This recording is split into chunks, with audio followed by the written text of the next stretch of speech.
Everyone, this is Shiro, your humble fellow Genshin enthusiast, and welcome to my full playthrough of the second Snezhnaya Archon quest. It was originally streamed right here on YouTube, as well as on Twitch. To give you the best possible viewing experience, I cut out all unrelated distractions, chat interactions, and meaningless tangents that I went on. If you'd like to see them all though, then feel free to watch the VOD. It's up here on YouTube, and I'll also leave a link to it down below in the description. Now, without further ado or rambling, let's get started, shall we? I'm here for no particular reason. I just like her. But yeah, simping aside, we're gonna continue with the second Archon quest.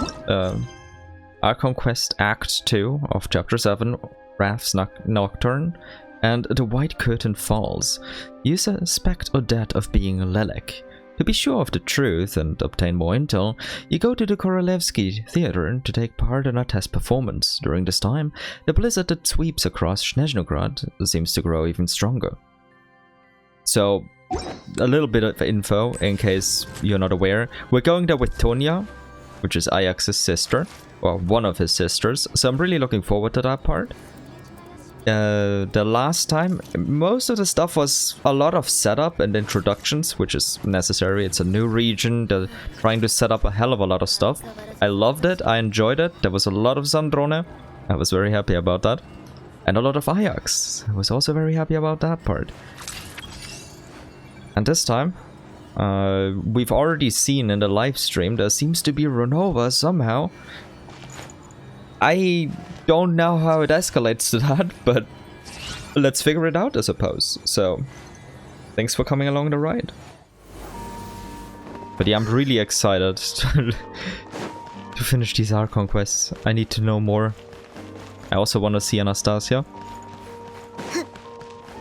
Because I wonder if we're gonna see more than what they've shown in the... Oh, okay. Saving. It's saving. It's behind me, you can see it on screen. Quest progress saved. Okay. We're in an instance, so they can do whatever they want with everything. Okay. Like within paralogism. Interesting. Let's see. Ah, okay. They changed the perspective and controls. I like this. Although it looked a little bit dumb when I climbed over that.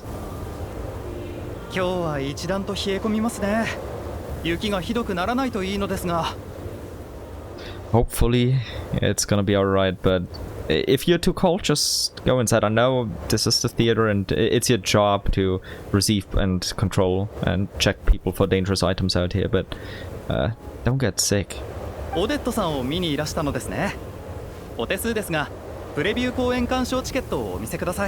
Oh, okay, yeah, give me a moment. Here you go.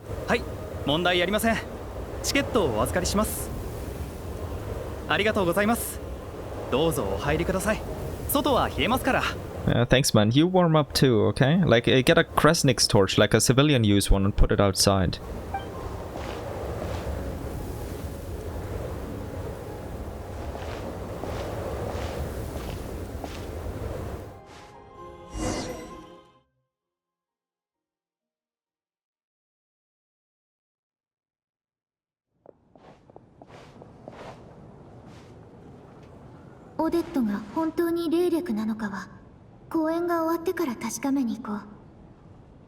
But first we meet Tonya and enjoy the show.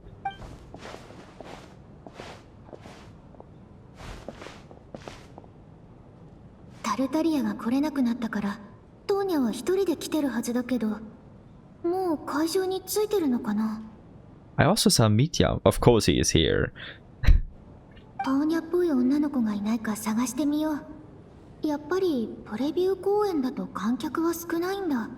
Oh, Valerie. Wait, and the factory owner as well, the jerk. He's here too. You have Valerie, Mitya, and the factory owner. Okay, this is gonna be an interesting performance.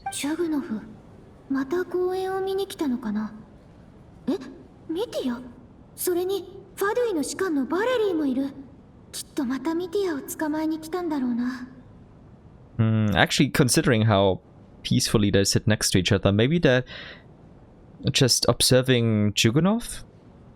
Like, part of the investigation or something? Mitya chose to enter it, and Valerie was like, okay, but I'm gonna be here to check whether or not you're actually doing the right thing. And not just slacking off. そろそろ始まるみたい。今のところトーニャっぽい子は見当たらないし、公演が終わってから考えよう。Damn. Like, do we actually get to see Tonya, or did they take us out?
Wait, the freezing.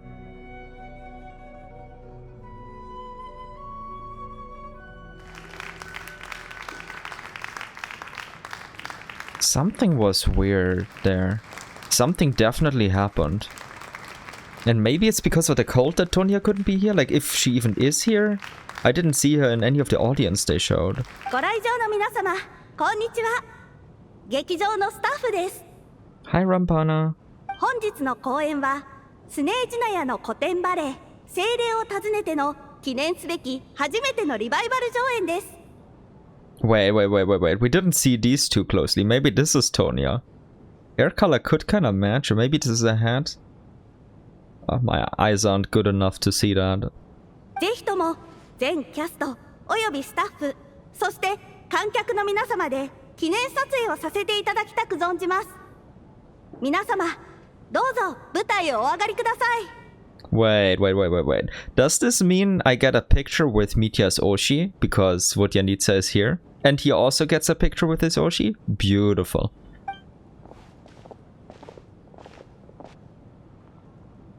ほらほら、みんなもう少し寄ってくれ。カメラを見て。3、2、1。Let me save that. Nice. Let's see. Anything interesting to see other than... Wait. Alyosha was here? When was he here? And is this Tonya? So it really might have been her over there. God damn it, Vodyanitsa is being so cute. Of course, Mitya. Damn, but I didn't see Alyosha at all. Was he just helping behind the stage again?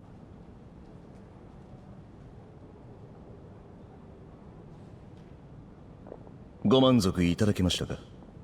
Energy 学者のミティア先生。今日はこれ以上俺の仕事量を増やすような逃亡計画を組まれていないといいんですが。Don't worry. The escape plans are over for today. You can have to worry about them again tomorrow. 何を言うんだシカン殿。僕はただたまにはお前と一緒にオデットの新しい公演を見るのもいいかと思って誘っただけだ。Smooth. 素晴らしい舞台だっただろう。お前も僕のように勤務時間外に心を豊かにする楽しみを見つけるといい。公演は確かに良いものでした。ですが、訂正させていただきます。今は勤務時間内です。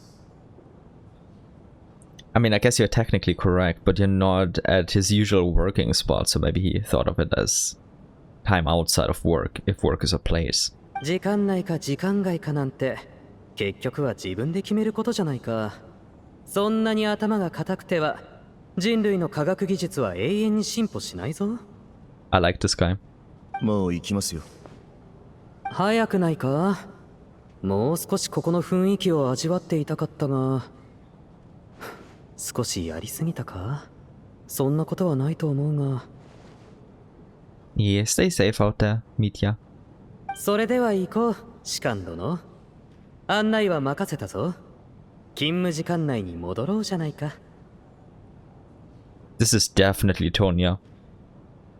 Right? Like, else they wouldn't be focusing on her now. The eyes, the hair, it all checks out. She looks cute. あの子で間違いなさそう。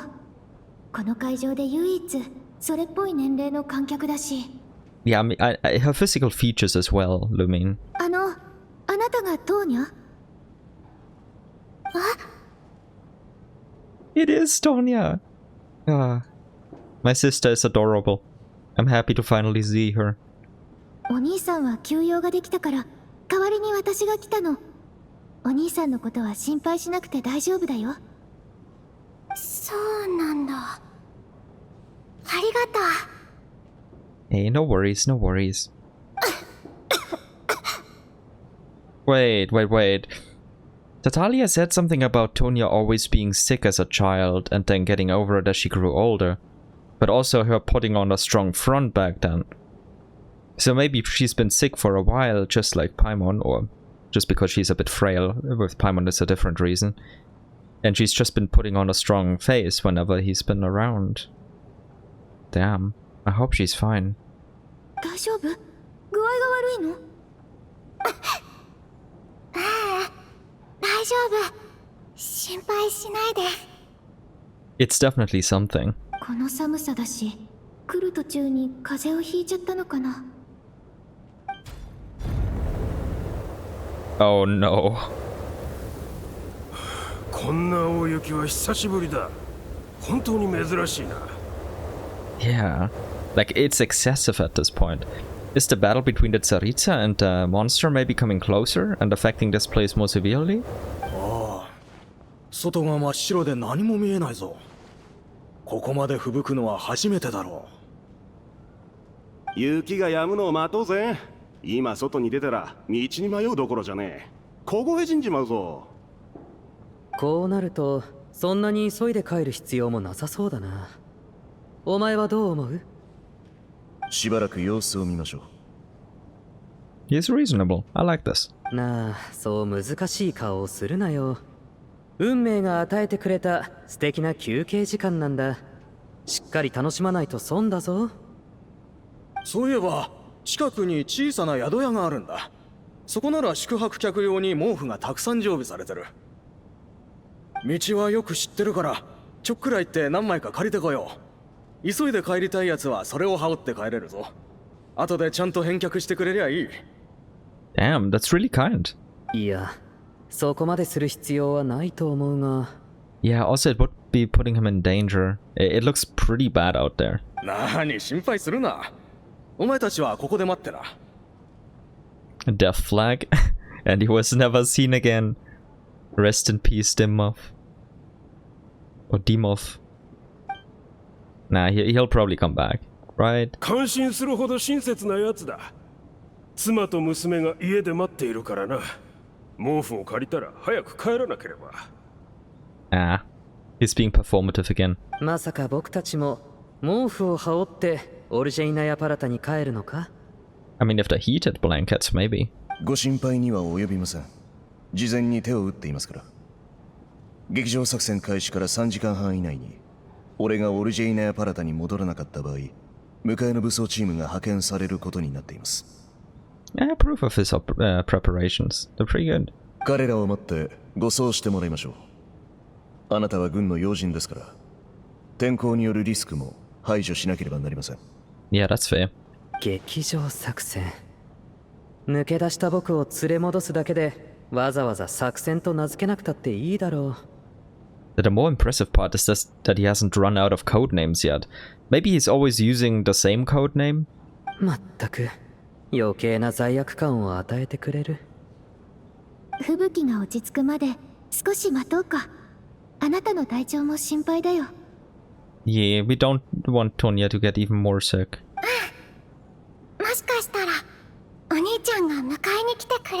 しれないし。Aww. さて、本来の目的に取り掛からないと。楽屋に行ってオデットを探そう。霊力の件を直接聞いてはっきりさせないと。 Damn, we didn't even introduce ourselves to Tonya. I hope we do at some point, because Natalia has been telling her about us a lot, and the rest of his family too. So she would definitely recognize us if we introduce ourselves. お待ちください。どなたかお探しでしょうか? Oh yeah, I'm looking for Odette actually.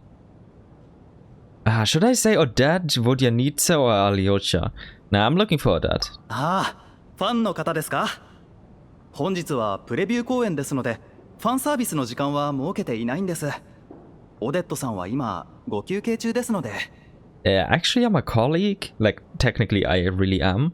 So. 申し訳ありませんが、現在楽屋は一時的にキャストやスタッフ以外の出入りを禁止しております。Excuse me, sir. I don't think you know who I am. But I'm glad you're inside now. Sorry for that joking arrogance there, but I'm really glad he's inside and not further catching a cold. Was kind of worried about the guy.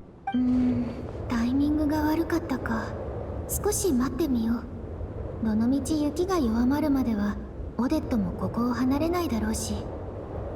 Maybe we should organize like some sort of backstage pass next time, or like ask everyone, because I mean we're good friends with them, or colleagues at least, so maybe. An hour goes by, but the snowstorm shows no sign of stopping. Damn. ずいぶん経ったが、毛布を取りに行ったやつはどうしてまだ戻ってこないんだ? I don't like your tone, but maybe you are actually concerned, because I am legitimately concerned about the guy. そうだな。相変わらずすごい雪だし、外に出てった兄ちゃんの身に何かあったんじゃないだろうな。Yeah, really, but I'm glad he's pointing that out. More importantly, though, why has nobody thought about closing the door? Like, you're just letting in even more cold, and you've been doing so for an hour, so... 何があったか知らんが、私はああいう口先ばかりで人の期待を裏切るようなやつが大嫌いだ。Finally showing his true colors? たまに私も部下を振り回すことはあるが。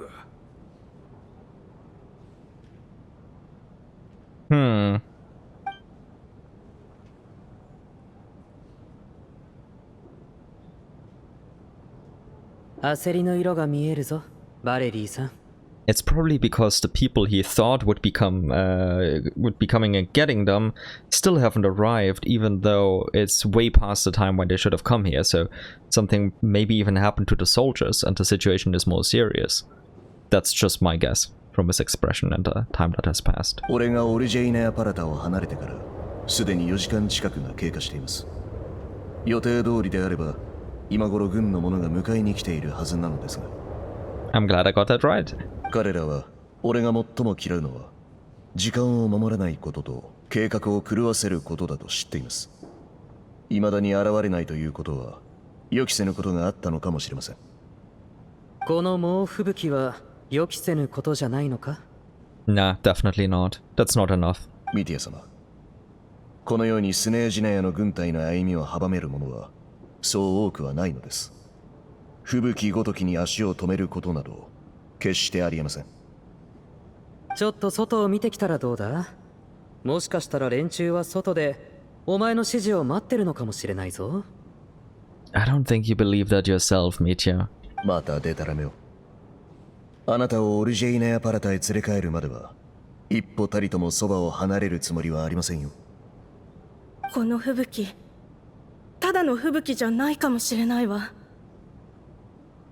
さっきの人が外に出た時、あっという間に姿が見えなくなった気がしたの。私の見間違いだったのかしら。That's an interesting observation. 人食い吹雪ってか、まだ夜にもなってないんだ。階段はやめてくれよ。Nah, that's not what she was really getting at, but it would be similar, yeah.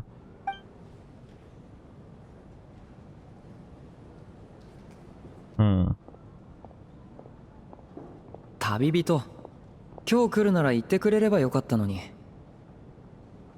Well, about this, I'm here to see Odette actually, but Yeah, it just hasn't worked out too well. I'm not sure how I should say this though, but yeah, I'm here to see your dad. なんだ、俺とボジャニーツァに用があったんじゃないのか。オデットならまだ楽屋だぞ。And you and Vodyanitsa aren't? Nah, but I can also meet you two, if you'd like. Actually, I would really like to meet Vodyanitsa, but, you know, duty calls. 外はこんなに吹雪いてたのか。ずっと楽屋で手伝いをしてたから気づかなかった。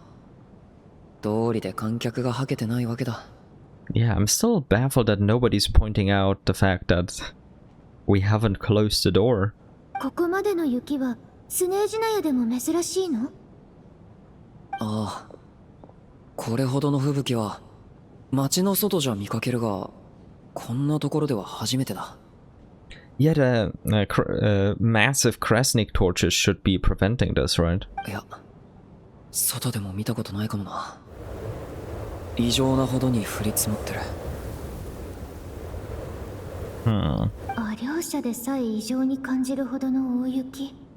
もしかして最近スネージナヤに出没してる魔物と関係があるのかな。このままじゃみんなここに閉じ込められっぱなしだ。誰かが外の様子を見に行かないとな。Should I go with you? いや、いい。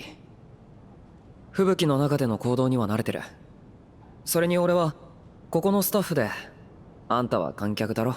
Counterpoint though. Alyosha, generally it's better if there's like more than one person so we can keep an eye on each other if there are like unforeseen dangers that even you cannot expect.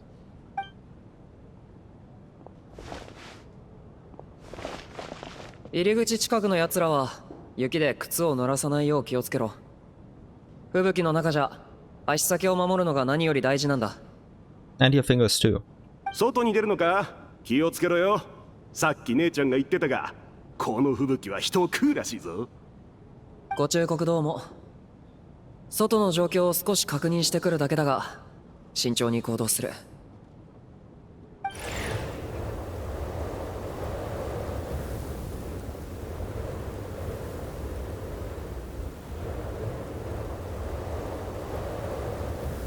That was quick. 帰ってきたわね。ねえ、外はどうだったの？近くに巡回中の兵士は見かけましたか？この吹雪、何かがおかしい。外には一切人影はなかった。雰囲気も異様だ。Yeah, maybe we should close the door then. これはただの吹雪じゃない。もしかしたら最近起きてる事件と関係してるのかもな。雪が止むまでここから動かない方がいい。そこまで心配するほどか？こんなに大勢の人間が雪のせいでここに閉じ込められるなんて。いくらなんでも大げさだろう。Yeah, then just leave. I don't mind if you die out there. 外に出るつもり？私は命をかけてまでここを離れたいとは思わないわ。Smart woman. どうやら事態はちょっとした足止めからとんでもない厄介事に変わってしまったようだ。毛布を取りに行った兄ちゃんが俺たちを置いて家に帰っただけならいいんだがな。Yeah, the alternative would be way worse. そんなに深刻な状況なのか？これじゃ娘にお休み前のお話をしてやれないじゃないか。Do you actually do that or are you performing again? あなたたちどうしてまだいるの？ Ah, yeah, you haven't checked up on the situation. すごい雪ね。 Yeah, it's disastrous. Also, where's Tonya? I haven't seen her in a while. And she hasn't shown up in any of these entire cast shots. The cast and crew from backstage are quickly brought up to date on the situation. 閉じ込められてしまうなんて困ったわ。今日はプレビュー公演だったから客が少なかったのは不幸中の幸いとはいえ。Do you have enough supplies at the theater to get us through a couple of days at least? けど朗報もあるのよ。劇場は常に物資をたっぷり備蓄しているの。このまま雪の勢いが弱まりそうになければここで一晩過ごせばいいわ。 Fantastic. いいでしょ、オデット。構いませんわ。現状を考えると合理的な選択ですね。ご提案に感謝します。なあ兄ちゃん、外に向かって何を祈ってるんだ？お前も早く家に帰りたいのか？お願いです。どうかお願いします。上皇陛下、吹雪が絶対に止みませんように。What's wrong with you? What's possible reason could he have to not want it to stop? スネージナヤの2大トップスタート、一つ屋根の下で夜を過ごせるんだ。こんなチャンス、どれだけ金を積んでも得られないぞ。I really hope this isn't your wife and just a friend or an acquaintance, because if she is your wife or someone you're trying to be intimate with, then simping out that hard over Odette and Vodyanitsa wouldn't be a good idea, my man. 私、気が変わりました。Same. Let me just screenshot this. あなた、少しでも妙な気を起こしたらトップスターの裏の顔を見ることになるわよ。容赦なく吹雪の中に放り出してあげる。You tell him. ここも寒くなってきたな。室温をどうにかしないと。I've been telling you for more than an hour in game time now that maybe we should be closing that door. 扉をしっかり閉めて暖かい場所へ移動するぞ。Thank you, Alyosha. Thank you for finally bringing up the obvious.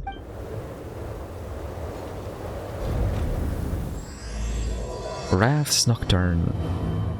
Interesting beginning. Spirit Seeker preview commemorative photo. Okay. Let's read the description. I assume it's here somewhere. The Korolevsky troupe held the first public trial performance of the ballet Spirit Seeker, capturing this commemorative photograph with all attending cast, crew, and audience members. Nice. Wait. That's so cool. Wait, why do we have this? Is there gonna be some sort of murder mystery? Or is this just a nice addition? Like, the whole wall of connections behind them makes me feel like we're gonna get a murder mystery of some sort. Okay, let's read up on them.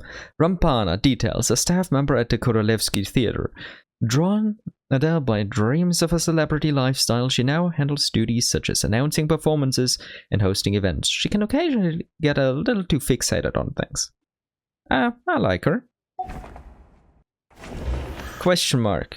Okay, this is gonna fill up later. Details. No details on this person yet. But we do know his name. Just Lumine probably doesn't yet. Also, no details on her. Our friend over here, Kulish. A staff member at the Korolevsky Theatre, exceptionally diligent and reliable. He rarely makes mistakes. Regular theatergoers know him well, as he has long been responsible for checking tickets at the entrance. He also seems to be a fan of Odette. I mean, who isn't? Then we have Alyosha.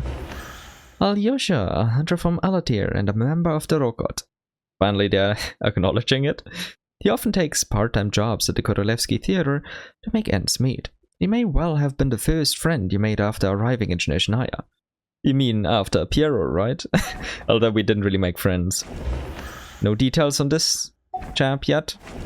Juganov, owner of the Iskra manufacturing plant and a member of the Snezhnograd VII.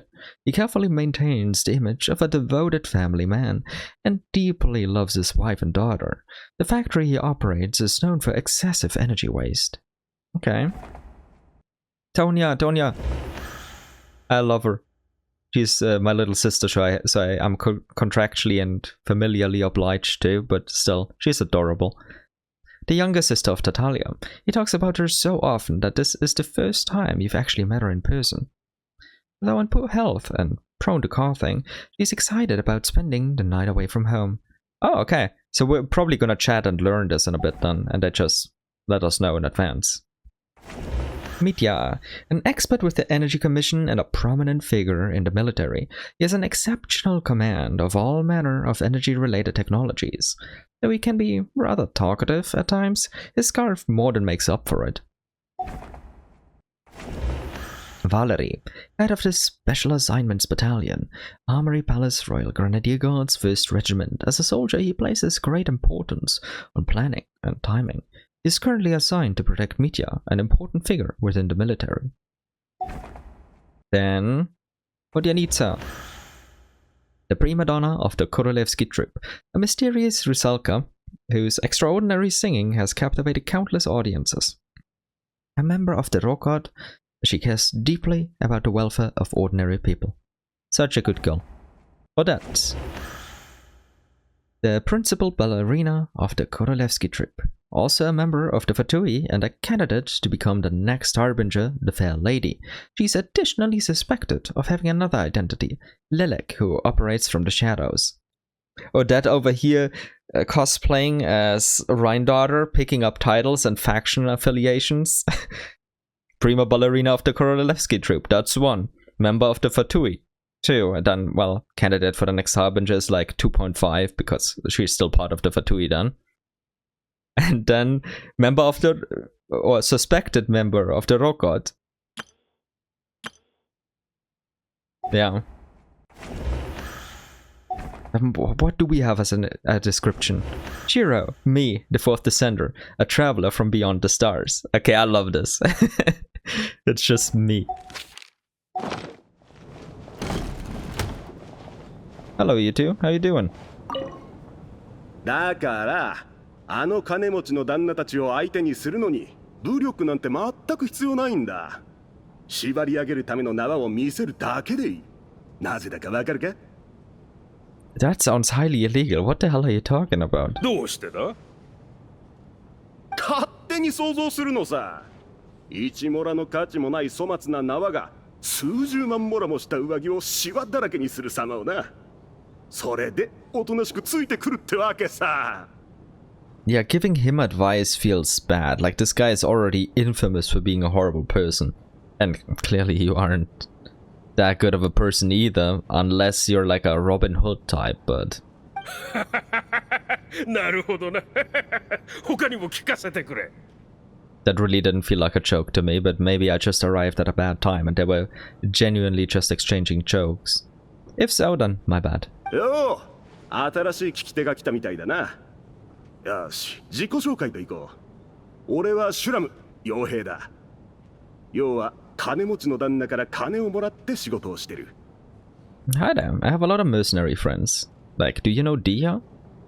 私はチューノフ、起業家だ。この名を聞いたことがなくても、私の工場、有名なイゼカ設備製造工場は知っているだろう。Oh, I know you. More than you'd probably like. I'm Shiro. Enjoy your conversation. I think enjoy your conversation will end it, so I'm just gonna go with I'm Shiro. チュグノフの旦那は本当に有名人なのか？初めて聞く名前だぞ。Okay, interesting observation. ほう、それは冗談か、それとも本気で言っているのか？ Like, even I have heard of him, so... 後で俺の縄に聞いてみよう。あいつがこれまで縛った金持ちの数は、俺が知る名前の数より多いはずだからな。Okay, I like that one.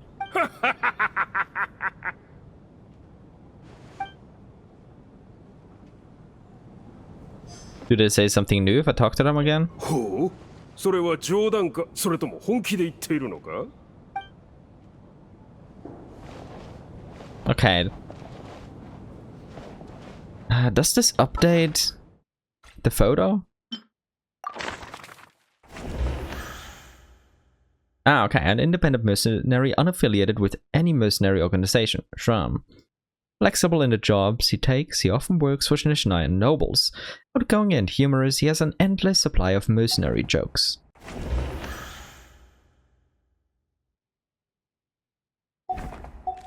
So far, this is all.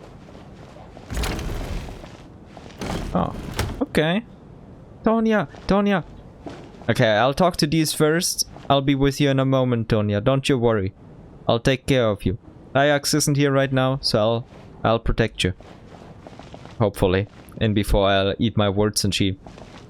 Yeah, let's not even go there. 夫はとても疑い深いの。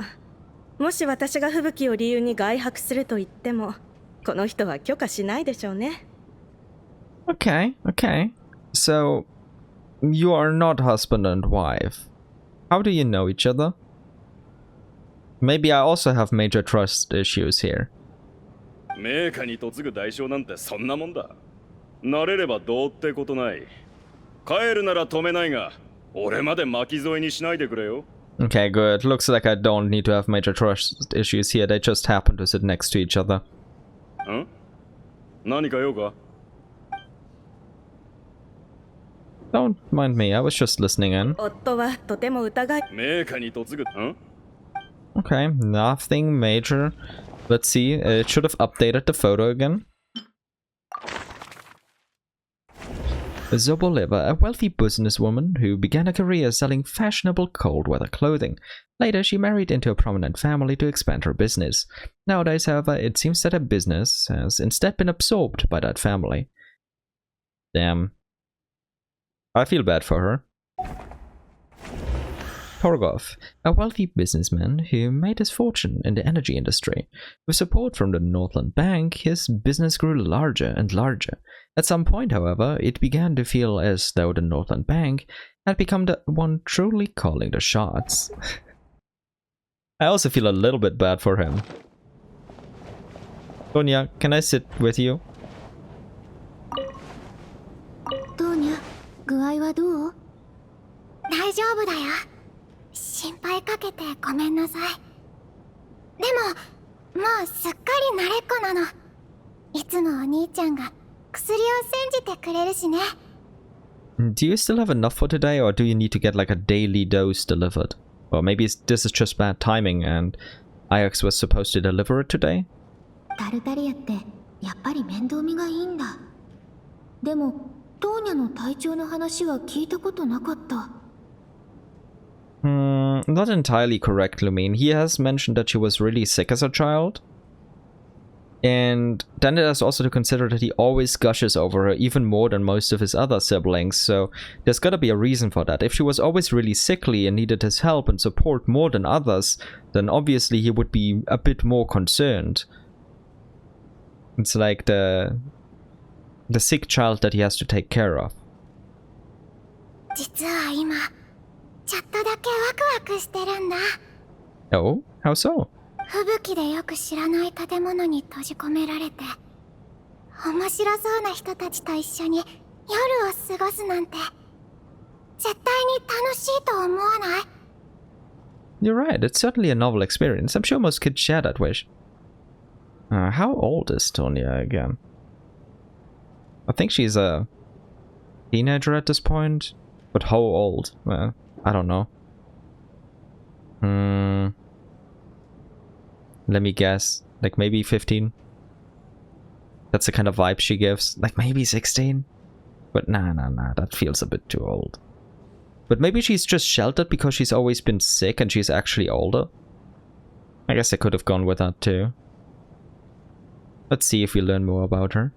でしょ？なんというか、学校の行事の旅行中に変な事件に巻き込まれるみたいな、そんな展開にずっと憧れてたの。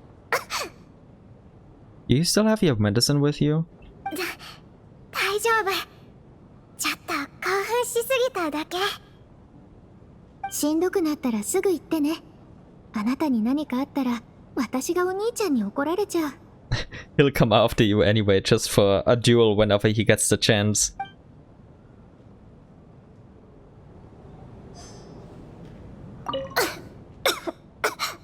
No. God damn it. I won't talk to her again because then she'll have to cough. And I don't want to make her suffer like that. Let's see, what... Did it update her description? Nope, it did not. Then we have 3 more folks. Likely all over here, right? Who do I talk to first? You two. 確かに異常です。1時間以上予定の行動に遅れが出るなんて、通常は執行官が予備計画を発動すべきレベルの事態ですが、果たして吹雪そのものが原因なのか、それとも何か別の問題が。A Harbinger level response. I don't think he would be saying that if he himself was a Harbinger, as some people speculated. They were like, oh my god, is he the 10th Harbinger? Doesn't feel like it. いつになったらこういう余暇を楽しめるようになるんだ。人はそうして初めて人生の真髄を理解できるんだぞ。Like actual proper advice, I think a good middle ground between the two of them would be best. Mitya is a little bit too relaxed in these circumstances, because clearly something is wrong and we shouldn't brush it aside. おっと、これはこの前セラーガーデンレストランで僕の隣に座っていたね。Yeah, I forgot. I was stalking your meet and greet, quote-unquote, date with your Oshi, Mitya. I'm sorry. Like, your Oshi just invited me and, you know, was just hired muscle. 劇場のスターの友達は僕の友達だ。僕はエネルギー協会所属のミティア。あえて光栄だ。Nice to meet you, Mitya. こんにちは。オルジェイネアパラタ第一近衛敵団兵団特殊任務隊隊長のバレリー少将です。Damn, he really introduces himself with his full title. I approve. Like, I've just read it twice before. Now on the photo and in the... in that... Like, you know that summary button over there? When they introduced Valerie there, it also had all of this in there. But Valerie, I've met one of your subordinates before in Nordcry. 当面の間、ミティア様の護衛を担当しています。もし力になれることがあれば、声をかけてください。Alrighty. I'm Shiro. Delighted to meet you both. なあ、旅人。あそこ。オデットがさっきからこっちをチラチラ見てる気がするんだが、心当たりはあるか？ Actually, good question. I mean, if she is Lilac, would she have a reason to observe Mitya like this? Let's wait and see. 思い返してみても、彼女の気に障るようなことをした覚えはないんだよな。公演に集中していなかったのがバレたか。Maybe, but I don't know if she would care that much. She's gotta have some reason that we're just not yet aware of. Maybe it's related to her dad dying in the early stages of Project Stuja, to something that we don't know yet. No idea. Keep racking those brains. You'll figure it out, surely. I trust you. やっぱり僕が何かやらかしてしまったのか。ご指摘感謝するぞ。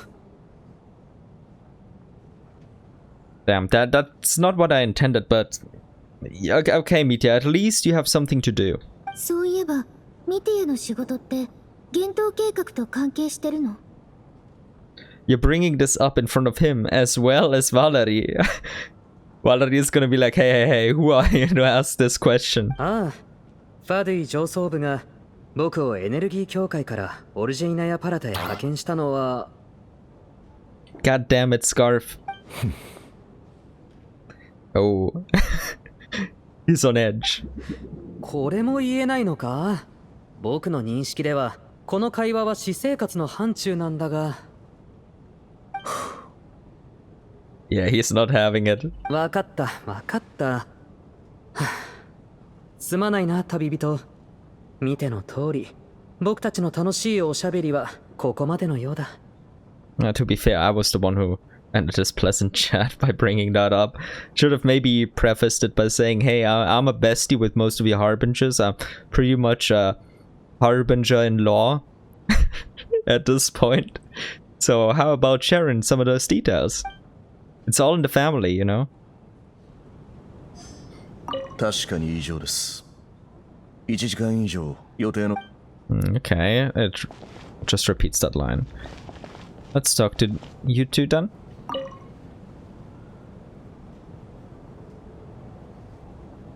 劇場の楽屋にこんなに人が入るのは初めてね。まさかあなたまで来るとは思わなかったわ。Oh yeah, that was an impromptu decision. Ajax just had a seat left over and wanted me to look after his sister, so I was like, okay, let's do it. And I also needed to meet her dad. Just work related, you know. チェグノフには会った？今日来るとは聞いていたけど、話してないの？ I mean, I have talked to him, but not really. Like, I've exchanged introductions. 言いたいことはわかる。確かにまたとない機会だ。Yeah, hopefully. ええ。なんとかしてあいつからもっと情報を引き出さないと。例えば、なぜ急に幻冬計画に対する態度を変えたのか。そして、前回の評議会の投票前に何があったのかを。Yeah, more like who happened. それはロコットのためか？それとも単なる個人的な興味か？ Probably both. しー、こんなに人の多いところでむやみにその名前を口に出さないで。Some people would take that way out of context. And just for that, I'll screenshot it to keep it.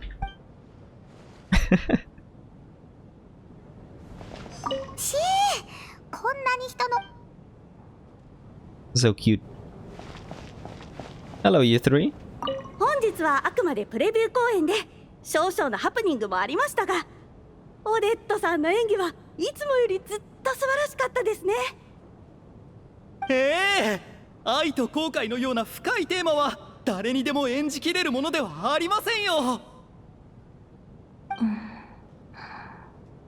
Yeah, it also takes personal experience, unfortunately. 嘘っぽくなってしまったかもしれません。またしてもオデットさんに無視されてしまいました。It's probably not you. Maybe it is partially you, I can't really say, but she's probably deep in thought about Project Stooja and lots of things she still feels like she has to do. あなたはどう思われますか？本日の公演はいかがでした？ Oh. Actually, I wasn't paying much attention. I think you could be more expressive. Consider me a new fan of that. I mean, every single time I've seen her perform, I loved it. Like, the first one isn't true. I did, like, Lumine definitely paid attention during the show. I also did, as much as I could. They didn't really show all of it. I think you could be more expressive. Sounds a bit arrogant, because I'm not really well versed in ballet at all. I have no idea about it. I'm just an amateur who thought, hey, all of this looks nice. Consider me a new fan of that. あなたもそのようなお世辞をおっしゃるのですね。ありがとうございます。You're welcome. 本公演の際にはチケットを1枚差し上げますね。No, that's awesome. Thank you. この場の雰囲気を考えると、レイレクの話は切り出しにくい。二人きりで話せるチャンスを探ろう。あんなのエコひいきですよ、エコひいき。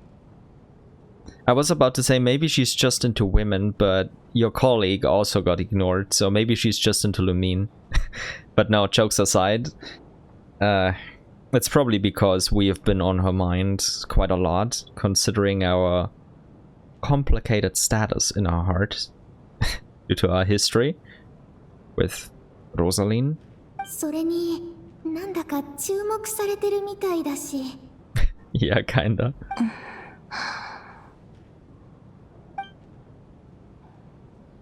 ミティアを知ってるの？いいえ、存じ上げません。ただ彼は警戒すべきかもしれないと思っただけです。I mean, you're probably right.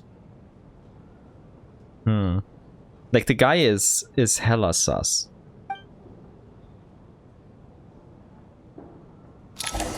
Oh, what happens now? Time flies by as people make light-hearted conversation. Okay, I can't read that.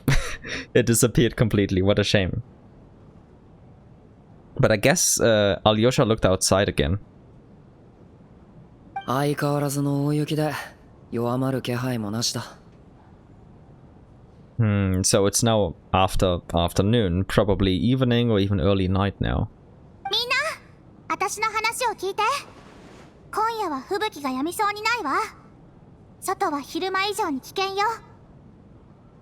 劇場としてもあなたたちの安全には責任を持たなきゃいけないの。今夜は泊まっていくといいわ。くれぐれも無理に外に出ないようにね。後で劇場内の各エリアを案内してあげる。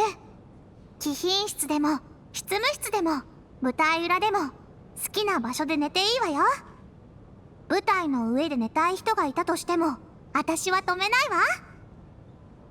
Sleeping on the stage sounds a bit strange to me, but no offense. 舞台の上は遠慮しておくぜ。もし明日の朝に雪が止んでたら早めに来た観客に斬新な演目だと思われかねない。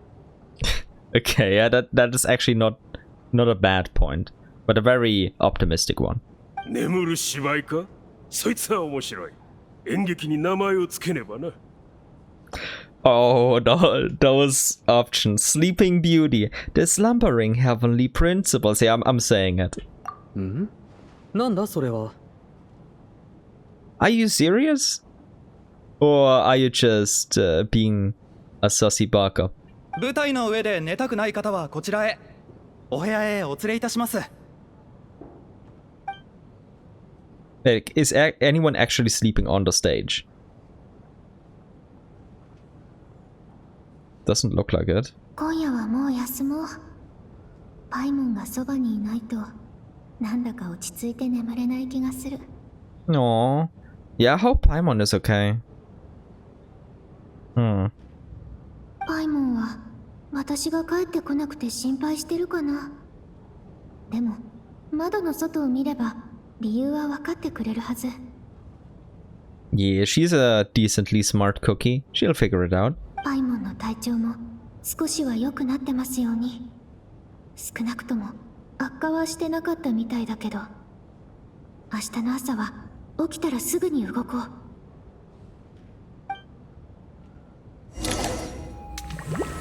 Oh?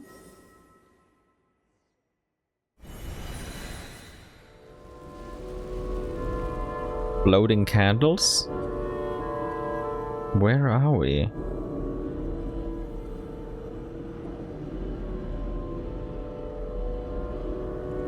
目が覚めたか？こんなにゆっくり起きてくるなんて随分贅沢だな。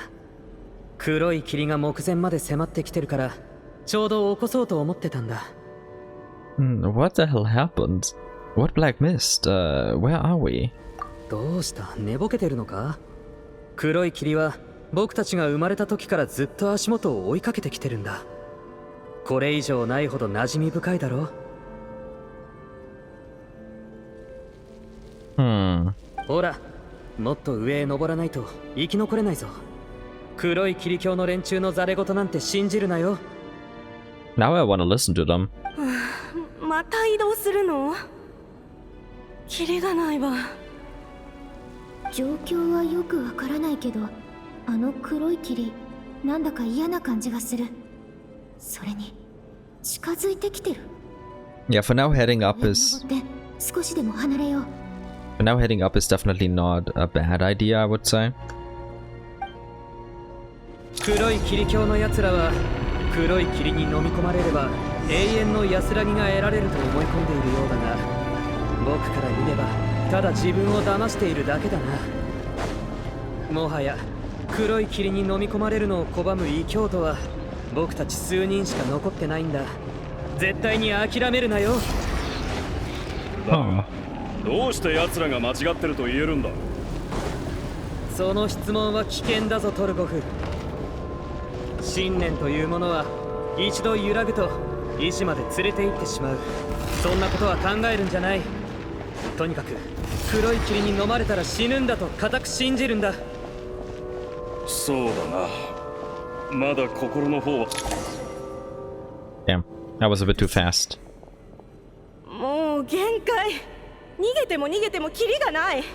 もううんざりよ。こんなことに一体どんな意味があるっていうの？僕はいつか必ず全てが集結すると信じている。もう少しだけ踏ん張るんだ。I guess that's the best point of view to have in that situation, whatever the situation may be. Because questioning it could lead to wavering and failure. あなたは黒い霧鏡が嘘をついてるって言うけど、私にはあなたも嘘をついてるようにしか見えないわ。上の道に終わりなんてない。私たちには最初から希望なんてなかったの。If you have that much energy for shouting, you have more energy for running. Come on, let's run further up. 黒い霧鏡の思想に侵されたか。ソブレはお前も諦めるのか。私は永遠の苦しみよりもこの瞬間にかけるわ。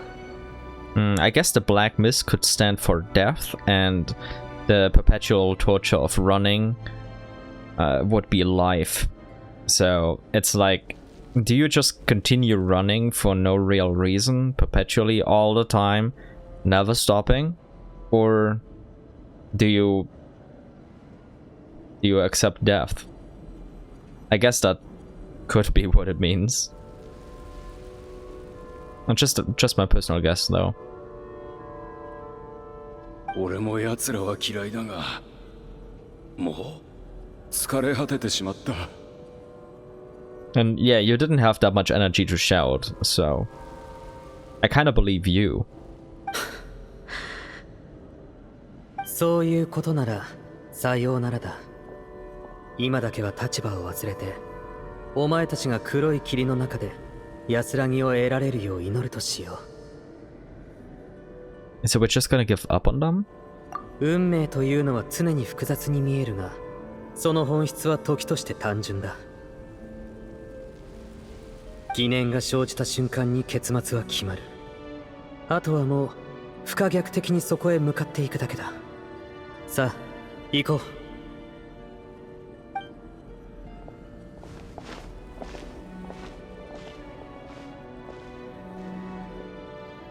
トルゴフとソブレワの姿が見えなくなった。まさかあいつらまで黒い霧に飲まれる日が来てしまうとはな。残ったのは僕たちだけか。Is it just me or has the black mist stopped moving? ああ、どうやらひとまず満足したみたいだな。こういうことはよくあるんだが、しばらくすると再び生存者を追い始める。どうすれば完全に止められるのか、誰にもわからないんだ。Still kind of weird that they call it a black mist when it's not black, though. It's blue. あの二人が僕たちのために稼いでくれた休憩時間だ。大切にしないとな。What's happening now? 旅人、そんなに眠いのか？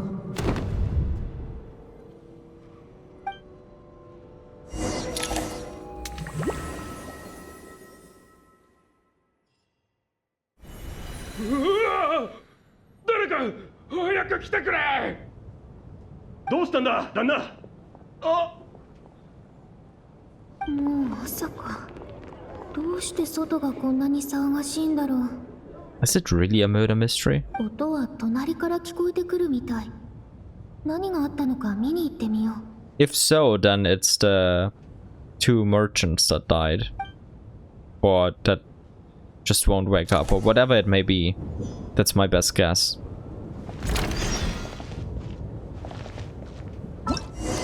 Lelek's confession.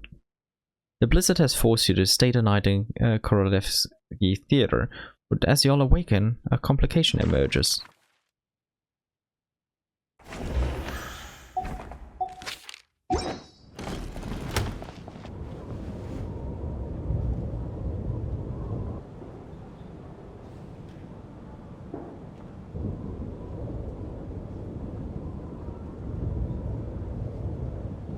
Tonya, あなたは見てはいけないわ。No, I'm glad they're looking after her. これは一体どういうことだ? To them, so it's those two. But why were they staying in one room together, huh?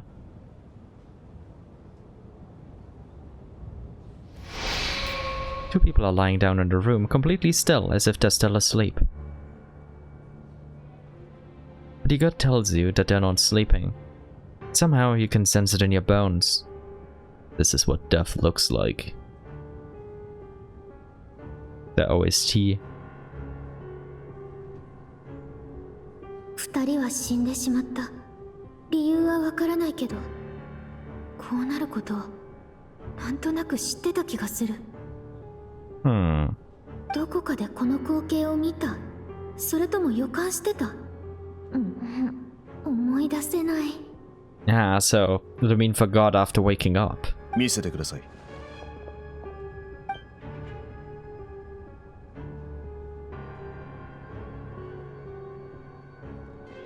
バイタルサインがありません。死んでいます。外傷や争った痕跡はなく、毒素の沈着による皮膚の変化も見られません。死因は不明です。昨夜はあんなに楽しそうに笑い合っていたのに、どうして急に。 Like one of them alone would have already been heavily sus, but both of them? まさか二人とも何かの病気だったのか。いや、同じ日の夜に同時に発作を起こすなんていくらなんでも。自然死とも思いませんが、自殺の動機も見当がつきません。 Are you suggesting they were murdered? 遺体の第一発見者はどなたですか？私だ。言っておくが、私は無関係だぞ。私はただ早く起きたから雪が止んだか見に行こうとしただけで。そうしたらこの部屋のドアが開いてて、中に誰かいるようだったから近づいてよく見てみたら、まさかこんな。証言するぜ。俺は部隊の方で朝の鍛錬をしてたんだが、チュグノフの旦那が歩いてるのを見かけて後をついていったんだ。旦那より前に誰かがあの部屋に近づくのは見てないぞ。Yeah, but we have to trust your word here. 外は一晩中大雪が降り続けてたんだ。誰かが入ってきたとは思えない。 The chances are pretty low, yes. 外からですか？ありえません。昨夜私は見張りを兼ねて正面入り口で寝ていましたから、夜中に何者かが扉を開けたなら気づかないはずがありません。Yeah, well, if that's the only viable entrance, then yes. 皆さん、二人一組になって劇場内部を捜索しましょう。どこかに不審者が隠れていないか、そして怪しい痕跡がないか調べるんです。さあ早く。後ほど俺も全体を見回ります。 Yes, sir.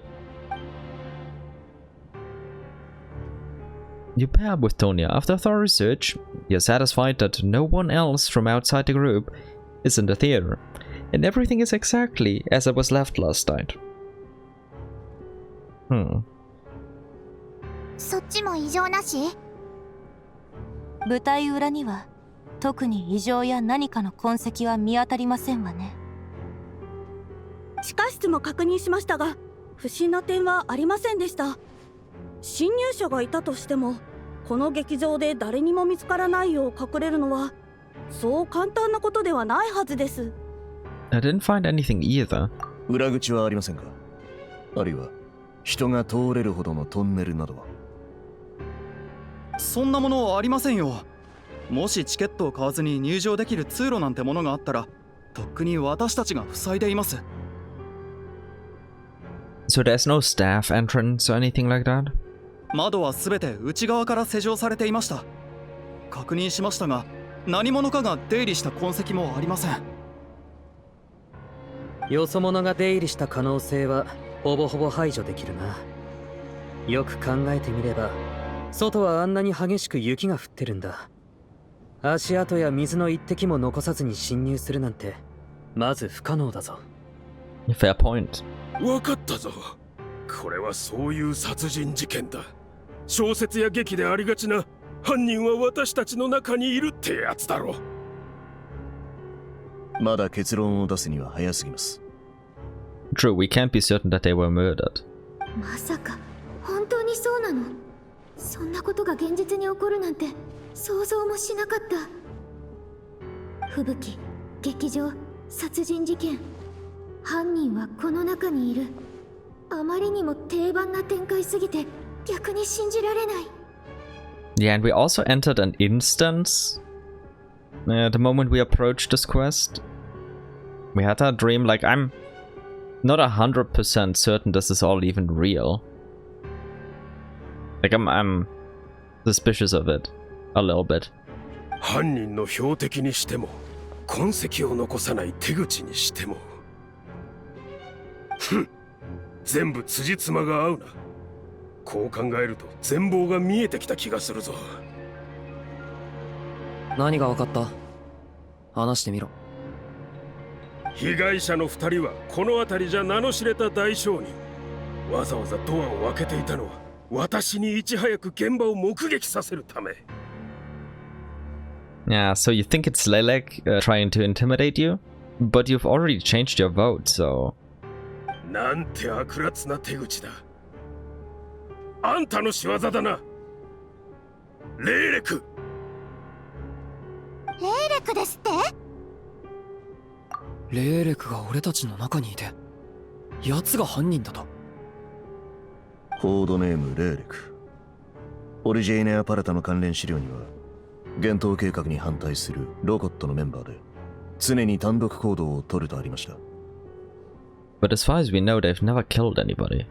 その推測に至った過程を聞かせてください。シグノフさん。レーレクについて何かご存知なのですか？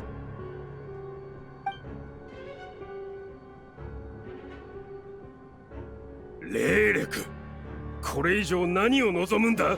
どうしろと言うんだ？ちゃんとコート評議会で反対票を入れたじゃないか。夜中にうちに忍び込んで脅迫状を置いていっただろう。あんたの指示通りにしたぞ。だがオンドリ様が指揮を取っておられる幻冬計画がそう簡単に阻止できるわけがないだろう。It's understandable that he's crashing out this way, to be honest. なるほど。やっぱりレーレクに脅されていたのね。それなら納得よ。なのに今度は人殺しまでして脅す気か。ロコットが金持ちを憎んでるのは分かってる。あんたらにとって金持ちの命に価値はないんだろう。ほら、誰がレーレクなんだ。いえ、私にどうしてほしい。言われた通りにしてやるから、もう気味の悪い真似はやめろ。Look, there's still a chance that Odette isn't Lelek and Lelek really isn't among us, but she probably is Lelek. 本当にレーレク、いや、オデットが。Probably not. Those two seemed innocent. もしオデットがレーレクなら、あの性格からしてこんなことをするとは思えないけど、オデットの全てを理解してるとも言い切れない。That's a fair question to ask, though. Maybe we're jumping to conclusions, and Odette is a baddie. Nah, she isn't. She's playable. Although, they could be throwing us a curveball. レーレクの正体につながる手がかりを持ってるのは私だけ。でも、今それを明かせば、オデットが集中攻撃を受けることになる。Yeah, so let's not do that. Also, this was probably caused by this black mist, whatever the hell it even is. どうすればいいんだろう。私にはレーレクが犯人だとは思えないわ。I think so as well. They've never killed anyone before, right? 私が知る限り、あいつが人を殺した記録はない。それどころか、殺人事件に関わったことさえないのよ。Yeah, I think this is just a coincidence, my guy. それに、もし本当にあなたを脅すためだったとして、どうしてこんな極端で回りくどい方法を取るの？こんなの、あいつのやり方じゃないわ。ボジャニーツァはレーレクがオデットかもしれないとは思ってないはずだけど、私も同意見だな。Lumine, you're jumping to conclusions here. You don't know if Lelek is or dead. You were here to confirm it. ボジャニーツァさん、どうして突然そんな風にレーレクをかばうんだ？ Hey, she just pointed out facts. かばう？何を言っているの？ただ、あなたたちが早まった結論を出さないように、個人的な意見を述べたまでよ。それに、私は、ロコットはあなたが言うほどひどいものではないと思っているわ。I agree with the last part, but you shouldn't have said that. 私の推測を否定するというなら、あんたはどう考えてるんだ？誰が犯人か聞かせてもらおうか。She looks so unimpressed. Another screenshot for the collection. まだ解決の糸口は全くつかめておらず、あくまで初期の議論の段階です。チュグノフさん、皆さんの発言の機会を邪魔しないでください。I'm glad we have one capable person here. だが、チュグノフさんが最近脅迫を受けたという事実は無視しがたい手がかりなのは間違いない。ということは、やはりレーレクはこの中にいる可能性が高いということですよね。もう嫌です。雪が止んだかどうかなんて関係ありません。とにかく早くここを離れたい。My man, please stay here. 言っただろう、外の雪は普通じゃないって。あの兵士たちでさえ来られないんだ。外に出たら命を落とすかもしれないぞ。Yeah, like, if you think Lelek is here and Lelek is the murderer, or some murderer is here, like, yes, it's dangerous. There is a chance you can die, but if you go out there, the chance is even closer to 100% of death, so...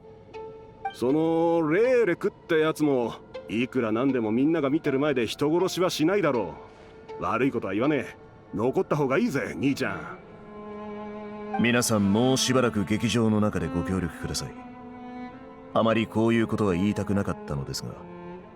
Yeah, true. It could be that he's just, like, we know this isn't the case, or we are pretty certain. But what if he is the murderer and is like, oh my god, I can't do this anymore, I gotta get out of here. Would just be fleeing the scene, I guess. 今はこの場にいる全員が容疑者です。Fair point. 他に共有する情報がないようなら一旦解散しましょう。引き続き手がかりを探していただくのは結構ですが、くれぐれも単独行動は控えてください。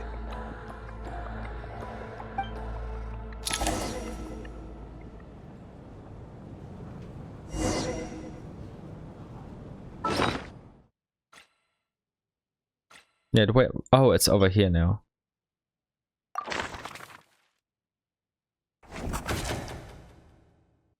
Deceased during the night. And deceased during the night.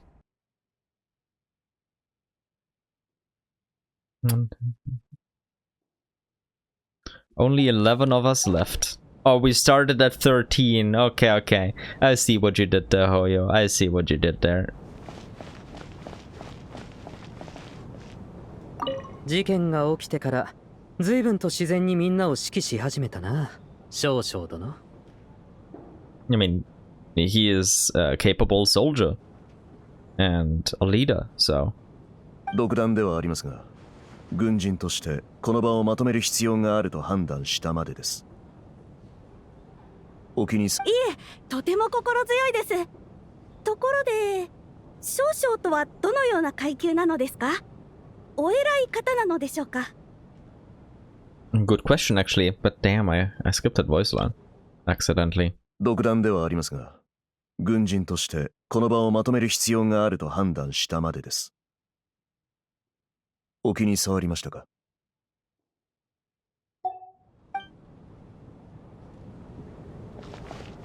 ？Damn, so we're not getting an answer to the question of what his rank really stands for. 私たちの中に殺人犯がいるなんてまだ信じられないね。昨日寝る前はたくさんの友達と一緒に閉塞に来たみたいって思ってたのに。I think we're all jumping to conclusions here. It's not guaranteed that there's a murderer among us, but I admit, realistically speaking, the chance is pretty high. Still, there's no guarantee that this is the case. 友人だからといって必ずしも信頼し合えるとは限りません。特に大勢の人が一箇所に閉じ込められている時なんて。A heavy dose of reality right there. はあ、一体何がしたいんでしょうね。お金が目的なら誘拐すればいいものを、どうしてわざわざ殺そうとするのやら。Yeah, for now we don't have a motive. if it was indeed some sort of murder.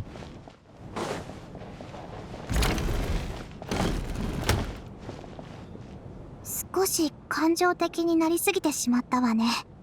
反省しないと。幸い、私の正体を疑う者はいなかったようだけど。Hello, fellow Rotokians. あ、もう、あなただったの？盗み聞きされたかと思ったじゃない。ボジャニーツァとは意見が合ってるみたいだし、まずはロコットの2人と話し合ってみよう。Tell Vodyanitsa and Ilyusha about Charles' intel on Lelek and your views on the current situation. いやいや、嘘でしょ？もしその話をゴシップというなら、今年一番の特大スクープ間違いなしよ。それはつまり、オデットのことを言っているのよね。それが本当なら、私はなんて鈍いの。レーレクがずっとそばにいたのに、全く気づかなかったなんて。To be fair, it's still just a theory, but we're all taking it as if it's a fact, so... 無理もない。東大元暮らしってやつだろ。けど、そう言われてみると、確かにその可能性が高い気がしてきたわ。もろもろの特徴も一致しているしね。まさか、本当にそういうことだったの？ 1、2、3、4。What are you counting? Rotok members? オデットが一体どれだけの身分を持っているのか数えているの。まず、私の同僚、つまりバレリーナでしょ。で、ファデュイに、ロコットのメンバーに、レーレク。I mean, I wouldn't have separated Lelek from Rotok. Lelek is just a member of the Rotok, but sure. とんでもなく大変そうね。ぎゅっと抱きしめてあげたいわ。Aww. Don't we all? あの子がファデュイに入ったのを知っていたからかもしれないけど、まさかロコットにも所属していて、さらにはレーレク本人だったなんて思いつきもしなかった。けどファデュイであるあの子がどうしてそこまで過激に幻冬計画に反対するの？ Oh, so we haven't shared that part of the intel yet. That's about her dad. It's a bit complicated and we don't really know too much yet. それは本人に直接聞くのが一番。このことをみんなの前で公にせず、今になって話したということは、あなたも私と同意見ということね。Yeah, she doesn't seem like the type to kill innocent people. そうね。レーレクはずっとロコットの上層部の指示を無視しているけど、私からすればあの子の行動は悪とは言えないわ。むしろ貧しい人々のためになっている。直接話を聞きに行かないと。だが自分がレーレクだと認めると思うか？どうかしらね。とにかく臨機応変に対応することよ。ひとまずあの子は人を殺していないという前提で、どれだけ情報を聞き出せるか試してみましょう。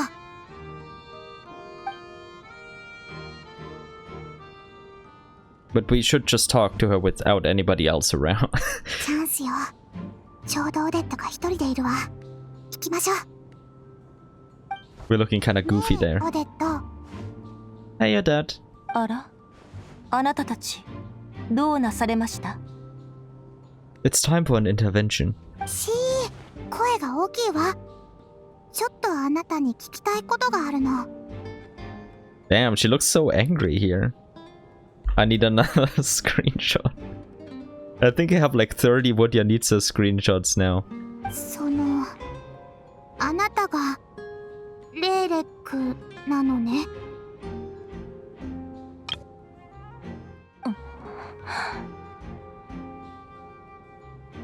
いいの、何も言わないで。弁明もいらないわ。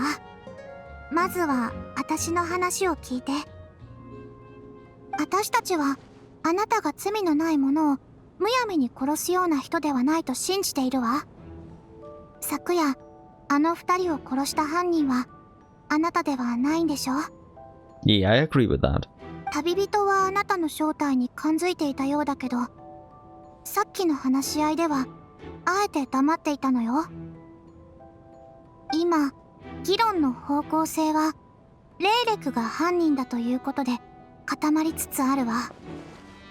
もしあなたの正体がバレたらすっごく不利な立場になるの。I'd love it if they revealed that she isn't Lilac and Lumine just took her theory too seriously. 私たちは劇場の同僚だし、あなたの人となりもよく知っている。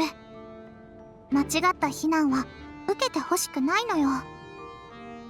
だから知っていることを全て話してくれない？情報が多ければ多いほど私たちもあなたをかばいやすくなるわ。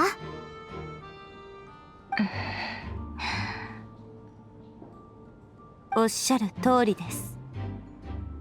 Oh, so you are Lilac, or are you gonna throw us a curveball? 私がレイレクですわ。そしてあのお二人を殺したのは私ではありません。Well, it means conspiracy theory turned out to be true. お心遣いに感謝いたします。けれどあなたたちに私の正体を隠すお手伝いをしていただく必要はありません。むしろ自分から明かそうと思っていました。I hope you have a good plan so that people don't jump to conclusions. レイレクであることを公表するの？みんなの前で？ I mean, on the bright side, we don't even know if everyone will get out alive, or anybody, so maybe it won't be a big deal to reveal it if we're all gonna, you know. ええ、そうですわ。最初は偶然にもチュグノフに私がここにいることを言い当てられ、少々驚きました。状況を見極め、皆さんの態度を確認するのにわずかばかり時間を要しましたが、もう何も懸念することはありませんから。I need more of that screenshots too. And this one is kind of cute. 私たちの話も聞いてみない？今ならまだ。バレリーさん！ I'm in danger! These people are threatening me! I mean, what?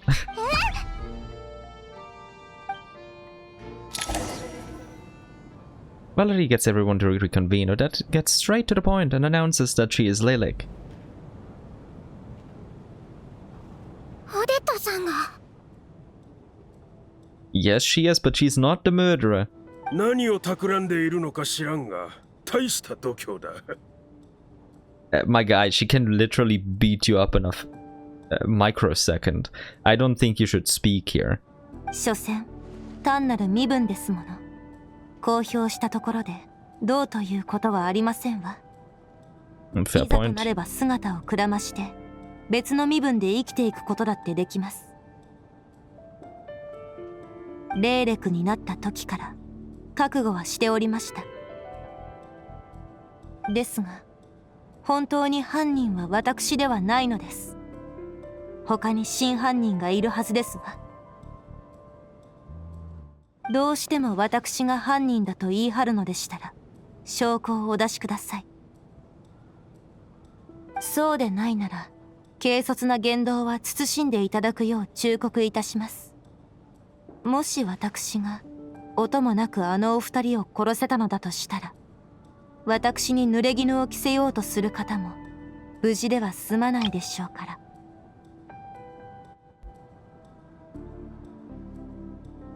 You know, she brings up a fair point.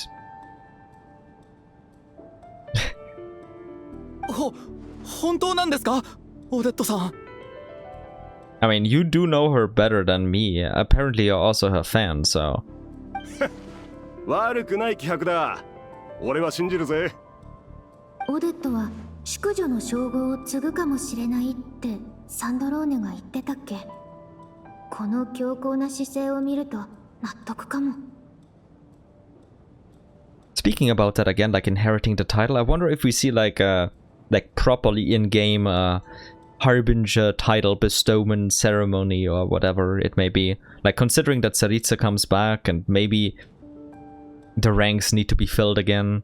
I don't know. Or maybe she'll just convene every Harbinger and the mysterious 10th Harbinger will show up. Eventually, someday. Who knows? あんたたち、本当に信じる気か？おい、士官！こいつは自分が霊力だと認めたんだぞ。何か行動を起こすべきじゃないのか？ Yeah, but she didn't murder anyone, so... 俺が気になるのは、オデットがなぜこのタイミングで自ら正体を明かしたのかということです。So we don't go chasing ghosts that have nothing to do with it. そうしなければ、皆さんは霊力を探すことに全ての労力を費やしてしまうでしょう。Yeah, that would be a waste of time. それでは真犯人の思うツボです。そのものの身代わりとして利用され、犯人の思い通りにことを進ませるなんて願い下げですわ。あれほどの糾弾を受けてもなお冷静さを保ち、理性的な選択ができるとは。オデットの才能はバレエの分野にとどまらないようだ。I agree. そこまで考えていたとは悔しいわね。なんだかいつもオデットに一歩遅れを取っている気がするわ。I mean, she's a dancer, you're a singer. Of course she'd be a step ahead of you because she's dancing, you know. I know that one was extremely bad, but you know, I had to do it. Sandra probably liked it. なるほど。納得しました。今は殺人事件の処理を最優先とし、霊力やその背後にある事件の調査は一時保留しましょう。ですが、それでもこの場にいる全員の中で、君への疑いが最も強いことに変わりはありません。それについて異論はありませんね、オレット。ええ。必要であれば、24時間監視していただいても構いませんわ。いかがですか、チグノフさん。ふん、妻と娘のためだ。今回は見逃してやる。だが、私の家に不法侵入したことと脅迫状の件は、ここを出たら必ず落とし前をつけてもらうぞ、霊力。My guy, she can still just beat you up.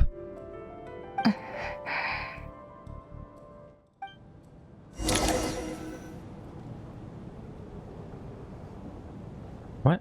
Why are we focusing on the chandelier again?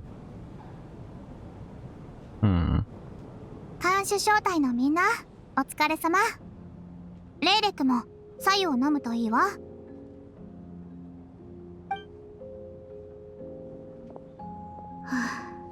やっぱりバレリーは私の戦績を知ってたんだ。監視役を頼まれちゃった。Wait, which exploits exactly? There are a lot of them, and depending on what he knows, this could mean many different things. 看守なのでしたら、こちらを向くべきではありません。それではまるで私のボディーガードみたいです。I mean, maybe we are. もし君の言う通り、真犯人がいるのだとすれば、こうすることで警戒も兼ねることができます。問題はいずれ解決するのよ、トーニャ。雪が止んだら専門家たちがやってくる。事件の調査は円滑に進み、私たちの安全も確保されるから。Yeah, but that presupposes that there's no stops, so I'm a bit concerned. でも、雪が止んだらみんな帰っちゃうの？ Maybe they'd want to, but they can't be allowed to. We have Valerie here, and maybe soldiers will arrive too, like, assuming there's no stops. So everyone would just be held here until we figure this out. The officials wouldn't let us leave. 寂しいの？少なくとも劇場で働く私たちはここに残るつもりよ。後で特別に楽屋の通行証をあげるわ。Aww. Can I get a special backstage pass too? Because I mean, last time it was kind of hard to contact you guys, so. 本当に？やったー！ボジャニーツァさん、Aww. Mitya has competition. トーニャ、あなたは本当に可愛いわね。 So are you, Vodyanitsa. All your fans appreciate you. よし、それでは誓いを立てましょう。私は通行証を渡すと約束する。だからあなたは永遠に私だけのファンでいるのよ。Aww. トーニャ、そんな意味不明な制約に付き合わなくていい。ボジャニーチャさんは時々妙なことに執着するんですよね。あなたたちには関係ないの。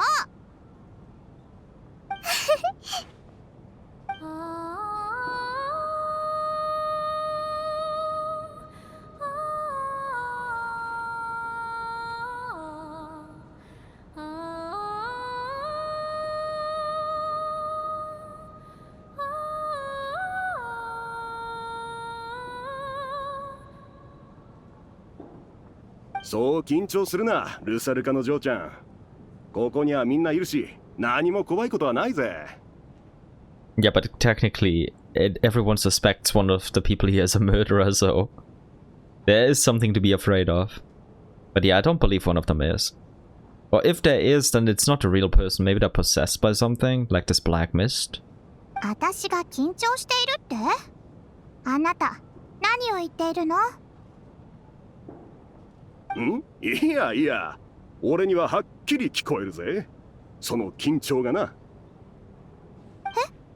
ちょっと待って。私がルサルカだと知っているのはいいわ。周知の事実だもの。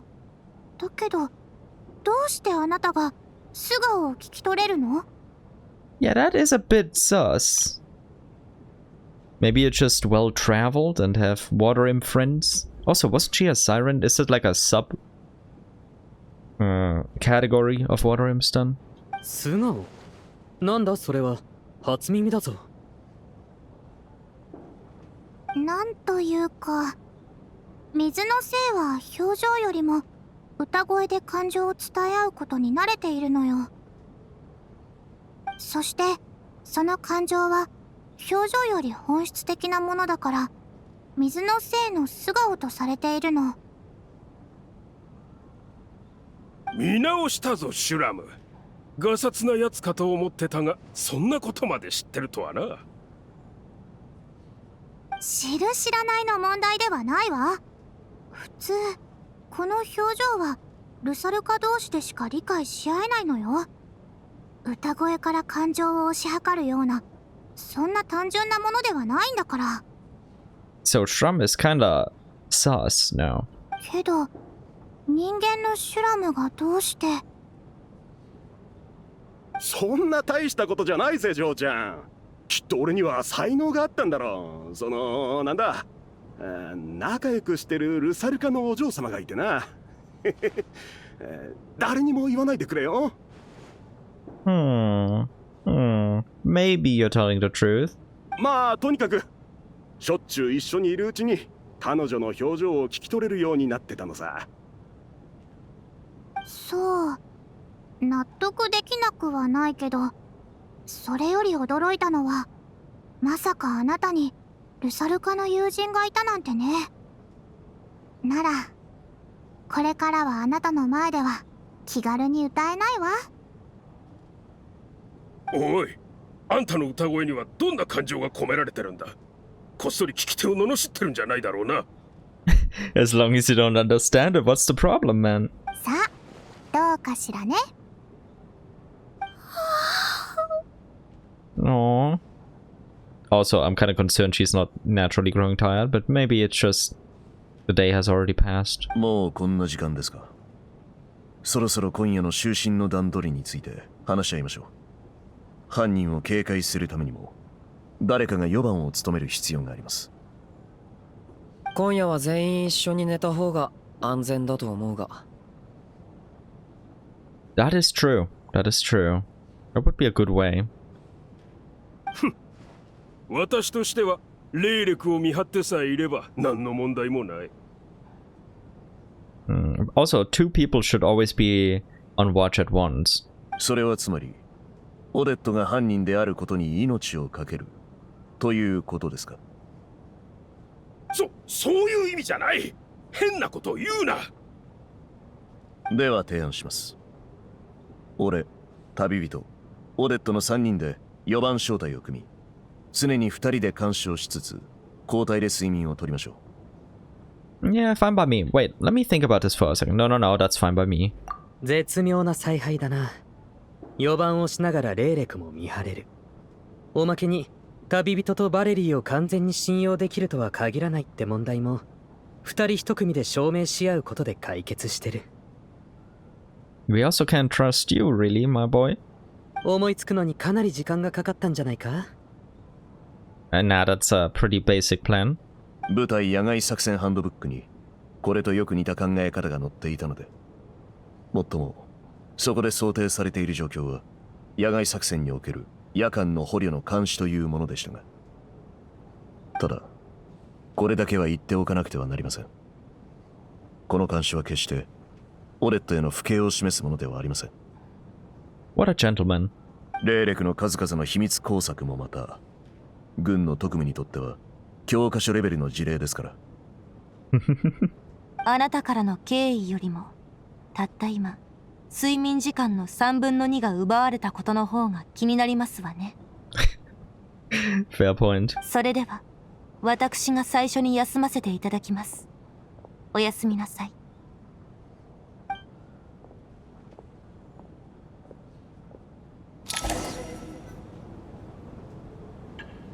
As night falls, you and Valerie take the first watch together.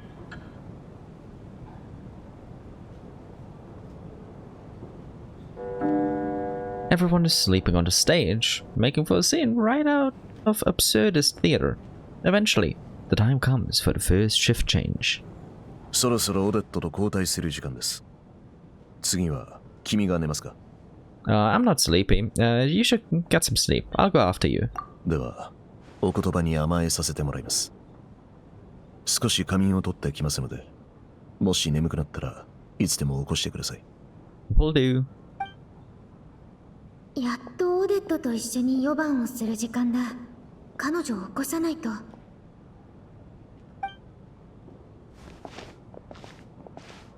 I wonder if this will go smoothly. そもそもここへ来たのはオデットから情報を聞き出すためだった。何を聞くべきか考えをまとめておいた方がいいかな。うん。そんなにじっと見つめてどうされたのですか？ You're awake? But I didn't even wake you yet. Also, sorry about the sleeping beauty. I was just distracted. 頭の中が整理できなくて眠れませんの。それにあなたに聞きたいことがありましたので。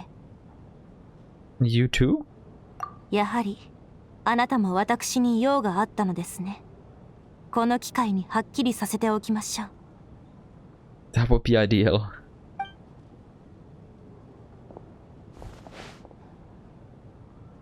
まずあなたへの質問はとてもシンプルなものです。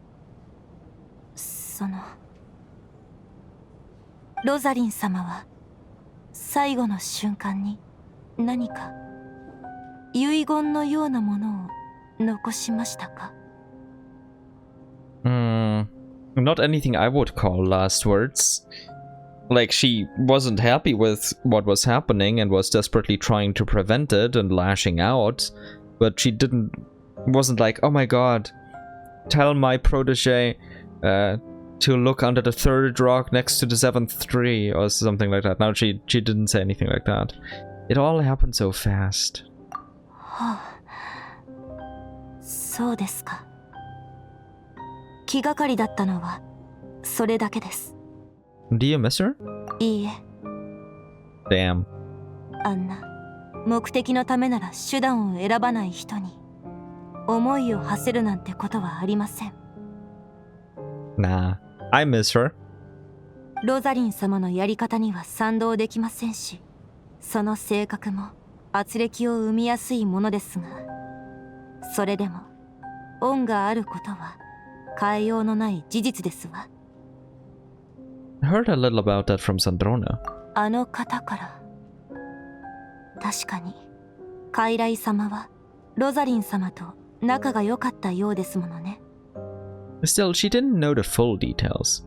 ロザリン様はこの手のことを誰かに話す方ではありませんし、たとえ話していても私には関係のないことです。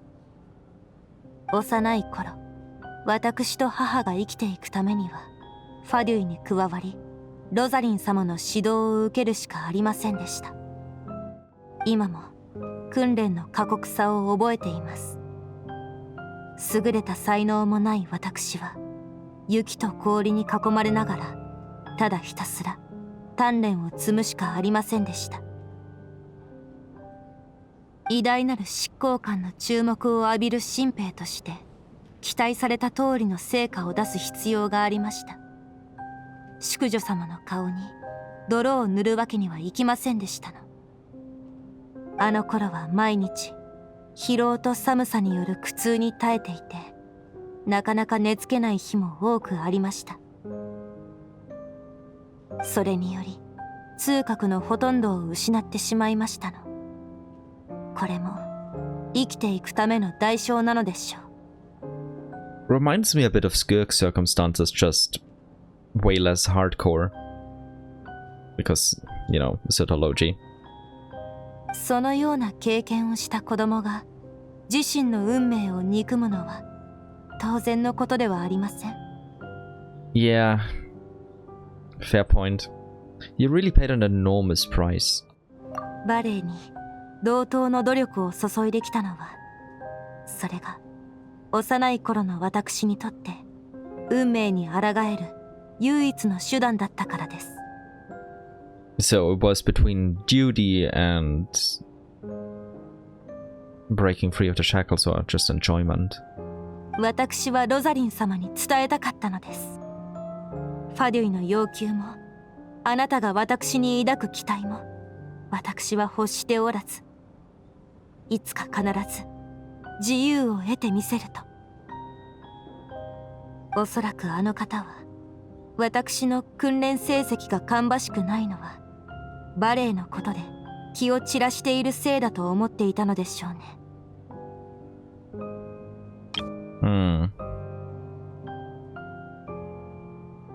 So did you have a big fight about ballet? ある夜、こっそりバレエの稽古をしていると、突然ロザリン様が現れましたの。私を連れ戻しに来たのだと、すぐに気づきました。私はこう言いました。あなたには母から受け継いだ踊りを見る資格などありません。と。Damn. That is ruthless. That is ruthless. Poor Rosaline. まさか自分より先に私が激高するとは思ってもみなかったのでしょう。ひどく驚いた表情をしていました。It's probably not just that. She probably didn't really think you were, like, you two were on terms as bad as this, because that's pretty extreme. けれど不思議なことに、あの方は訓練の時のように私に厳しく当たることはなく、しばらく沈黙した後、立ち去っていったのです。I think she was harsh on you during training because this was her way of looking out for you, but clearly this wasn't what you would have preferred. So yeah, I think you misunderstood her from the very beginning. それ以来、干渉されることも口出しされることもなく、踊りの稽古中に現れることもなくなりました。Lumine, I think you got that wrong. It's not that she was a very proud person. But yeah, explaining that to Lumine who doesn't know would be a bit difficult. ええ。けれど、今となっては、この念白を手にするたびに、どうしてもあの夜のことや、ロザリン様の顔を思い出してしまいますわ。So this was a gift from her? Yeah, I suspected this when we saw it the first time, but I didn't really vocalize my thought. 送るという言葉は穏やかすぎるかもしれません。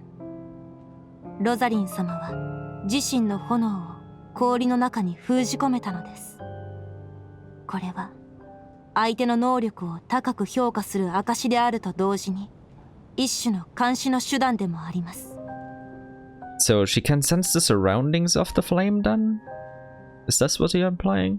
ロザリン様は全ての粘白の位置を把握しており、それを所持する者が怪しい行動をとれば即座に疑いの目を向けました。高く評価されることはこれほどまでに息苦しさを感じますのね。Damn, so much Rosaline slander. ですからロザリン様の訃報がスネージナヤに届いた時、多くの人がすぐさま粘白を砕きましたの。まるで枷から解放され、重い肩の荷が下りた様子でした。I want a core weakness. けれど私は未だにこれを持ち続けています。この熱は痛覚の薄れてしまった私でもはっきりと感じ取れる数少ないものの一つですから。Yeah. I'd describe it as tough love, just not the kind you should put a child through. Still. あの夜、ロザリン様は本当に踊りをやめさせに来たのでしょうか。確信が持てないのです。私はあの方を恐れるあまりにとてもひどいことを言ってしまいました。Yeah, you never had the chance to have that chat and figure out what she really wanted to do. Considering that she never bothered you again after that, that's definitely has nothing to do with pride. Maybe very slightly, but it's more that she was probably deeply hurt by it and also realized that she may have treated you wrongly the entire time. That's also why she reached out to Alekino, who knows how to deal with kids, because she had no idea. Damn. やはり何も残していなかったのですね。構いません。ただ最後まで歩み寄ることができなかったのが少し残念なだけですわ。Wait, but Sandrone told me you two had settled things. 和解？その時に。She said that Alekino gave Rosaline some advice and that Rosaline went to see you.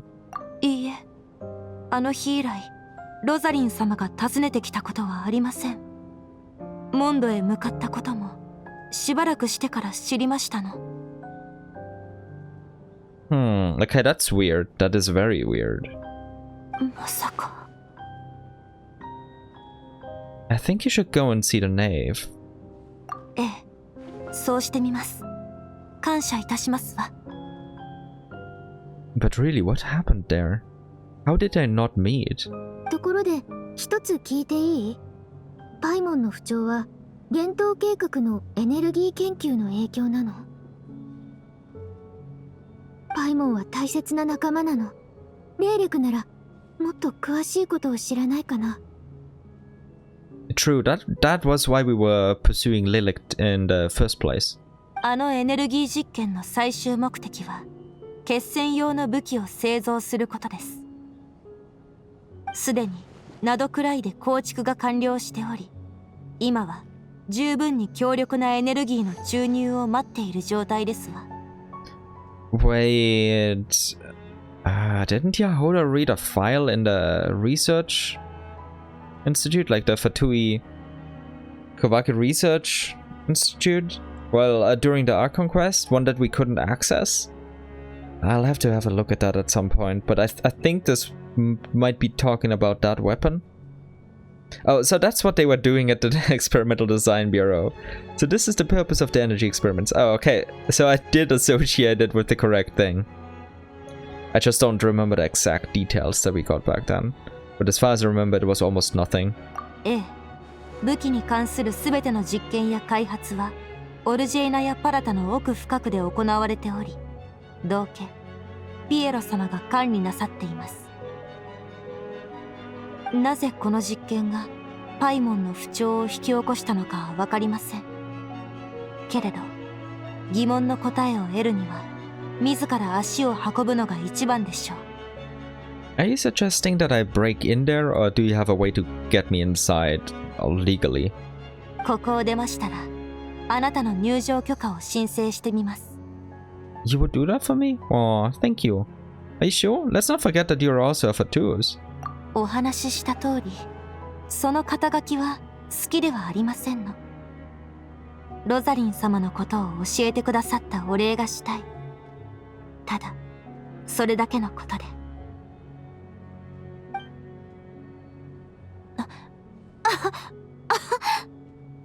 あれ、どうしたの？具合でも悪いの？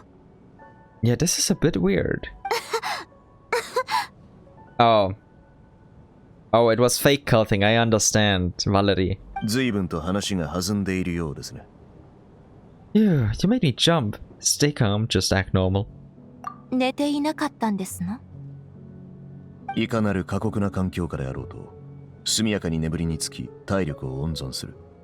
それが軍人が持つべきスキルです。当然寝ていましたが、どうかしましたか？ Nothing's wrong. Don't worry about it, my guy. もしずっと起きてたとしても聞こえてないよね。It depends on how good his ears are and how loud you two were. お疲れ様でした。さあ、交代しましょう。旅人、今度は君が休む番です。Alrighty, nighty night.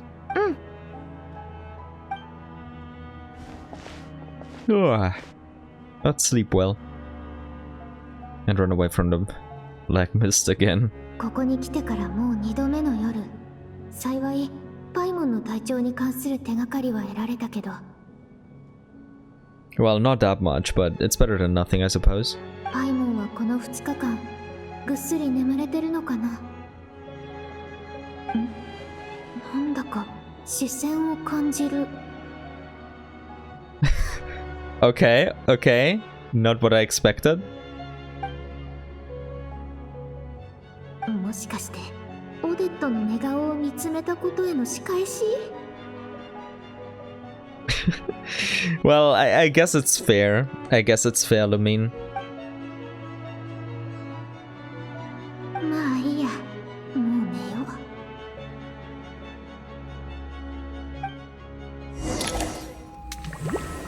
Oh, Black Mist time. Who's it gonna be this time? ちょっと何をぼーっとしているのです。あなたももう限界なのですか？ Where are we? I don't know where this is, and yet it feels strangely familiar. 私たちもうどれくらい歩いたんだっけ？覚えてる？時間なんて概念はとっくになくなっていますよ。頭上の何と言いましたか？あれを発見して以来。This is different. 星の鍵じゃなくて鍵の星？まあどっちでもいいわね。名前をつけた人は黒い霧に飲み込まれちゃったし。Okay, it's still the black mist that's the enemy. But what is the star key or key star here? 私たちは頭上のあれを発見してからというもの、あそこにたどり着きさえすれば、ここから出るための希望があると信じ、ひたすら上へと進んできたのです。It's still kind of weird that Mitya is not here at this moment. ところが、どれだけ歩いても全く距離は縮まりそうにありません。それでもここまで来たんだし、万が一ってこともあるでしょ。もしかしたらあと少しで着くかもしれないわよ。ほら、喋ってると黒い霧に追いつかれるわ。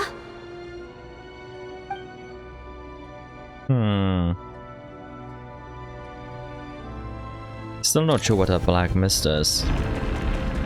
Oh, and they have... So we're fighting this time. Because why else would we have health bars and our combat skills and heals, etc. Affected by the stellar glimmer reaction. In Snezhnaya, many opponents can be affected by the stellar glimmer reaction, which can cause them to lose the ability to use certain skills. Make use of the stellar glimmer reaction to create an advantage for you in the field.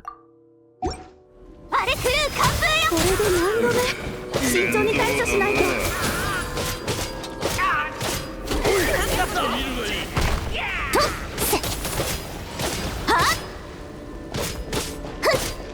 お前さん一線を越えたぞ。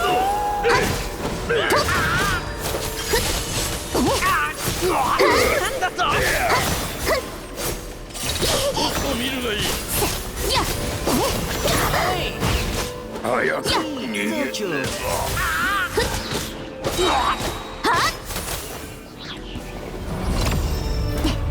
Come on, follow me. Let me go. Let me go. Wait. What's going on here? What the hell's going on here? また魔物よ。注意して。おいおい、本気か。と。ま。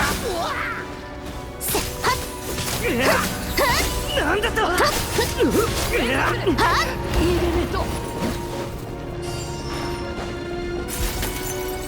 Let's go. Come on, you two. Don't fall behind.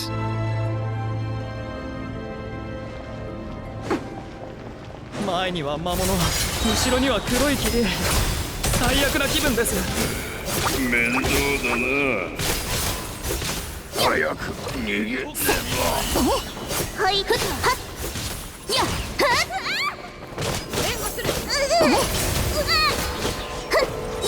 It's all good, don't worry about it. It's all good.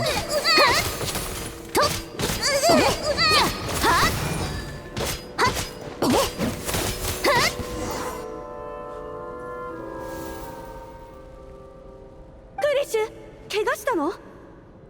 いいえ、大丈夫です。ただ急にもう歩きたくなくなってしまって。 Rest in peace, Coalition. Rest in peace. そう。実は私もとっくに限界だったの。こんな希望ならいっそない方がマシだったかもね。 Rest in peace, Rampana.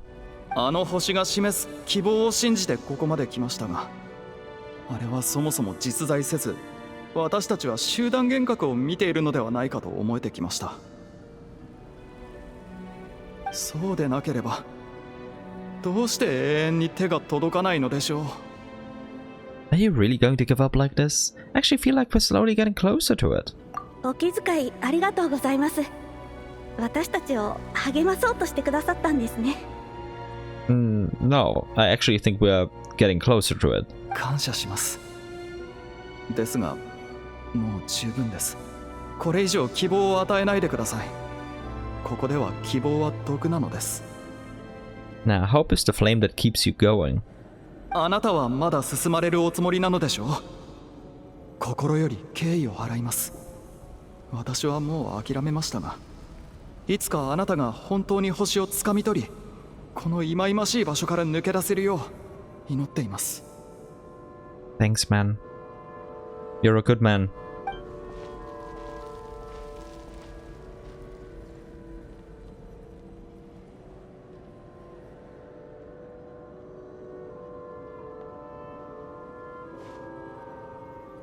Is it really just up there? じゃない。星との距離はどんどん狭まってきてる。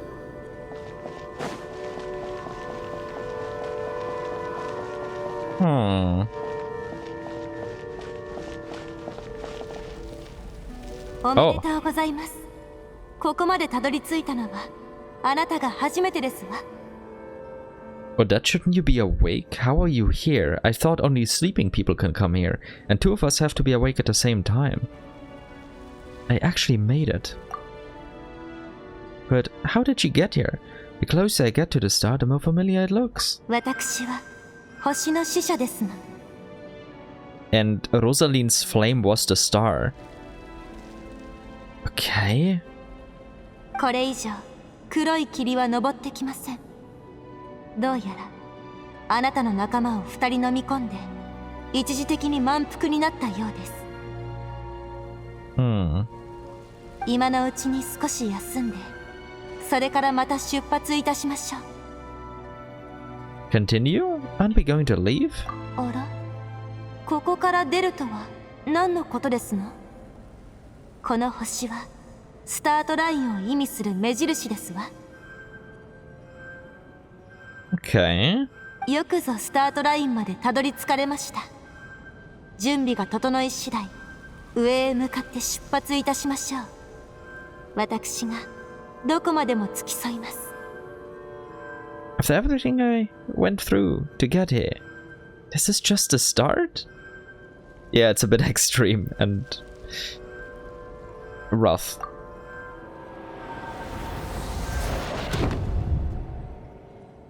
あら、どうしましたの？ちょっと、まだ出発もしていないのに、倒れてはいけません。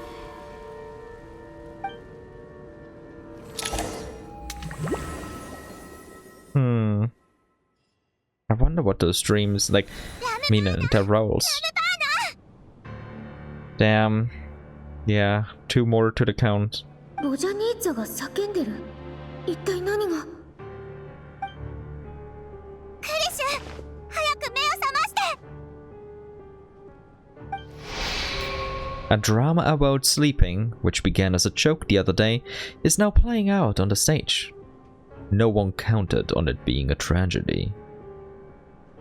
Everyone is gathered around the 2 sleepers in the center of the stage. Without even inspecting the scene, you already know what has happened, as if someone had told you in advance. Coolish deceased during the night. And Drampana deceased during the night. 死因は不明。昨日亡くなった2人と完璧に状況が一致しています。今回はみんな一緒に舞台で寝ていた。つまり周囲の環境が原因である可能性は排除できる。ラムパーナ、クリッシ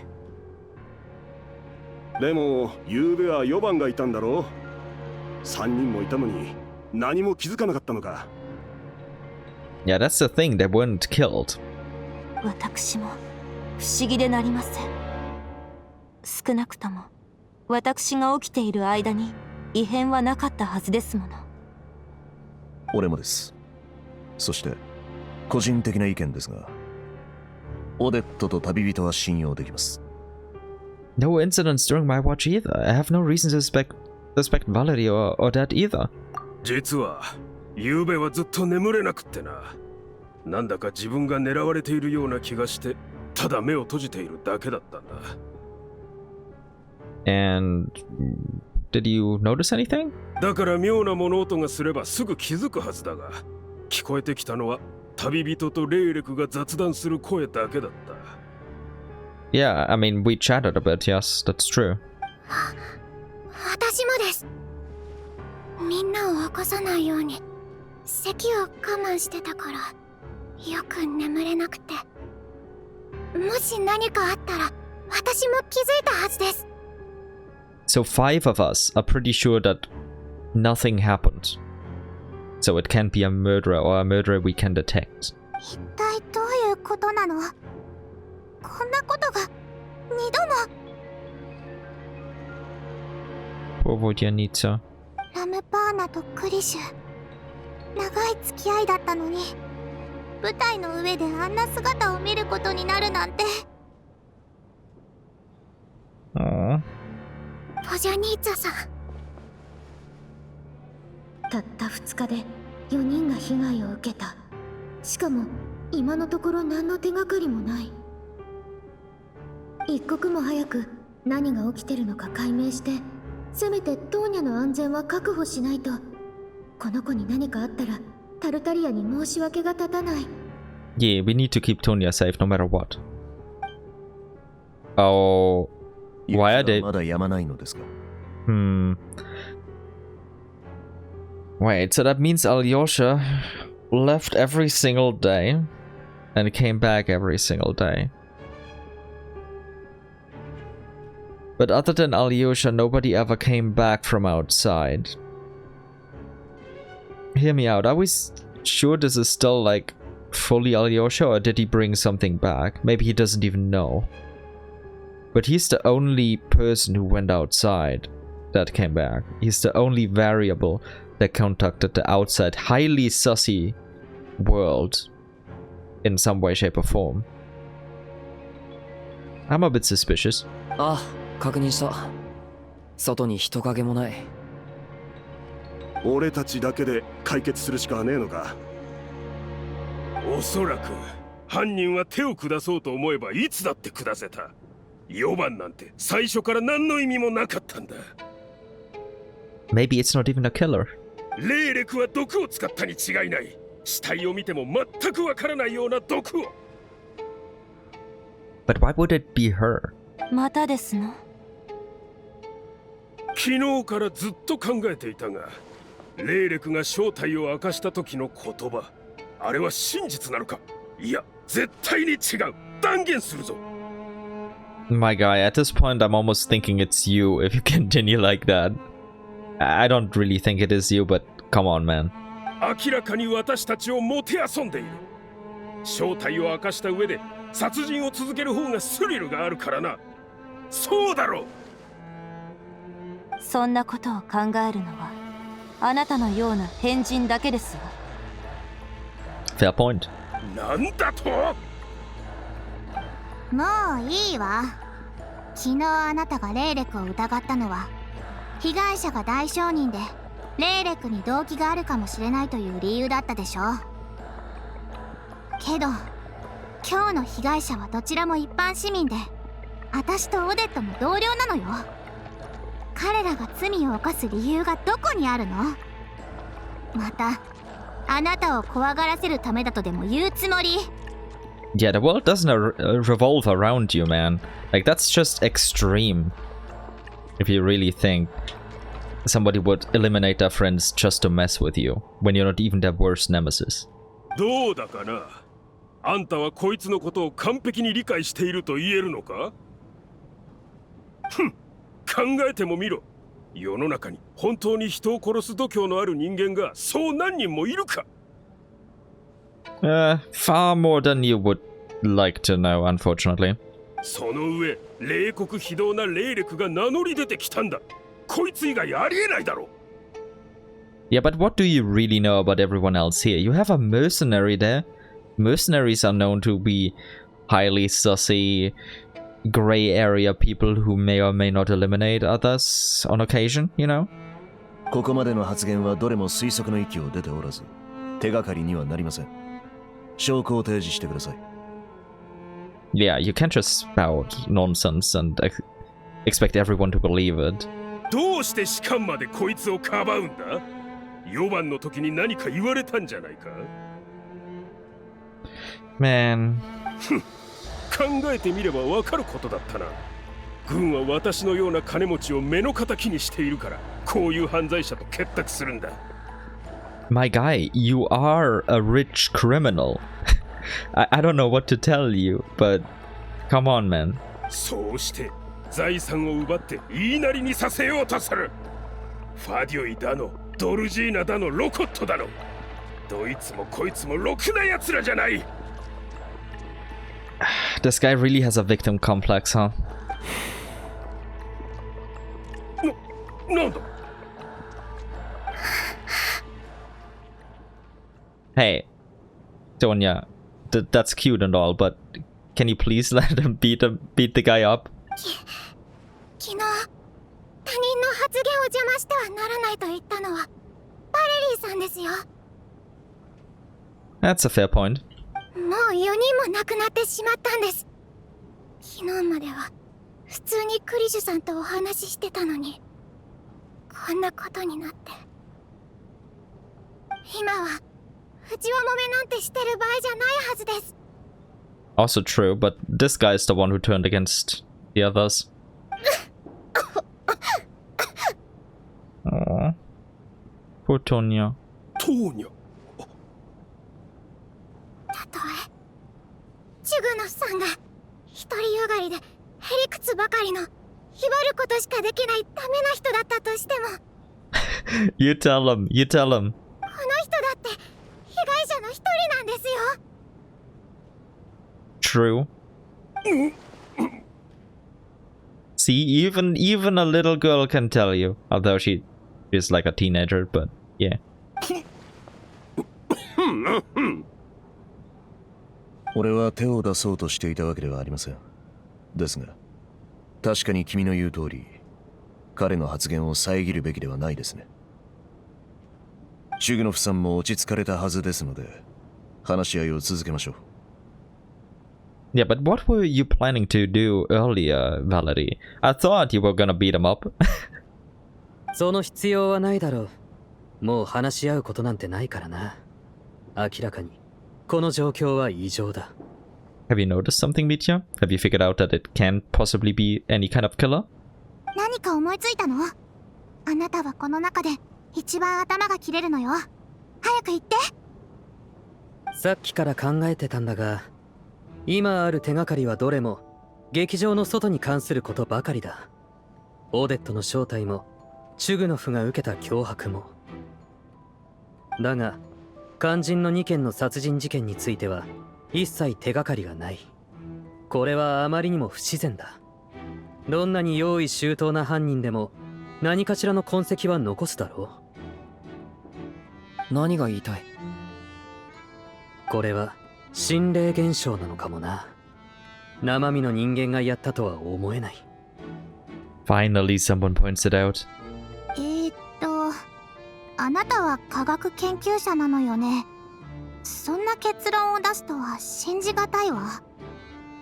What do you need, my girl? Dad. He may be a scientist, but the supernatural is real in your world, so obviously any rational person would come to that conclusion.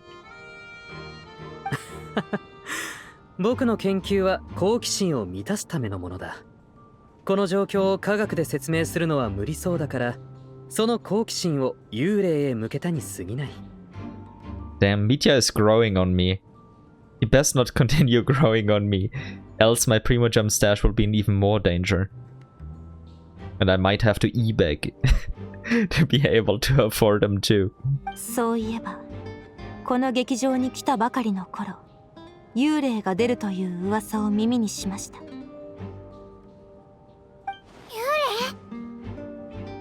Haunted in which way? そんな話もあったわね。けど、所詮は噂でしょ。私たちはここで長年働いてきたけど、変なことは何も起きなかったわよ。That's reasonable, yes, but did you ever actually sleep here? Maybe it's got something to do with the night? まさか幽霊の話題になるなんて。もしパイモンがいたら怖がって私の後ろに隠れてただろうな。Oh, the empty spot where Paimon's supposed to be. それじゃあ視点を変えてもう一度手がかりを探してみるのはどう？きっと新たな発見があるはず。 It's a good idea. そうですね。犯人を捕らえるのも幽霊を捕らえるのも俺にとっては同じことです。皆さんは引き続き慎重に行動してください。Yeah, that's a good idea. 俺は遺体を同じ部屋に移しておきます。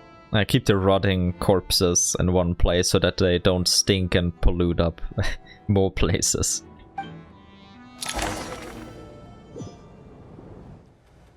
Yeah, like the only possible clue is deceased during the night. Hello, what do you need, sir? 何か隠しておくべきものはあったかしら。ここに来てから何年も経っているから、自分でも忘れているものが絶対あるはず。If I'm not wrong, shouldn't there be a basement of some sort? Because I saw like a path leading down. Like if I go here, then right, and then there's a path going down, I believe. Maybe there's something there.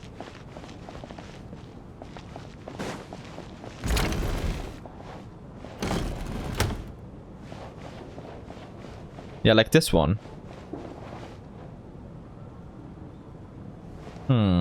Let me check this place first.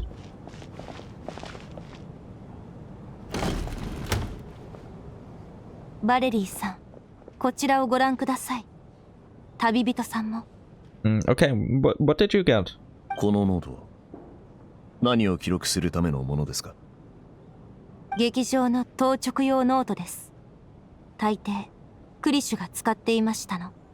Okay, that's interesting. 普通は各公演のトラブルや観客数、退場時間などを記録するのですけれど。I saw Coolidge at the entrance before coming in. I think he was holding this book at the time. Okay, we didn't see this in game, I believe, or at least I didn't. I'll have to check the recording afterwards. But okay, so he had that book with him.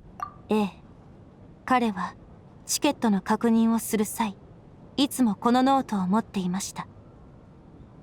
これがあれば、確かに今回の公演に関する多くの情報が手に入りますね。何か気になる点はありましたか？ Oh, remember, wait, one thing. I'm maybe cooking here, or maybe I'm burning down the kitchen. Oh, I'm just imagining things. Remember how I said, wait, why the hell is Alyosha here? I didn't see him at all before we took this picture. He was just there and we didn't see him at all beforehand, but everyone treated him as if he had always been there.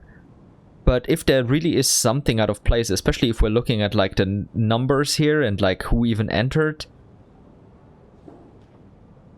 maybe Alyosha just never even arrived that day and just happened to be here somehow. And like he's so odd in this situation. Like something is wrong with him. I swear, unless I'm imagining things. In before I eat my words in like 15 to 20 minutes, but let's see. 人数が何度数え直してもこれに記録されているものと食い違っていますの。Let me guess, we had one additional person.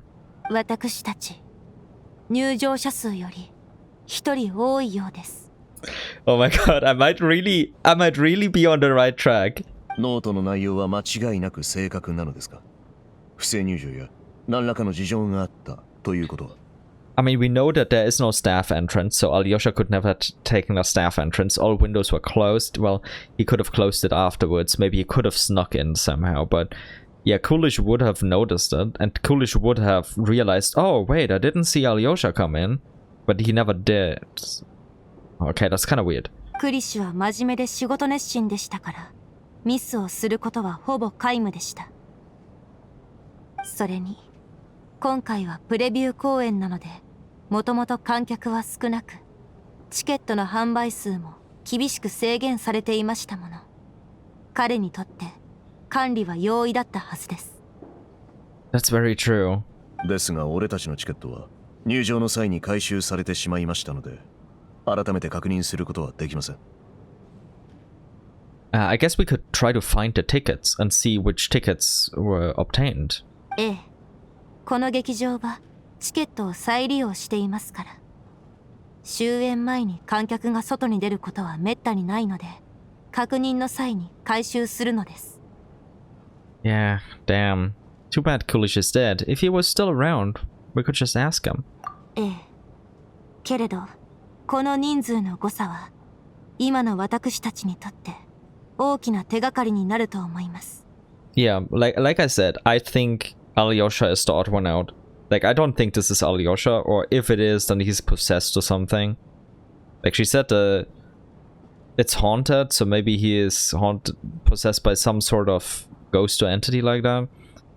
At the same time, I think the dark mist is like extremely highly emblematic of death and the embrace of death and like the struggle to keep on living, escaping from it. And considering that when giving into the black mist, they just die. And we do know Ronova appears in this act somewhere, somehow. Maybe she is connected to this? どこからともなく一人増えたということですか？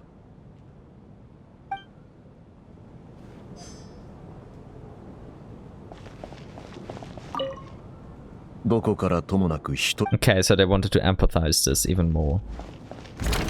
Or emphasize, sorry. I'll go here first because I think that other place is way more important. Donya!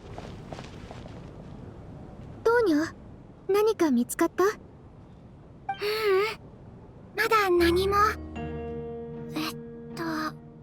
心霊現象の手がかりを探すんだよね。あなたと一緒に探した方がいいかなって。Aww. Okay, we can team up. I'll protect you. これは手書きのよくわからないノートだけど、一緒に見る？ Yay, reading time. You have to put on the glasses. この見た目のノートなら怖いことは書いてなさそうだね。 I wonder whose notebook it is. 一緒に見よう。 No. Okay, okay. Reading glasses. Let's put them on. A letter in a diary. You once told me I would understand someday, but even now, I still don't. I don't believe anyone should be forced to abandon the homeland because of a change in power. She never considered the feelings of us water-imp nobles. Every inch of this land reflects memories of my childhood. If I close my eyes, I can still hear everyone's songs echoing everywhere. I will not forgive those who drove us away. And I miss you very much, Mother. Looks like this is written by Vodyanitsa or that mercenary, and that mercenary is even more sus. Like, those are the two possibilities. I often find myself missing that dress with the tassels, the heavy bed curtains, and the first rays of sunlight that would stream into the manor each morning. But it's alright now. If I narrow my eyes just a little, the light seeping through a crack backstage feels just like the one in our manor. I know that life is gone forever, and I can miss it all I want, but I also feel that what I have here now is no less than what I lost. The fantastical sets designed by the prop master, the many fans who come all this way just to see me, and the quiet dancing girl who doesn't talk much. These are all mine. I won't lose any of it again. Never. Absolutely never. Aww. I can understand what you need to hear. I'm glad she comes to love all of these. I've joined a rather remarkable organization, though I can't tell you its name, hehe. Okay, Rotok. Whatever the great figure intends to do this time, there should always be someone looking out for the misfortunes of ordinary people. That's what our organization exists for. Even now, I still don't understand her. Why is it that those in power always seem this way? They clearly have the ability to bring greater happiness. Some say she has her own difficulties. But what could possibly trouble someone as seemingly omnipotent? Never mind. I should just focus on what I can do. I suppose you'll all hear about our organization sooner or later. Its name is... never mind. I'll leave it a mystery for now. Yeah, obviously, Vodyanitsa is talking about Rotok. I still wonder who the leader is. I don't think we even know if it's a man or a woman. They're really mysterious, obviously. I think the biggest plot twist would be that it's either like that Tsaritsa or like Danica or possibly Vesna. I guess I could see it being Danica. Like, obviously that Tsaritsa cares about the ordinary people. But maybe it didn't fit into the power structure, or it really is some sort of rebel. And yeah, I mean, that Tsaritsa is just seemingly omnipotent. Clearly she still has her struggles with the heavenly principles. Obviously, those are an issue. I wonder what the comments will be. Yeah, it has to be. こんなことしていいのかな。なんだかうっかり他人の秘密を覗き見しちゃったような。I mean, since it's an accident, it should be fine. Now I feel a little guilty too. No, it's surely fine. Let's cope. お父さんとお母さんに向けて書いたのかな。でも、どうして手紙じゃなくてノートに書いてるんだろう。Maybe she's lost her parents or has no way to send it to them. それは彼女の両親はかつてスネージナヤの女工に追放された水の精の貴族で、どんな配達員もたどり着けない新たな領地に行ってしまったからよ。Where do they live then? We've never really seen water imps anywhere. And we've been to quite a few places. Hey, Vodyanitsa, I can explain. ごめんなさい。いいわ、気にしないで。ちゃんとしまっておかなかった私の落ち度よ。手がかりを探すなら隅々までしっかり探さないとね。 Thanks for being reasonable. 何も悪くないわ。 Thanks for being reasonable about this. さあ、ノートを渡して。この部屋は私が調べるから、あなたたちは他の部屋をお願いするわ。 Yeah, that's fair. I think they're trying to mislead us with the whole water imp business. I'm completely fixated on Alyosha being the odd one out.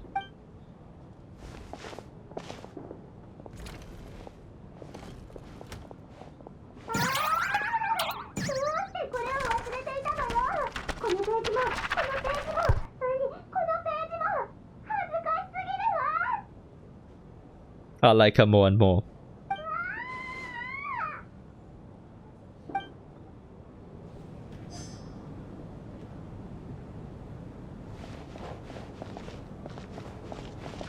Okay, we can't enter it again. That's a bit of a shame. This one I already entered again, yes. No idea if Tonya actually joined us here or not.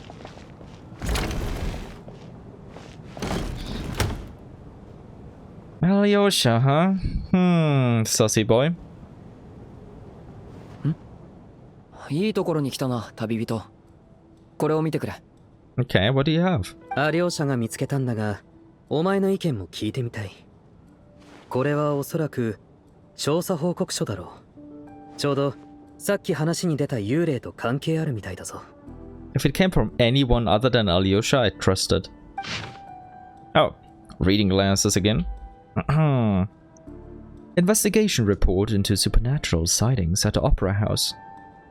This commission is clearly not as simple as previous cases involving only folklore studies. It appears to be connected to something far more mysterious.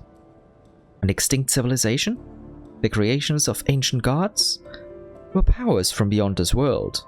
The possibilities leave ample room for speculation. From now on, we should take this as a lesson. A simple surface does not imply that what lies beneath shares the same level of existence or nature. Good advice. Ley lines themselves possess a powerful ability to either devour or guide souls. In most cases, once the soul and body of the deceased are separated, the soul is drawn directly into the ley lines, leaving no room for lingering existence. However, evidence shows that the connection between the theater area and the ley lines has been obstructed, though only partially, not completely severed. Still, this has granted certain souls unwilling to return to the ley lines an opportunity. Their resistance is strong enough. It may even linger within the theater indefinitely.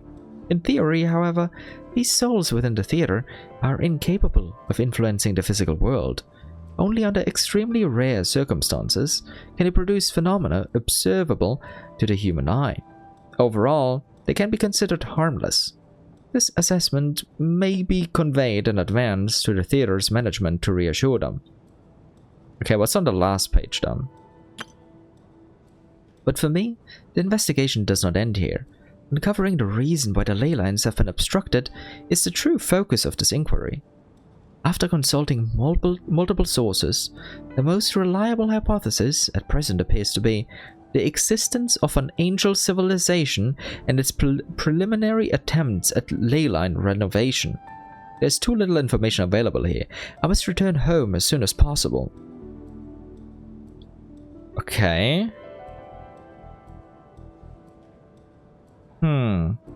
So something constructed by the angels is interfering with it. That's what I'm taking away from this. 調査報告書？ずいぶん年季が入ってるみたい。この署名はスメール人のものに見えるけど、スメールから来た調査員が書いたのかな？ I guess at the time, if it's quite old, Snezhnaya still had a lot of contact with Sumerudan. 劇場の責任者はわざわざ調査員を雇ってこの件を調べてたようだが、この報告書は誰の目にも触れなかったらしい。It's suspicious that they haven't looked at it. 責任者は幽霊に危険性があるかどうかを知りたかったようだが、それと同時に噂が広まって劇場の客足に影響が出るのを恐れたんだろう。重要なのは幽霊騒動は事実でその原因は地脈の流れの滞りにあるということだな。まさか今回の調査方針は正しかったのか。 What if the people were killed by simply separating their souls from their bodies, and the black mist, which I pointed out was more like a blue mist, reminds me of the EXP book Leyline Outcrops. Maybe they were just swallowed by the Leylines, these souls, and something within this theater can separate the souls from bodies, and that's how they died, because their souls entered the Leylines while they were separated from their bodies, even though they never actually died. 地脈に問題が生じるのはもはや珍しいことじゃない気がする。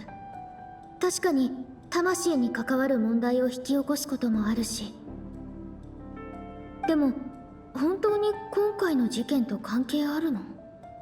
True that. それと報告書の最後に書かれている天の使い文明や地脈改造といった言葉も引っかかるが。 Yeah, same. I noticed those too as well. 完全に僕の専門外だな。さっぱりわからない。I don't know that much about it either. Just like fragmented bits and pieces, so unfortunately I can't be of much help, my boy. おっと、報告書からメモが。お前の足元に行ったぞ。Oh. Let's see. Death is near. Ronova? Someone is trying to warn me.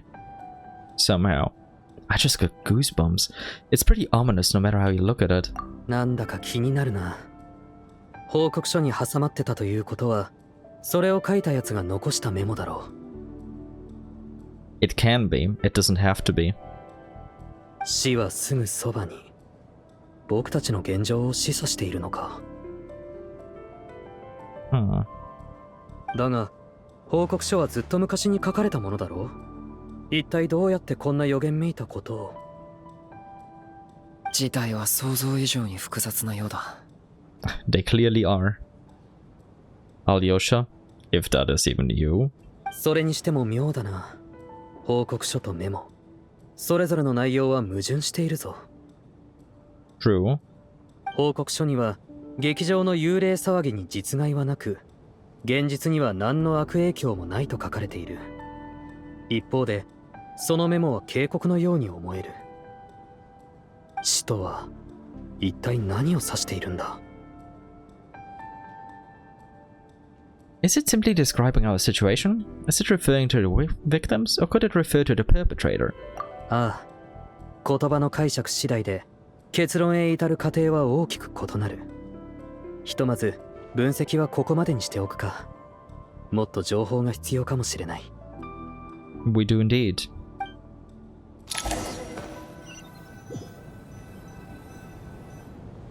状況と情報を整理して考えてみれば、ありえなくはないだろう。ごく自然な推理じゃないか。それはあなたの研究者ならではの発想ではありませんか？あるいは俺が未だに殺人事件の捜査という視点で見てしまうため、その意見を受け入れられないだけかもしれませんが。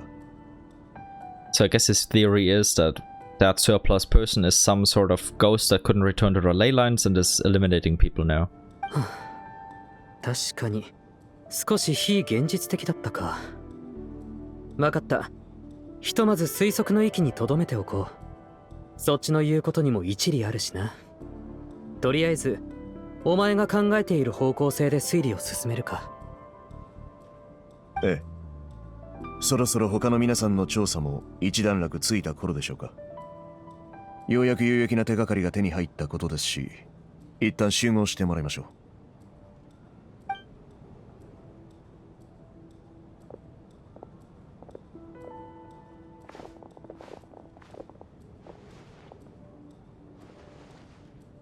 さて、情報は出揃いましたね。まずは俺の推測から、当直ノートが示す手がかりから判断するに、この中にいる増えた一人が犯人である可能性が高いです。普通にチケットを購入して入場すれば身元が割れるリスクが高まりますからね。ですから犯人は事前に劇場内に潜伏していたが、何らかの方法でスタッフの目を盗んで俺たちの中に紛れ込み、殺人事件を起こす機会を伺っていたはずです。それではもう一つの手がかりである調査報告のメモについてはどう思っているの？おそらく犯人の悪趣味ないたずらでしょう。心の歪んだ殺人者を何人か知っていますが、彼らは往々にしてこういった小細工を好むのです。That's a fair point. そうなるとやっぱり劇場の幽霊騒ぎは何の関係もないのね。No, that was just his theory. なるほどな。どこからともなく紛れ込んだ観客がただ公演を見に来ただけなわけがない。そんなに単純な話なのかな？ It definitely isn't. つまりその増えた一人を捕まえれば問題は解決するということだな。If that theory is true, yes, but the theory isn't true. 劇場側は私が今回のプレビュー公演を見に来ることを知っていただろう。私はそんな不正入場をする不届き者ではないからな。そうね。あなたはありとあらゆる手を使ってチケットを入手したと聞いているわ。なんでもあと少しで入り口の地べたに転がってダダをこねる勢いだったとか。Yeah, that about sounds like him. 誰がそんなみっともない真似をするか。こんな質問に意味はないでしょうけど、一応聞いておきましょう。チケットを持たずに入場した人はいる？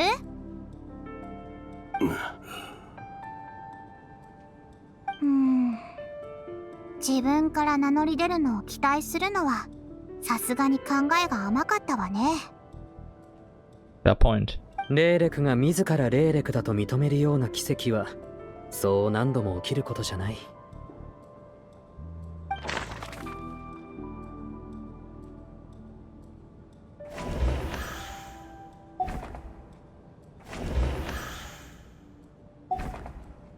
I don't think these two entered without a ticket. They were also together, so it's unlikely. These two are also unlikely. I entered with a ticket.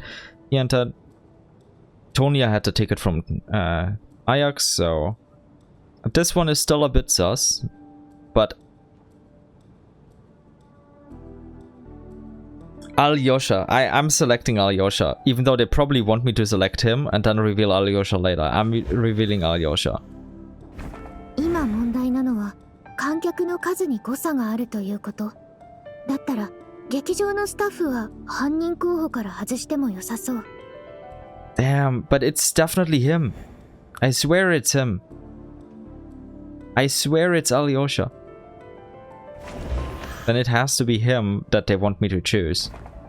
私たちの中で以前からシュラムと面識のあった人はいないはず。もし誰も彼の身元を証明できないのなら。That's true, but I swear Alyosha is behind that. My gut is telling me it has to be him. He was sussy with the water imps. あなたは本当にチケットを使って入場したの? Like, he was sussy with the water imps, I'll admit that, but I don't think he's that. I think Alyosha is way more suspicious. Like, even if he got in here with a ticket, I still think like all of this is just a red herring. Maybe I'm just too locked in on Alyosha though.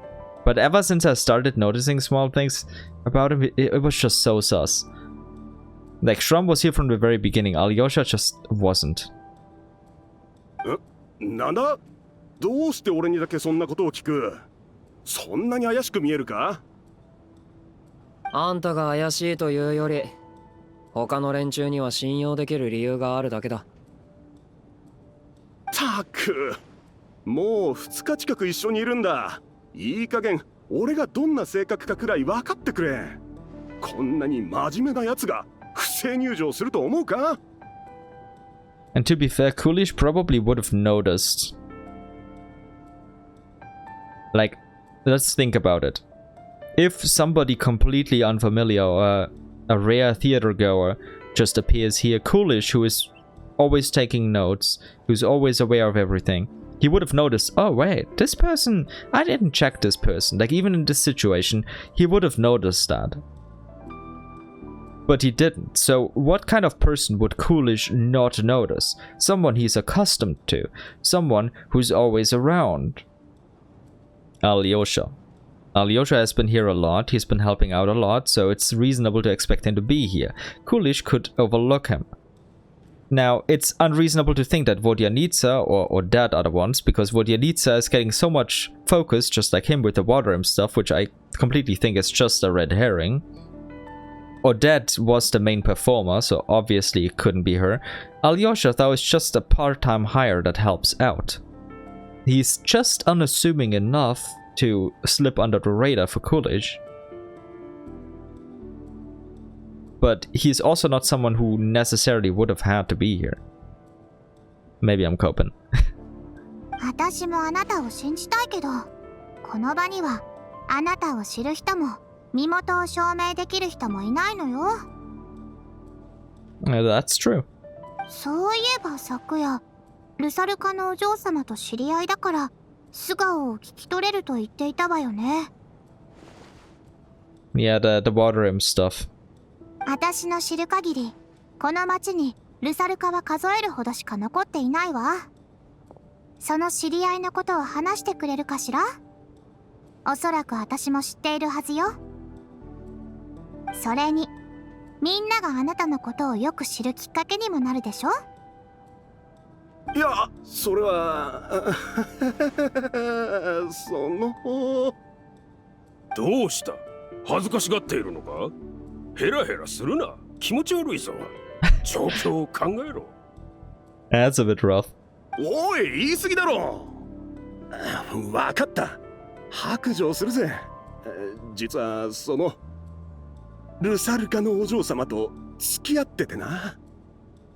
もともとは単なる雇われのボディーガードだったのに、ひょんなことからお嬢様との間に恋の火花が弾けちまってな。こんな夢みたいな幸運が俺に訪れるとは思わなかったぜ。要点だけ話してくださるかしら。わかったわかった。だが彼女の名前を明かすのはちょっとな。ほら、今は人間と水の性の関係が悪い時期だろ。俺が守ってるとはいえ、もし彼女が人間と付き合ってることがバレたら、きっとフェイ側からも人間側からも圧力を受けちまう。なんだと？お前、ちょっと待て、そんなはずは。シュラム、何を言っているんだ？ Yeah, that's a bit weird. なんだその反応は？何か変なことを言ったか？ Okay, he's definitely done a ghost who hasn't entered the ley lines. 関係が悪い時期。フェイ側、人間側ですって。Yeah, but it's definitely not him. Alyosha, I'm looking at you. おお、内戦の話だぞ。人間とフェイは戦争中だろ？俺の知る限り、スネージ内における直近の大規模な内戦は、約400年以上前に女皇陛下の即位直後、まだ統治が不安定だった頃に起きたものです。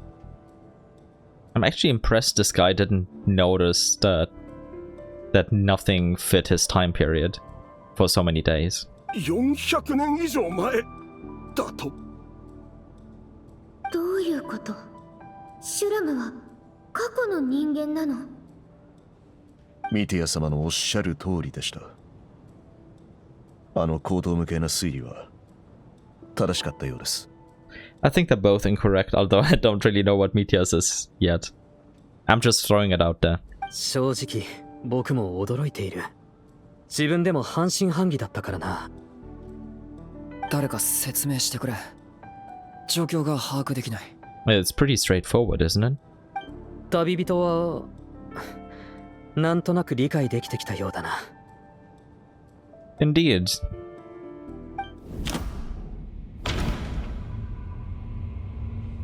clue to Shram's dread entity is, according to the theater's duty log, there seems to have been an extra person at the scene.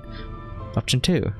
A letter voyeur needs a road to a family but never sent. Option 3. A clue that has yet to surface. Option 4. Investigation report into the alleged theater haunting. 劇場の地脈には手が加えられてる。そしてそのせいでここにいる魂は地脈に帰れなくなり、永遠に劇場をさまよい続けてる。シュラムの発言は彼が数百年前の人だってことを証明してる。そして劇場の幽霊事件の調査報告書からすると、シュラムが劇場をさまよってる魂である可能性が高い。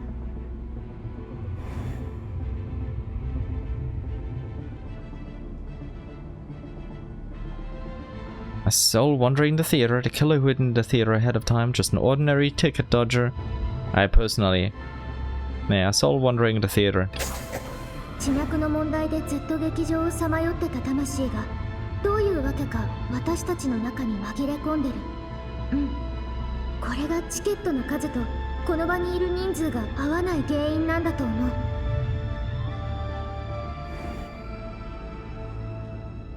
Death Destiny. In this case, death most likely refers to one of the recent victims. Someone who died long ago, murder, Lilig. Someone who died long ago. If we're going with this reasoning. 劇場には確かに地脈の問題とさまよう魂が存在する。死は多分シュラムのような死者を指してるんだと思う。死はすぐそばに。私たちの中に死者が紛れ込んでる。これが真相なんだ。I don't think it is. I think this is... all of this is a red herring. But it could be. It could be true. I'm getting partially convinced. よし。これで大体はっきりしたな。調査報告書によると、地脈の流れが滞っているせいで、魂は劇場をさまよい続けることになった。そしてシュラムこそが、ずっと昔に劇場で亡くなった人物であり、増えた一人のはずだ。メモに書かれていた死はすぐそばにという言葉だが、あれは死者、つまりすでに死んでいる人間を指しているんだろう。死者、すでに死んでいる人間。僕たちの中に死者が紛れ込んでいて、増えた一人は過去の亡霊だったというわけだ。俺が死者だと？たく、冗談きついぜ兄ちゃん。絶対に何かの間違いだ。それに俺が死者かどうかはともかく、この2日間誓って殺しなんてやってねえ。ええ、シュラムが死者だとしても、調査報告書には劇場内の魂は現実に影響を与えないから無害だと書いてあったのでしょ？ True, true. So the cause could be the ley lines themselves. Like I said, the black mist looks more blue, looks more like the blue EXP ley line outcrops. ああ。だが、問題を引き起こしているのが魂ではなく、地脈そのものだとしたら。That's a good point. 地脈には魂を強く引き寄せ、飲み込む力がある。もし地脈が魂を追い続けるブラックホールのようなもので、それに飲み込まれまいと逃げ続ける魂がいたとしたら。Ah, and the rising black mist, or blue mist in this case, could be because the ley lines are exerting more and more and more force to absorb the soul that just doesn't want to get absorbed. And so other people's souls in their sleep got sucked out of their bodies. あれ？その例えに似た状況、どこかで体験した気がする。ブラックホールは目標を達成できなければ、誤って無関係の魂を飲み込もうとするかもしれない。もちろん、これはあくまで推測だ。Yeah, it was always said that the black mist was satisfied and wouldn't rise again for a time. 亡くなられた4名は死因すら判明していません。あなたの言うように彼らの魂が地脈に飲み込まれたと仮定するならば、ある程度筋は通ります。確かに全ての疑問に説明がつきそうだけど、本当にこれが事件の真相なの？ミティアの独断的な推論に頼ってる部分が多い気がする。確実な証拠がない推測も含まれてるし。They're not really massive logical leaps, though. でも、現時点ではこれ以上に可能性のある仮説は立てられそうにない。それなら、どうしてシュラムは自分が死者だと気づかなかったのでしょう。2、3日も一緒に過ごして、ご自身が置かれている状況を把握できなかったのかしら。Yeah, that's the strange part about him. Like, how did he not notice that his world is completely different from the current one? The world he remembers is just nothing like this. 劇場の中を何百年もさまよっていた魂なら、自分の存在そのものや存在理由を疑うことはないんだろう。それが当然のことだと感じているんじゃないか。Well, if he's been wandering here for hundreds of years, yes, but if he's appeared with the blizzard, which I kinda suspect, then「天才坊やの言う通りかもしれないな」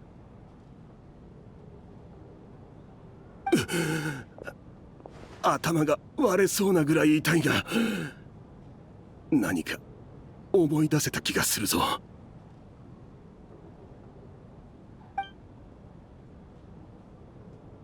死に関する記憶は思い出したくなくて忘れようとしていたんだな。No. VII. 一番辛い記憶だろうからな。あの日、俺はお嬢様とこっそり抜け出して劇場のチケットを買って公演を見に行ったんだ。あまり興味はなかったが、彼女と一緒にいられるだけで幸せだった。すると突然大勢の人間が劇場に押し入ってきて、劇場内の水のせいは観客もキャストも関係なく全員出てこいと怒鳴り散らしてな。さすがの俺でも人間とフェイの関係がさらに悪化したんだと察した。もはや過激派は戦争とは無関係な水のせいさえも見逃せなくなっていたんだ。だが俺ならこの場を切り抜けられると思い、上着を脱いでお嬢様にかぶせ、どさくさに紛れてこっそり逃げようとしたんだが。 You did well, my man. You did well. You tried. 結局あっさり捕まっちまって、裏切り者と罵られた。そうなると当然相手が何人いようとお嬢様が逃げられるよう戦力を尽くすしかない。ボディーガードとして、いや恋人としてな。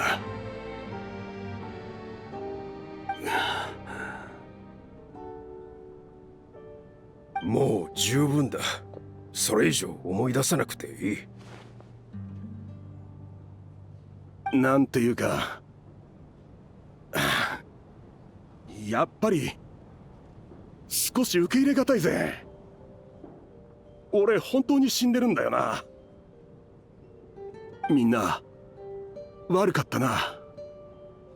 Hey, it's alright. It really seems like you didn't plan to deceive, so I don't think there are any hard feelings.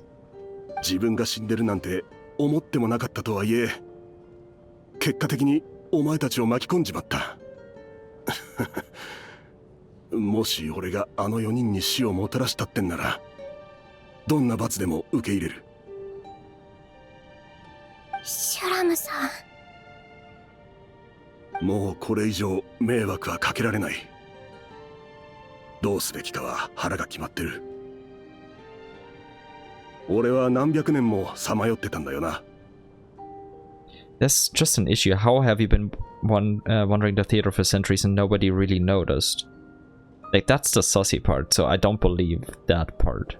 じゃあそろそろ行くべき場所に行くとするぜ。死を連れてな。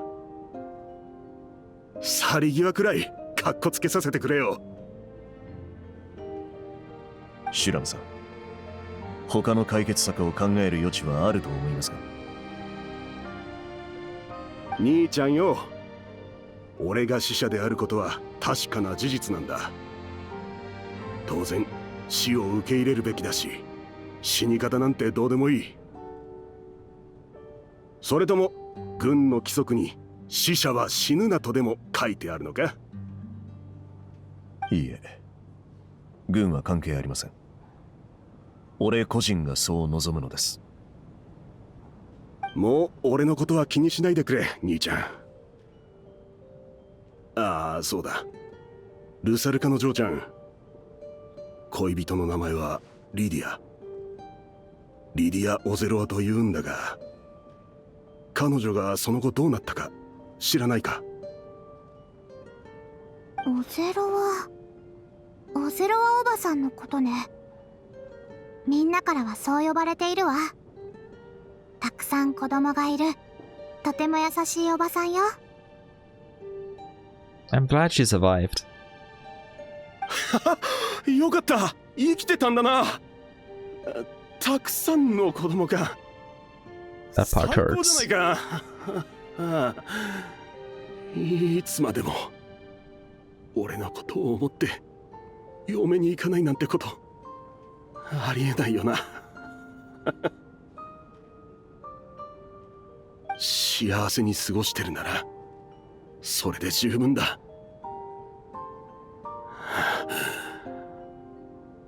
俺はもう死んじまったんだからどうしようもないか。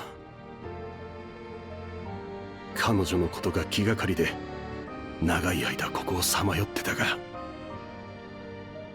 これでも未練はない。見送りはいらねえ。お前たちと過ごしたこの数日楽しかったぞ。来世でまた会おうぜ。Yeah, see you in the next life, my guy.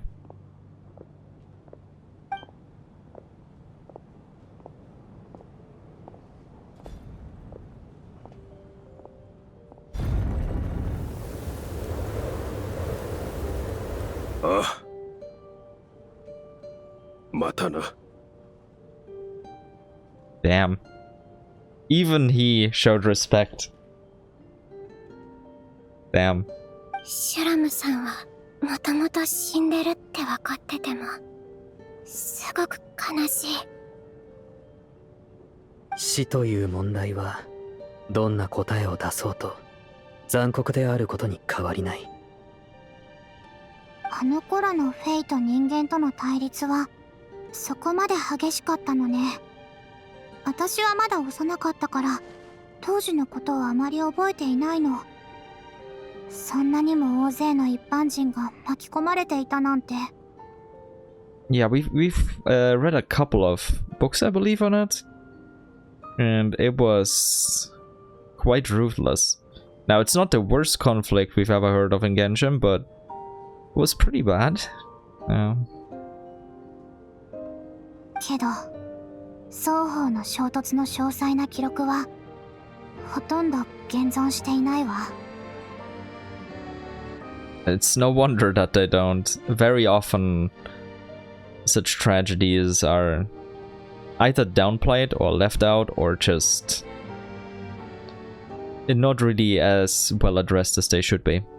人々が知っているのは、女皇陛下がファデュイという組織を作り、強引にフェイの貴族の大半を追放し、強大な力で人間を鎮圧したということくらい。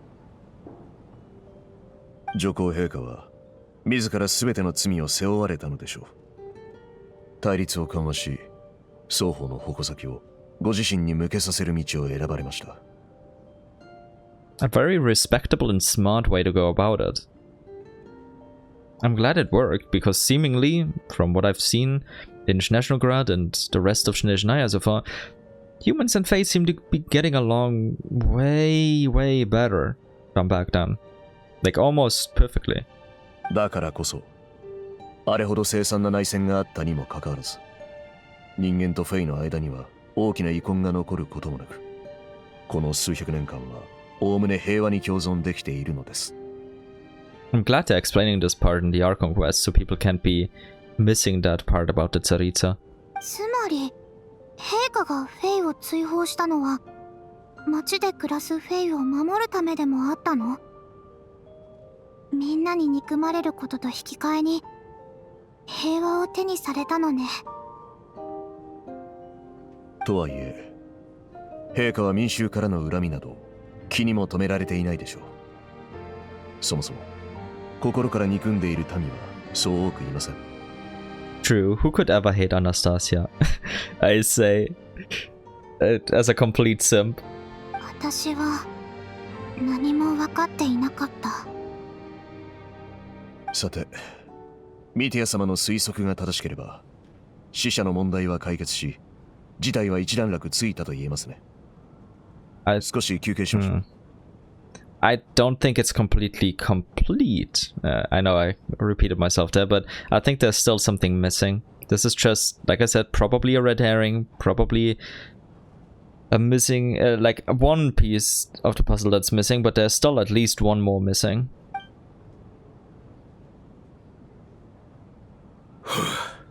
それにしても、このひどい天気はまだ続くのか。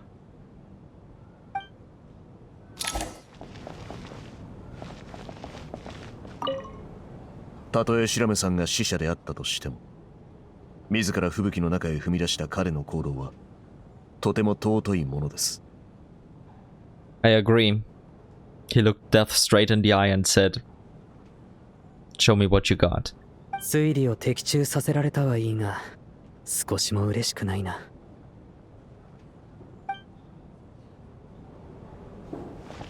Let's inspect the picture again because they're recommending to do so.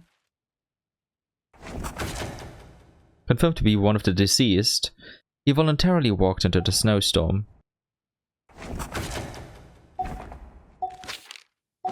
But yeah, it's still strange that Mithya and Odette were in that dream. Like, there's so much still missing. And I think Alyosha is the odd one out, like I said. ここを出たら本当にあいつにボディーガードを頼むつもりだったんだが、残念だ。Yeah. Quite a shame. He was a good man. Like, legitimately a good man in every way. これで奴も未練から解放された。悪いことばかりじゃない。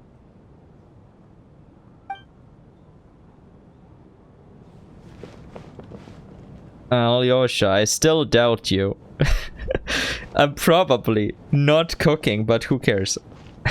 Who cares? I'm so deep down this rabbit hole, I swear there's something wrong with him. I can't wait to eat my words, that's gonna be really funny. For me. Maybe for you as well. シュラムさんは最後まで明るい人だったね。あいつが去り際に残した言葉、しばらく考えさせられそうね。Yeah, you were still really small back then, as you said, so you should really learn more about the time period to properly understand and appreciate the sacrifices that were made to get you all this far. It's the history of your people, so it's important to know and understand. Where is Odette, though?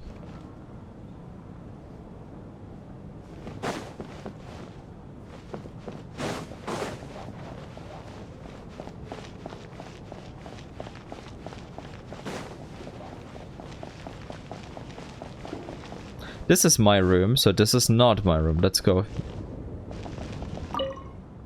The room where our companions' remains lie. Best not to disturb the peaceful sleep. Okay, okay.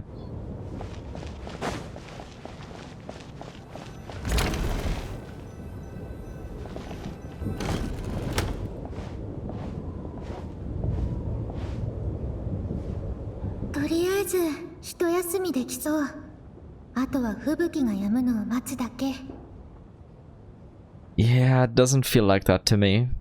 この数日一緒に過ごしたシュラムがまさか何百年も前から劇場にいた亡霊、いや死者だったなんて本当に変な感じ。 Not the weirdest thing we've encountered though. コンコンコン。 Hi Odette, please come in. コンコンコン。 Damn, that's so cute. それはノックのつもり？空いてるよ、オデット。一種の自己暗示だとでも思ってください。他人の部屋に入るという行為においてノックをするのがオデット、しないのがレーレクですわ。Okay, that's an interesting way to look at it. Sure, whatever makes you happy. Please come in, Miss Odette. ありがとうございます。それで何かあった？一人で私のところに来るなんて。ボジャニーツァが言っていましたわね。あなたは私の正体を知っていたと。 Oh yeah, about that. けれど誰がレーレクなのか議論したとき、私の立場を心配して黙っていてくださいました。 That's what you wanted to talk about? You just came here to thank me? That's cute. 心より感謝いたしますわ。 Damn, what a cute smile. But that rarely smiles like this broadly. I need to save it. Alright, got the screenshot. そんな、私の方こそ稲妻での淑女の件を責めずにいてくれてありがとう。実はもう一つ話が。あの時の私の素性のようにある人物の秘密をお話ししたいのです。 Wait, so you know something that nobody else does, but you didn't speak up, even though you know? これはあなたに相談すべきだと思いました。 Wait, does she remember that dream that we don't remember?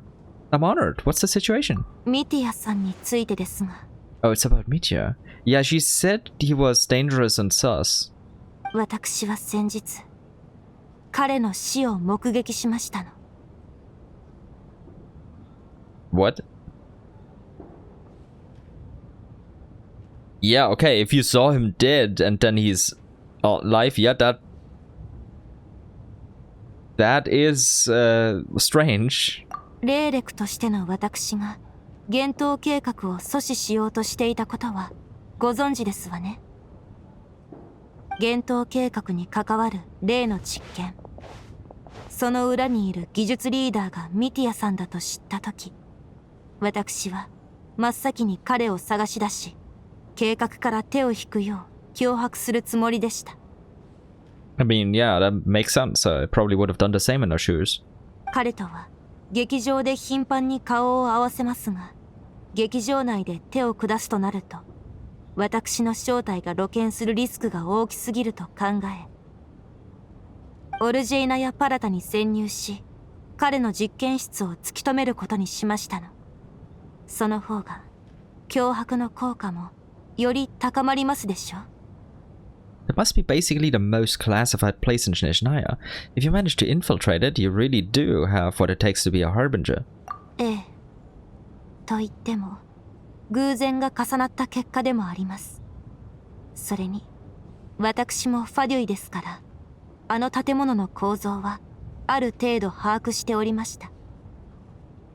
ともかく、私がミティアさんの実験室に侵入した時には、彼はすでに息絶えているように見えたのです。 How did you know? Are you sure he wasn't just dozing off? Like, how did you know this? And when was this? 呼吸や脈拍も確認しましたが、確実に全ての生体反応が失われていました。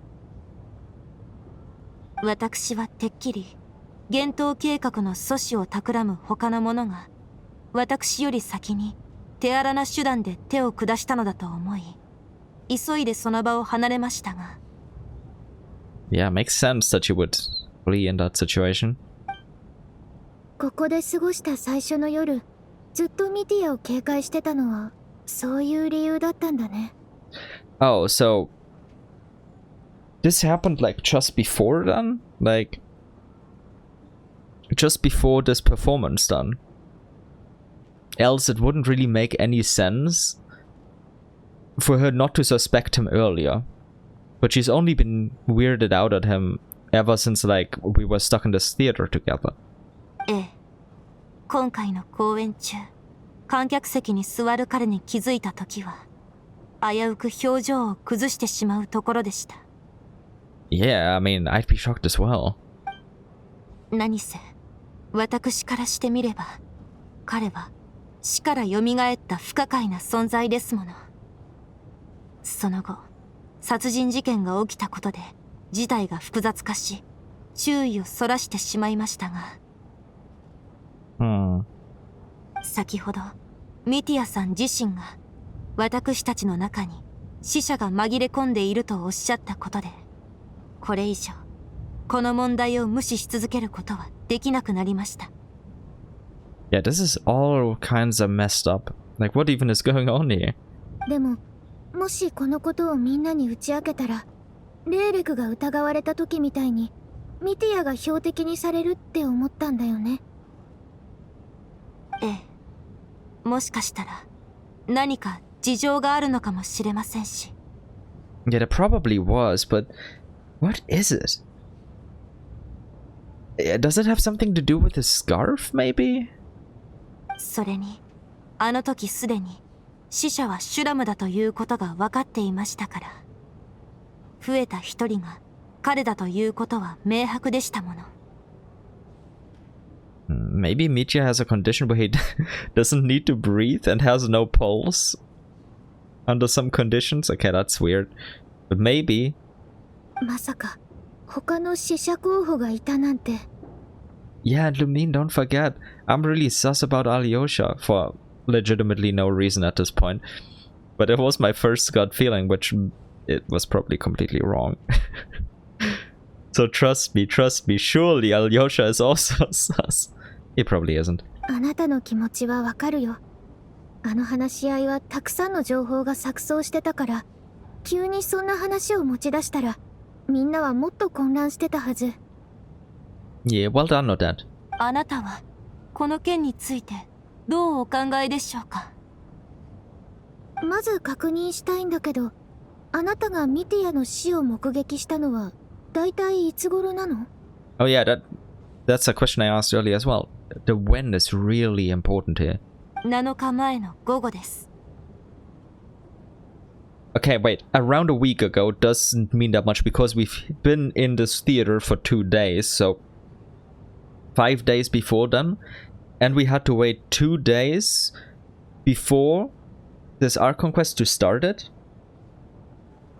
So that's 4 days, and then I don't remember exactly how many days passed, but it would have been 3 days before then. Mitya was also in the audience during the performance where then Vodyanitsa sang and where he was distracted. She would have noticed him in the audience at that time, so it couldn't have been then. So it had to have been after our chat in the restaurant. Because between then, there wasn't really any chance for Odette to meet Mitya or for the two of them to see each other. Okay. 7日前、思ってたより前のことだね。実はつい数日前、レストランでミティアに会ってるの。間違いなく、あなたが彼の死を目撃した後だよ。Wait, so did I get that wrong? Like I said, like I can't say that 4 days ago was when the last Archon quest stopped. And in the Archon quest before then, there was that restaurant scene. But before that restaurant scene, at the same time, Mitya was in the audience and he said that he was distracted by Odette's dancing, because Odette was the dancing act before Vodyanitsa singing. So did Odette just not notice him at the audience at that time? Well, maybe she noticed him this time because the audience was smaller and she overlooked him last time. That's possible. That is possible, I guess, yeah. あの日のミティアの振る舞いに妙な点はなかったはず。ボジャニーチャとはたくさん話してたし、バレリーからは逃げようとしてた。つまり、その日の時点でミティアさんはすでに生きていたということですわね。けれど、私の勘違いだとはどうしても思えませんの。Yeah, that's really, really strange though. Like, what the hell happened there? それに、今日得た手がかりからすると、死者が存在するのは劇場の地脈に異常があるせいだけど、ミティアはオルジェイナヤパラタの実験室で死んでたんだよね。劇場周辺の地脈がそんな遠くまで影響を及ぼすとは思えないよ。In addition to that, there's also that Mitya was like with us the first time we had that dream about the ley line swallowing up souls, which I'm glad I correctly identified. おっしゃる通りです。確かにそれでは死者となる条件は満たされません。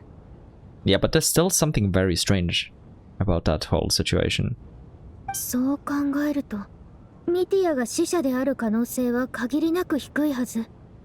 オルジェイナヤパラタで死んだと思ったのはあなたの気のせいじゃないかな。あるいは Unless it has something to do with his research for a new energy source and that somehow required his death? Or at least temporary death? あるいは本当に蘇ったのかも。Yeah, that as well. We do very much know that it's possible. It's part of my second La Signora deep dive video, even, where I explained exactly how death works before we knew a lot more about it, but the basics of it are still completely solid. So yeah, coming back from the dead isn't really... Like, of course, not everybody can do it. It's not easy for the common person, but it's definitely doable depending on how dead they are. ええ、そうだと思います。では、この情報を皆さんにお話しするのは。I guess the only unstable factor right now is Chugunov, and I think we can handle him. なんだ ?1 対1のファンミーティングか Indeed, indeed. It's just a private date. How you doing? 整理券はどこでもらえるんだ Come on, take a seat. We need to have a chat. そんなものはありません。Yeah, this is not a private meet and greet. This is a bit more intimate than this. You could have at least knocked, my boy. ちょっとみんなの様子を見て回っているんだ。少しでも悲しげな雰囲気を和らげたいしな。もしお腹が空いてるなら、ボジャニーツァさんが食べ物を配ってるぞ。Oh, thanks for informing us.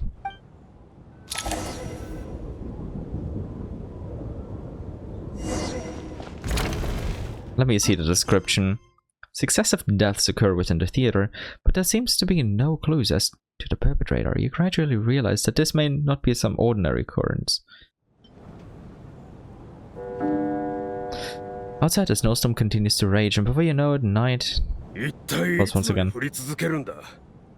まさか本当にスネージナヤに現れたというあの魔物と関係あるのか That would be the obvious assumption, but two thoughts that I have. Number one, we entered an instance when we entered this, so this has always made me suspicious that whatever is happening here isn't really real. And the other thing is that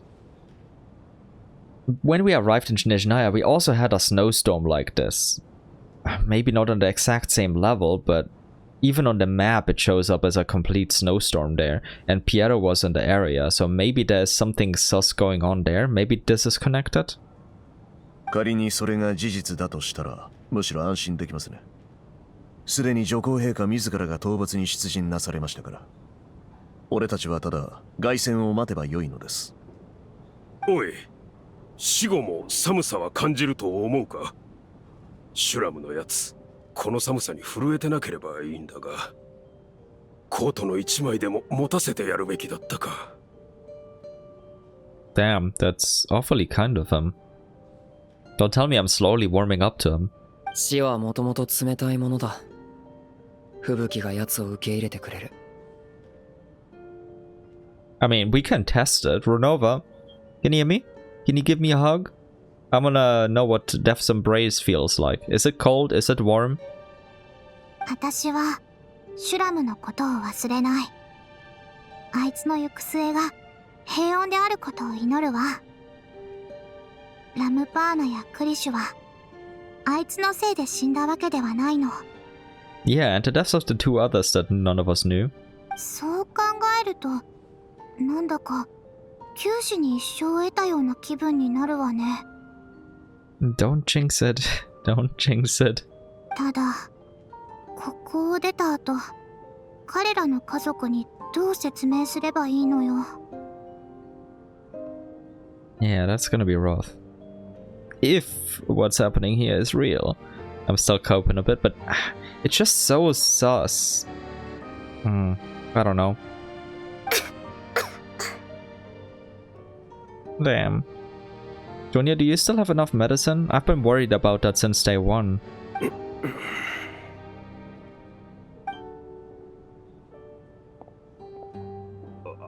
大丈夫か？ほら、新品だから安心して使うといい。What is it? What are you giving her? ありがとう。あなたにしては優しいじゃない。今朝、トーニャに助けられたから案外、義理がたいのね。Or maybe he wasn't as performative about being a family man. Maybe he's just extremely harsh and ruthless towards everyone other than the ones he appreciates in some way, shape or form. And he now appreciates Tonya. Maybe she even reminds him of his daughter a bit. And he appreciated Tram, a mercenary friend. But yeah, like people can have many different sides to the personality. トーニャが割って入らなければ今頃大怪我をしてただろうしな。Yeah, fair point. 手を出すつもりはないと言ったはずですが。Yeah, I still wonder, what were you even planning to do? Why were you walking up to him? Just to intimidate him, maybe? うるさい奴らだ。あんたらはみんな私を嫌っていると思っていたからな。私をかばってくれたのが嬉しかったんだ。ありがとう。Admirer. My guy, she was being quite blunt at the time. I don't think you have any admirers here. I really don't think so. いえ、お礼なんていいんです。私もあなたにひどいことを言っちゃいましたし。Hey, it might have been bad, but it was true. ずっと言い出しにくかったんだが、君は私の娘に本当によく似ているんだ。No, I'm glad I guessed that correctly. 誰に対してもとても優しいのに、私にだけ遠慮のない物言いで。それなのに、私と妻が喧嘩した時はいつも私の味方をしてくれて。No. 特にまだ小さかった頃なんて一緒に出かけるたびに。Oh, it's getting worse, isn't it? It's probably lack of medicine, right? おっと、大丈夫か？ゆっくり落ち着いて。いや、待った。トーニャ、その咳はいつから続いているんだ？ The entire time we were here, and probably since before then. 覚えてないけど、ずっと前から。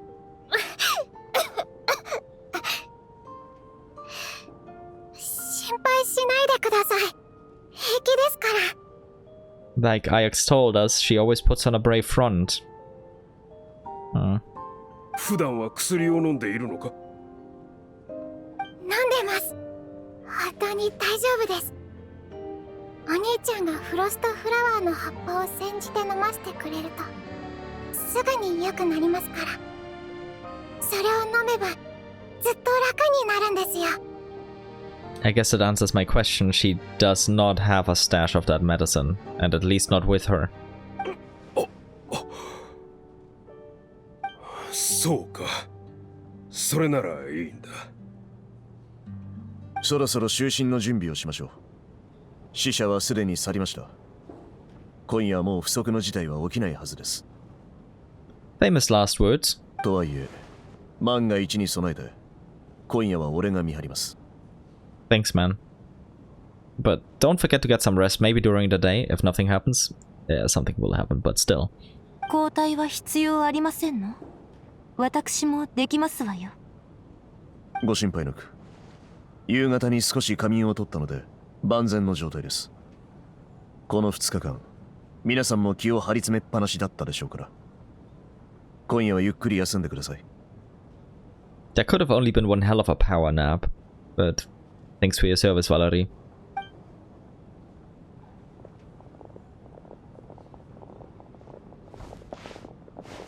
本当に長い一日だった。この劇場でこんなに複雑な出来事に遭遇するなんて。It's not even over. バレリーの言う通り、今は休んでリラックスしたい。このままじゃ悪夢を見てしまいそう。Damn, Lamine, you're really jinxing it. Oh yeah, of course. おう、目を覚ましたぞ。大男さん、早く来てくれ。You big lug. Who is it? 大男ではなく、扉とお呼びください。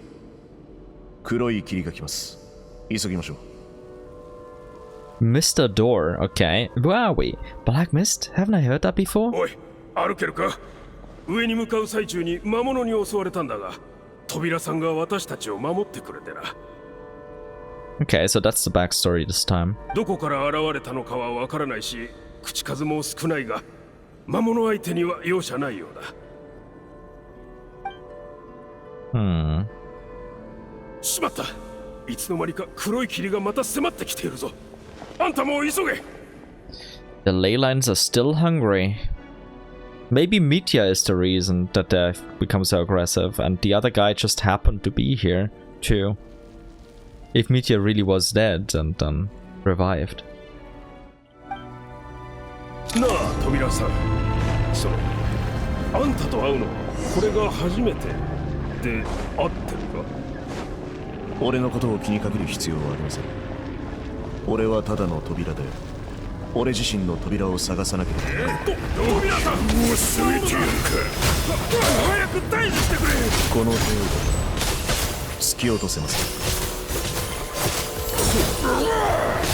さっきは私たちを助けてくれてありがとう。くれて本当によかった。What the Damn. I don't even know what Valerie did here. It looks like he did nothing.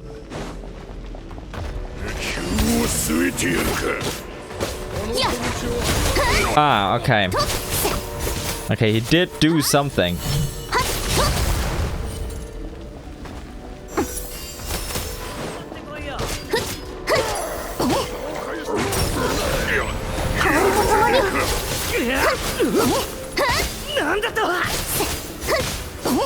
It's a bit different that we have this rotating pillar in the inside this time. Okay, so he just came here and punched. Huh. Everything looks a bit different too.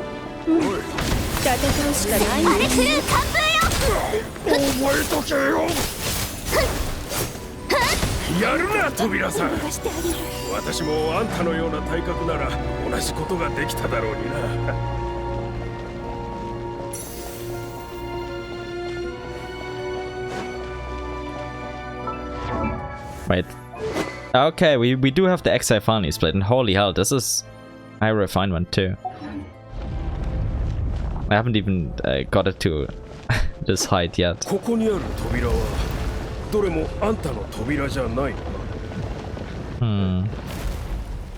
Mr. Door, and he's searching for a door. I mean, it makes sense name-wise, but yeah.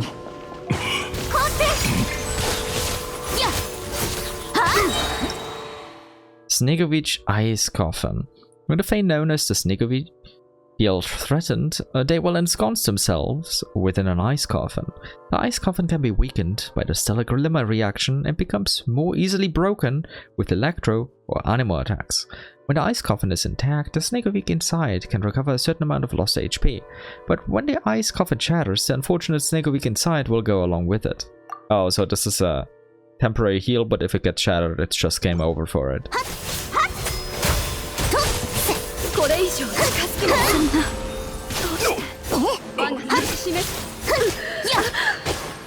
I'm sorry, little Snezhnaya.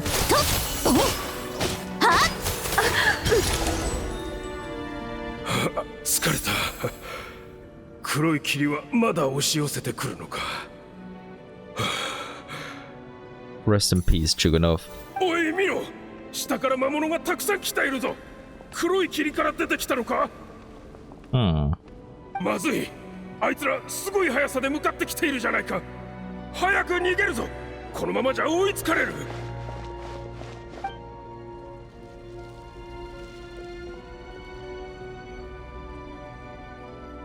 扉さん、何やってるんだ。早く行くぞ。奴らが上がってきてるのが見えないのか。見つけました。 Wait, this is the door you were searching for? This doorway here? 俺の扉です。 Okay, so what are you gonna do now? 何を言っているんだ。ここに残るつもりなのか。これが扉の責務です。 Oh, so you meant a door for closing, not for opening. ダメだ。私たちを助けてくれたあんたをこんなところに置き去りにできるか。 I wonder what all of this stands for. Mr. Door, the Stars Envoy, Mitya in the beginning. Like, what do they stand for? What do they symbolize? 先に進んでください。何もかも永遠に扉の外に締め出すことはできません。さあ、早く。VII. だが、いや、あんたの言う通りだな。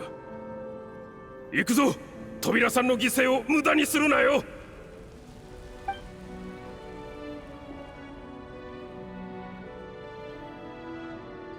黒い霧は動かなくなったみたいだが、魔物たちも扉さんもいなくなってしまった。今思うと、あれは全部幻覚だったんじゃないか。 It doesn't look like it now. 気を張りすぎて扉を人間だと勘違いしたんだろうか。No, I remember Mr. Door too. そうか。いくらなんでも二人同時に同じ幻覚を見るなんてありえないな。 True, true. どうした？眠いのか？ちょうどいい。しばらくは安全だろうし、少し休むか。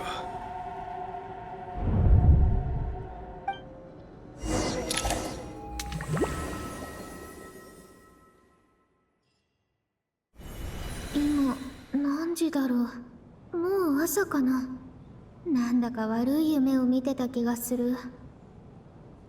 So is Valerie gonna be dead now? みんなまだ寝てるみたい。この2日間ほんと大変だったし、無理もないよね。起きてるのは見張りのバレリーだけかな。バレリー？ Oh. We saw that in the trailer.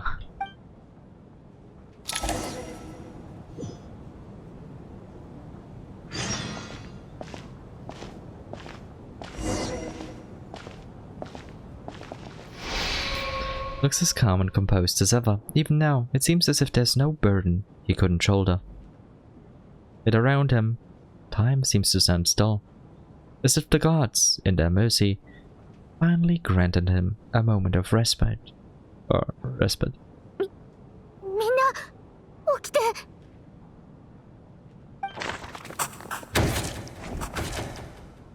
Deceased during the night. Valerie. やはりこれまでと同じで死因は特定できないな。今まで迷惑ばかりかけてすまなかったバレリー。どうか安らかに眠ってくれ。 Considering what we know about Mitya, this could have a double meaning, but I don't think he meant it that way. もうあの駆け引きを味わえないと思うと自由すらも退屈に感じてしまいそうだ。友よ。 Oh. God damn it. トーニャはあの子は無事ですの？様子を見てきたけど大丈夫そうだったわ。ただこの2日間の疲れに加え病気のこともあるからしばらく寝かせておいてあげましょう。Yeah, rest well, Tonya. ということは昨晩亡くなったのはバレリーさんだけということですわね。What's the difference between him and the others? Well, he was a vision user, so maybe he counted for two? 誰も起こさず見張り中のバレリーを殺すなんて不可能だ。それは断言できる。That is true. いまいましいのだわ。これでは昨日と全く同じね。すぐそばにいる死者を見つけたっていうのに。Looks like it's the other dead person causing this. いや、同じじゃない。犠牲者が2人から1人に減っている。もしかすると。There is still one dead person remaining. It took however many dead people there were, it took them every night. So there's still one left. There was only one victim last night instead of two. Perhaps that was because Valerie died twice in a single night. Nope. Mr. Shrum was one of the people who should have died last night. No. Valerie sacrificed himself to save someone else. Possible. The number of victims each night corresponds to the number of the deceased around us. Yeah, I believe this. 死者のシュラムが去った後、昨夜は犠牲者が1人減った。多分そういうことだよね。これが唯一変化のあった部分から導き出せる筋の通った推理のはず。毎晩死ぬ人数と紛れてる死者の人数が同じって言いたいんだよね。ああ、昨日僕たちは死者であるシュラムを見つけた。そして彼が劇場を去った夜、犠牲者が2人から1人に減った。つまり僕たちの中にもう1人死者がいるということだ。Odette, is now the time? Is now the time? Odette looking at him already? まだ死者がいるの？でもチケットの状況を考えたら増えたのは1人だけでしょ？今はもう数が合っているのに。Yeah, but here's the thing. Maybe the dead person wasn't from the theater, but came from outside. 1人増えることに比べれば1人減るのはそれほど不自然じゃない。例えばチケットを見せて入場した後に出て行ったとか、吹雪がひどくなる前に帰宅したとか。Oh, there was the guy who left to get blankets. I completely forgot about him, so we were two people short the entire time. But this would imply that Mitya was the one, another person without a ticket, which is not possible. Mitya couldn't have been without a ticket. He can be a surplus person, he can be a dead person, yes, but he couldn't have been without a ticket. Okay, I'm going back to my Alyosha. Alyosha is the second person missing. I'm not giving up. They're giving me chances, so I'm not giving up. 今ミティアが言った可能性は、昨日オデットが話していた内容を思い出させる。ただあの時は別の死者なんて存在しないと思っていたから。昨日もっとこのことを突き詰めてれば、今回の悲劇を避けられたかもしれない。Alyosha moving in the background. I'm so sus of him. ごめんなさい。私のせいです。手元にあった情報を軽視せず、もっと早く皆さんに話していれば。Hey, no. This is not only on you. This is also on me. Or on Lumine. You told us and we were like, nah, don't worry about it. 私ももっと気にするべきだった。2人とも何か話してないことがあるの？ Don't worry, we just hooked up, like that tabloid reporter would probably report. But nah, all jokes aside, nothing serious. どうやら僕たちの知らない重大な情報があるようだ。聞かせてくれ。Well, Mitya, I don't know if you know, but you should have been dead. But that tells the group about finding Mitya dead and your discussion yesterday. But yeah, considering that yeah. それはまたとんでもなく重大な情報だな。I pressed to continue accidentally. But yeah, considering that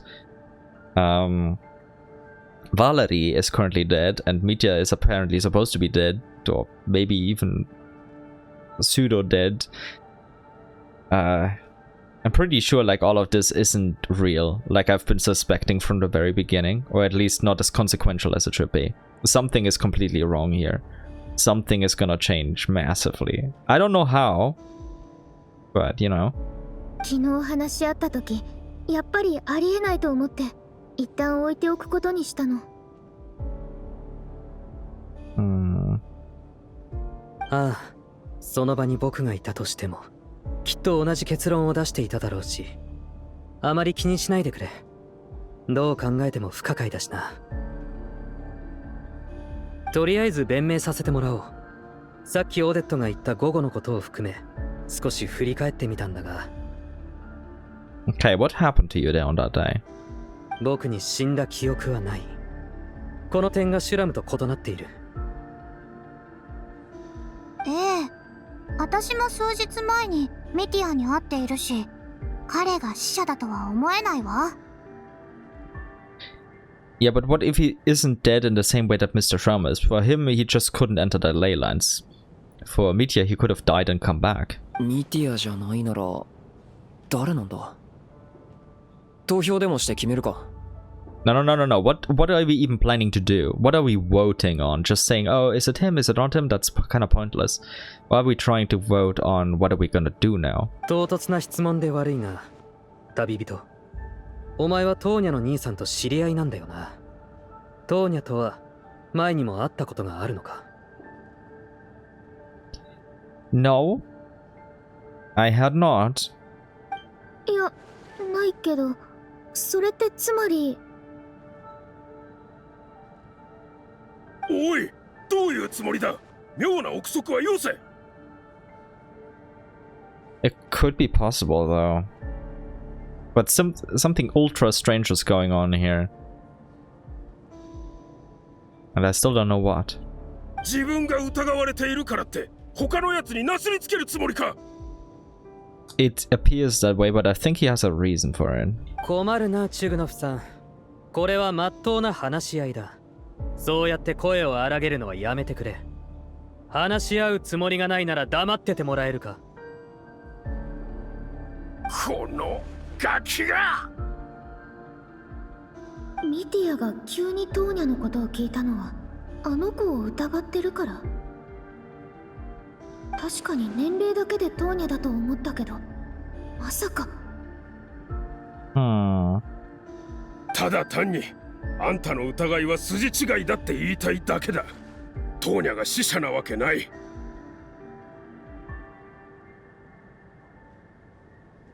Oh, What if this wasn't even Tonya? What if she just was the age and looked exactly as you'd expect, like hair color and eye color wise? What if this is a ghost that adopted Tonya's appearance and identity? And he said it reminded him of his daughter. And what if his family is dead? Okay, maybe I'm cooking way too much here. Okay, let's wait. But that's my current train of thought. I have no idea if it's true. But let's continue, let's see. 私は前にトーニャを見たことがある。あの子は執行官の妹だろう。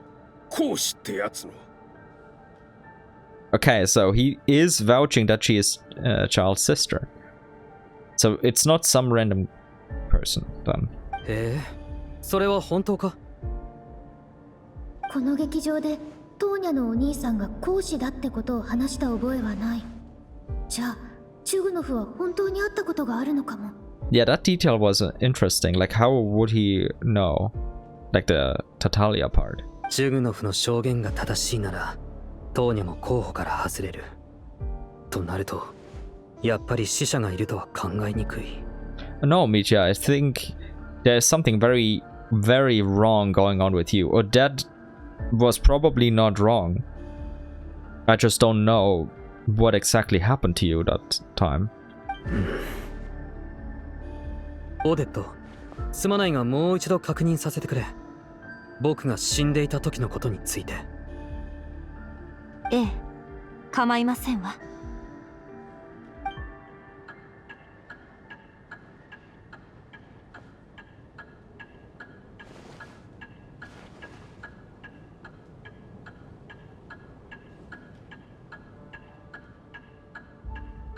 どんなに記憶を掘り起こしてもやっぱり死んだ覚えはない。ただふと思い出したことがある。 What do you remember? ボジャニーザさん、この前一緒に食事した時、研究員の一時的な記憶喪失について話したのを覚えているか？ Yes, yes, I remember. ええ、なんとなくなら、そのせいで実験が進まなくなったとか、原因は研究員たちのストレスにあるんじゃないかとか、そう言ってたっけ？ああ、死んだ記憶こそないが、当時僕にも記憶喪失のような症状が出ている。 Wait, what if all of that amnesia was people temporarily dying and coming back to life somehow? Through something we don't yet understand. あの日の午後の記憶が一部消えているんだ。 Okay, for me this is unrelatable because really massive chunks of my memories are constantly missing. Like I don't understand how people have like really in-depth memories about a specific day or time. I've never had that. あなたが失ったというその記憶は。 Yeah, I think that's what he's suggesting. どうして今までこのことに気づかなかったんだ。人間は必ずしも自分の死を自覚できるとは限らない。 True. 気づかないうちに殺されたり、眠っている間に亡くなっていたり、そういったケースのことを言っているのでしょうか。 Pretty much. となると、研究員たちの記憶喪失はもしかすると。 Yeah, what if they all died like that? オデット、新たな視点を与えてくれてありがとう。このところ僕を悩ませていた問題もようやく解決の糸口が見えた。よし、今日は僕がここを去ろう。僕が去ろう？ちょっと待って。もっとよく考えた方がいいわ。一歩間違えたら命を落とすことになるのよ。 I think the guilt with Valerie is also gnawing at him. おい、もう弁明は終わりってことか？そんなあっさり決めちまうなんて。ああ、それに理由はさっき言ったことだけじゃない。よくよく思い返してみると、オーデットの講演中、客席で研究に関するいいアイデアを思いついたはずなんだが、その瞬間、思考が物理と途切れているんだ。 Yeah, and there was also that light flickering, turning off and on again. Maybe that's when we entered some sort of domain or imaginary realm or something. どうしても思い出せないし、記録も残せていない。おそらくそのタイミングでまた一時的な記憶喪失が起きたんだろうな。つまりそれって記憶喪失になるたびにあなたは死んでいるっていうの？ Yeah. そんなのありえないのだわ。人が何度も死ぬわけないでしょ。僕はオーデットさんの証言を信じる。記憶が途切れている間、僕は死、あるいはそれに近い状態にあったんだ。そしてこの劇場にいる間にも似たようなことが起きた。結果、僕は劇場の地脈の影響により死者になったんだ。筋は通っているだろ？ It does, it does. でももう他に死者に関する手がかりはない。科学者である僕にこの実験をやらせてくれ。 Best of luck, my man. Best of luck. 安心しろ。事態はそこまで悪くない。もし僕が本当に死者なら、劇場から出ることは救いになる。それに、僕がまだ生きているとしても大丈夫だ。だって最近、僕は生き返ったことがあるんだろう。なら今回だって生き返れるはずだ。Well, that's a fair point. で確かに今できることはこれしかない。ミティアがわざと軽く言ってるのはみんなに後ろめたさを感じさせないためなのかも。研究者とはそもそも実験という賭けを何度も行い、真実をつかもうとする人種だ。That's what a scientist should be, yes. 吹雪、地脈、死者、記憶喪失。謎に包まれたまま何もできないのは実に気分が悪い。もし生き返ったらその時は必ず真相を持ち帰る。だから待っててくれ。 Stay safe. Stay safe, my man.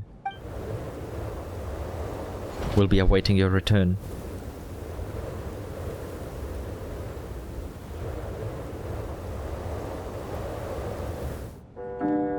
As night falls, the theater is filled with heavy silence. More than half of the group is gone since the first night here.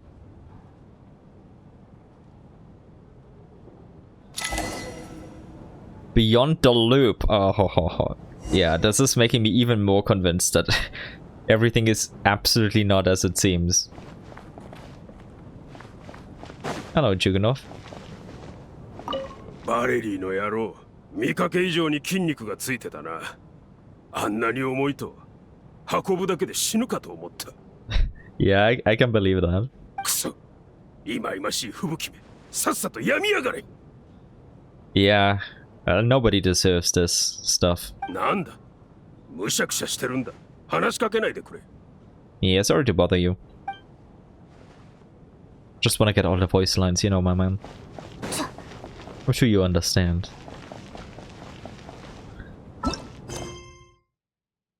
You believe that you had solved the problem, yet the deaths continue occurring. What details have you missed? What key events have you not noticed? You continue endeavoring to leave the theater alive. Yeah, there's an E missing. Suspected of being one of the deceased, he voluntarily walked into the snowstorm. Alyosha, I still have you in my crosshairs. ミティアさ、最後に会うこともできなかった。Aww. むしろ良かったかもしれないわ。別れの瞬間は決まって悲しいものだもの。私、お別れって嫌い。どうしていつもそばにいる人はいなくなるの？ここでも、外でも。Wait, what do you mean about in the outside world? Do you mean you had a lot of losses before coming here? Or do you mean like because nobody's coming through the snowstorm, you've already lost the people outside? This is highly concerning. それは私たちの最後がもともと孤独なものだからでしょうね。よく考えてみれば、私たちが今こうして生きているのはただ運が良かったからに過ぎないわ。ここでは毎朝誰もがそのまま目覚めない可能性があるのだから。でもそれは外にいても同じことなの。眠りにつくとき再び目を開けられる保証なんてどこにもないもの。 True. だからもしここを出られたら起きている時間をもっと大切にしたい。後悔を残さないように。 That's a very good way to put it. And that's a very healthy outlook on life as well. 後悔を残さないようにか。ここ数日、胸の中にどうしようもない焦りが湧いてくる。Yeah, it's that dream that you keep forgetting, Lumine, I think. 大丈夫？なんだかすごく辛そうだけど。Thanks for worrying about me. 何か悩みがあるのなら話してみて。もうここには私たちしかいないし、遠慮なんていらないわよ。うん。アリョーシャとオーデットは会ったことあるんだけど、私にはパイモンっていう仲間がいるの。ただ最近体調を崩してて。その子のことが心配なのね。ここに閉じ込められてもう何日も経つし、そう思うのも仕方がないことだわ。I mean, considering where she is at a restaurant, so food should be handled, and IX's subordinates are still there and should be caring for her. So realistically speaking, she should be fine, but she was already frail and she was already affected by this research or new energy in some way, so you never know. はじめはこの世界の出来事に対して自分はただの傍観者でしかないって思ってた。多分私が降臨者だからかな。God damn it, she's just dropping it like that. But interesting, do we get character development now? I wonder if they know what a dissenter is though. Probably not. Wait, Tonya, you know? Or are you just asking because the term is unfamiliar? でもパイモンがそばにいてくれたおかげで、だんだんとこの世界とのつながりが深まっていくのを感じたの。パイモンは食いしん坊で寝ぼすけで遊びたがりだけど、最高のガイドでもある。パイモンのそんなリアルな姿が私にこの世界が現実なんだって教えてくれた。Aww. ここ数日つい無意識に考えちゃうの。もしパイモンがいたらこんな時なんて言うんだろうって。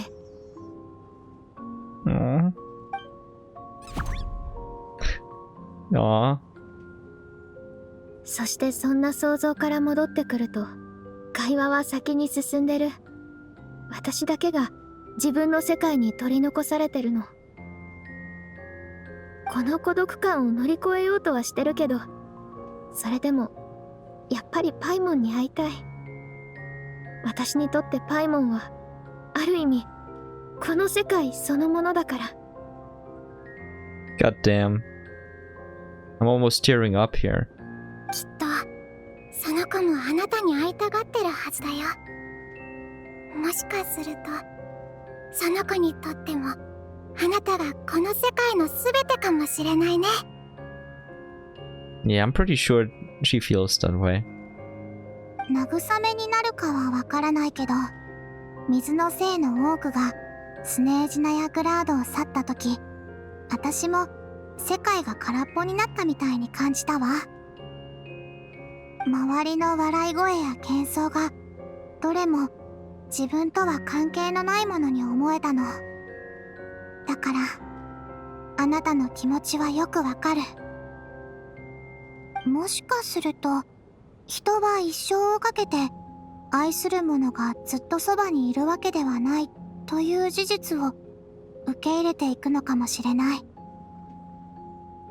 Yeah, but only means lifetime is gonna be extremely long, so... 私たちにできるのは共に過ごすその一瞬一瞬を大切にすること。 That's the right way to go about it. Cherish the good times. ここを出られたらすぐその子のところに帰ってあげて。後悔が残るような物語は私好きじゃないの。 Yeah, don't we all? うん。二人ともありがとう。ねえ、ボジャニーツァさん。なんでお別れが嫌いなのに一族のみんなと一緒にここを離れなかったの？それが私の選択だったから。後悔したこともあったけど、今はもう吹っ切れているわ。前にも言ったように、歌声は水の精の素顔よ。水の精たちの感情はすべて歌声に込められているの。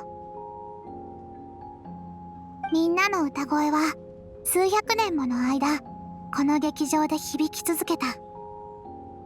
そこに込められている喜びや悲しみといった感情はまるで一つ一つの物語を紡いでいるかのようだわ。でも読み手のいない物語は存在していると言える？私が思うにそれは消えてしまったも同然。 Okay.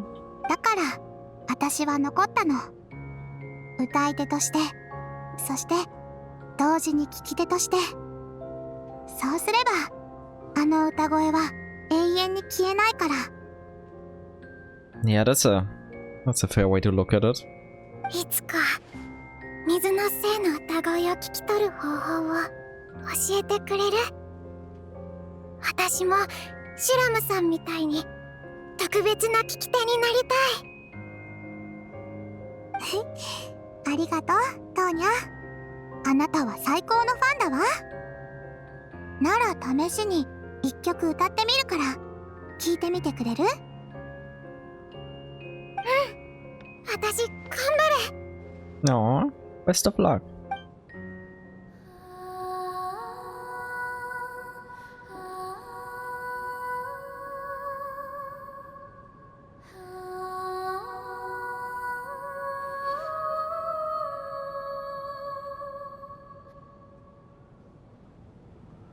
聞いたことない曲なのに、なんだか少し懐かしい感じがする。どうしてだろう。すごい！トーニャ、才能があるのだわ。 Oh, then what were you longing for exactly? 普通の人だとせいぜい楽しいか悲しいかくらいしかわからないのに、そんなに具体的に聞き取れるなんて。今のって何を歌った曲なの？実はこれ劇場で一度も披露したことない曲なの。水のせいの儀式で歌われるもので、通常の演目には入らないものなのよ。 Is it maybe like a funeral song? 歌の意味は、亡き家族や友が我々を見守ってくれますように。歌声をしるべに、夜の間だけでも帰ってきてくれますようにと、だいたいこんな感じだわ。 I guess I was right. So it's kind of like a requiem, a call to be reunited with our loved ones in our dreams. そっか。亡くなった人に向けて歌うものだから懐かしさを感じたんだね。みんなに届くといいな。 But why would you specifically hear that sense of longing? And you also said that you lost people outside. So who did you lose, Tonya? Who did you lose? さて、夜も更けてきたわ。そろそろ寝ましょう。見張りはもう必要なさそうね。 Fair point, but I don't think this is over. ボジャニーツァさん、眠るまでさっきの歌をもう何回か歌ってくれる？ Oh? Why? もちろん。大ファンからの頼みは断らないのだわ。 No. Well, she's your number one fan now because Mitya isn't here. Yeah. RIP. For now.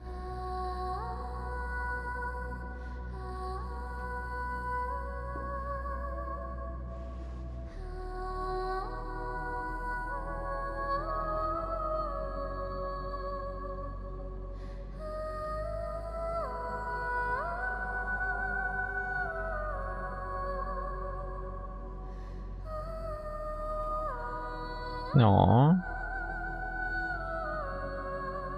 今回の一件のことを考えると、この劇場を出たらもうここには近づかなくなるだろうな。Oh, we're definitely gonna go back to this theater. I'm sorry, Lumin. I'm so sorry. でもそれだともうボジャニーチャの歌声を聞けなくなる。そう思うと名残惜しい。 Hey, she can't just sing outside. 眠りにつくまでこの瞬間を大事にしないと。 Yeah, I agree. Oh, and that's the chandelier again. Definitely symbolism. And yep. Tonya? Question mark? ここはどこ？ Okay, this is worse than before. What the hell? 真っ暗で頭が少しフラフラする。大 That was a Tonya behind her. This was definitely Tonya. Like, holy hell, this has to be Tonya. Right? This is Tonya, right?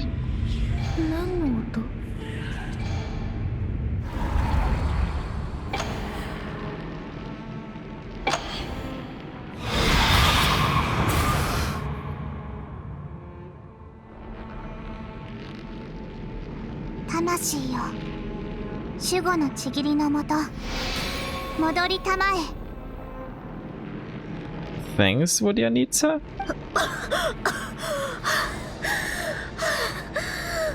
So now Vodyanitsa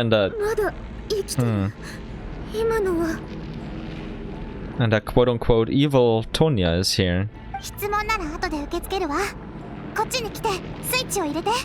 そうすれば光が戻るから。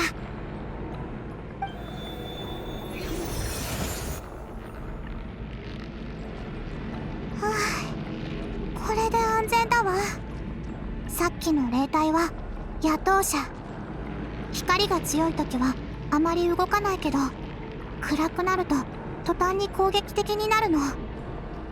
Is she a ghost? Also, what the hell is going on there exactly?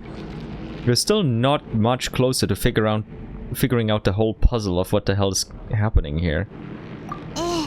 似たようなものよ。大変かもしれないけど、ここの明るさを保ってくれる？でないと、あいつに殺されてしまうから。Oh, so you can't get killed repeatedly in here. Did it really just die? She really just killed me? そうよ。生き返らせることができたからよかったけれど、あのまま死んでいたら面倒なことになっていたわ。How could you resurrect me?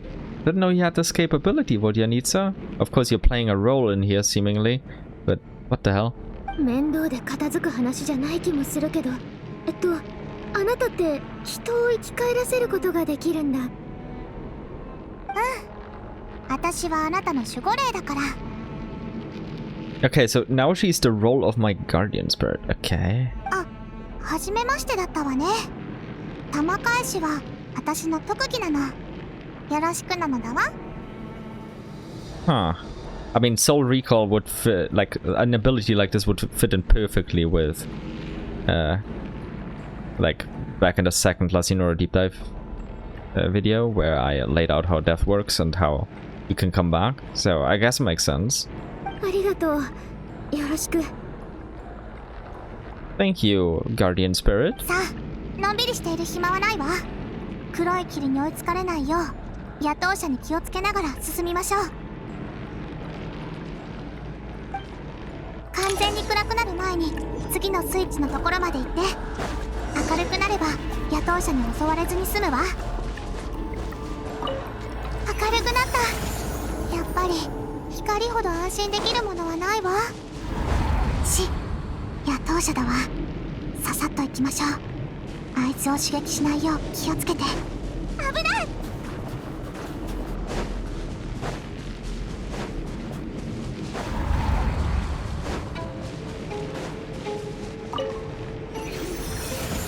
Okay, okay. I'll recover some stamina.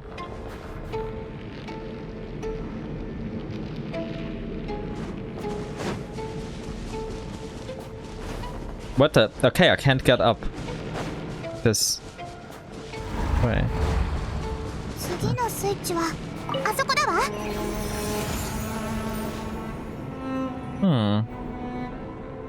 There's a train here.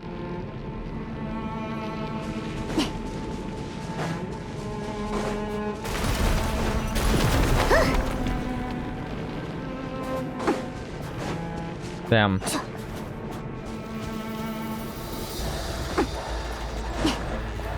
But she is really, like, a dark Tonya is really trying to eliminate me here, huh? Ah, so it stopped me in my tracks to play this. I was wondering why Illumine stopped in her animation for a moment there.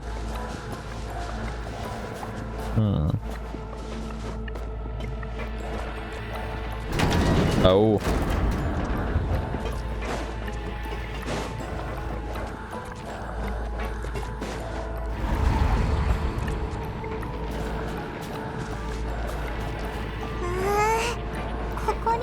導者がいるなんて。仕方ないわ。上から行ってみましょう。スイッチはすぐそこだわ。急いで。Damn. このままじゃ間に合わないわ。急いで。 Why are you just walking? 旅人、私がいる限り絶対に死なせないのだわ。 Okay, you turned on the light. Good.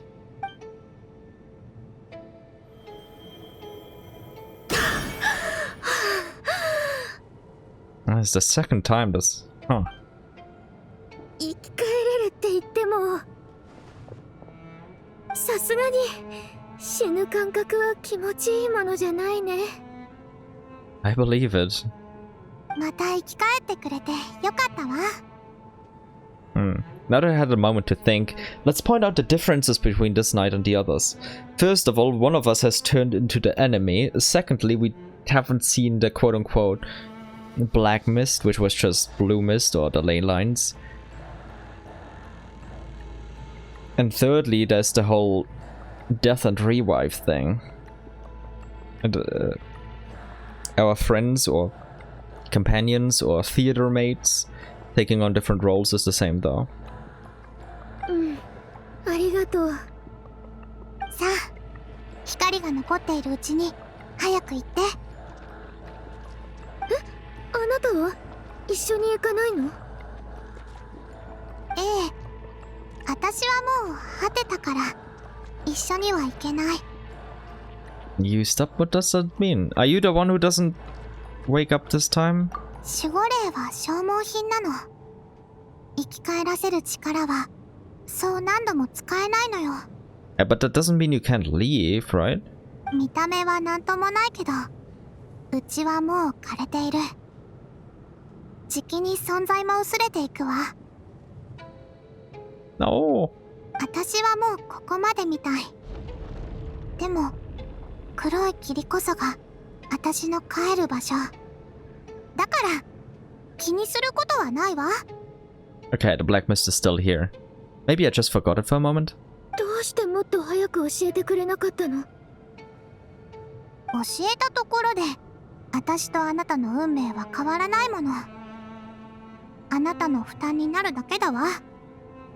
そうなれば守護霊の存在意義に反してしまう。でも Aww. さあ行って。野党者はもうすぐそこまで来ているわ。 Rest in peace, Vodyanitsa.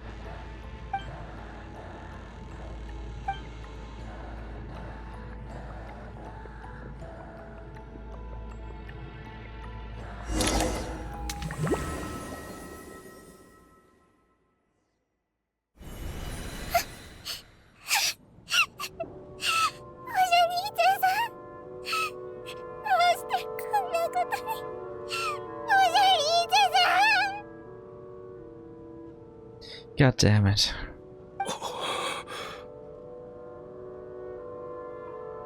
死体は確認するまでもないな。 You're beginning to grow numb to the tragic deaths that await each morning. Before long, the lament of countless water imps seems to resound around the theater, full of deep affection and sorrow for Vodyanitsa. The emotions begin to respond in kind, leaving a heavy feeling in your chest.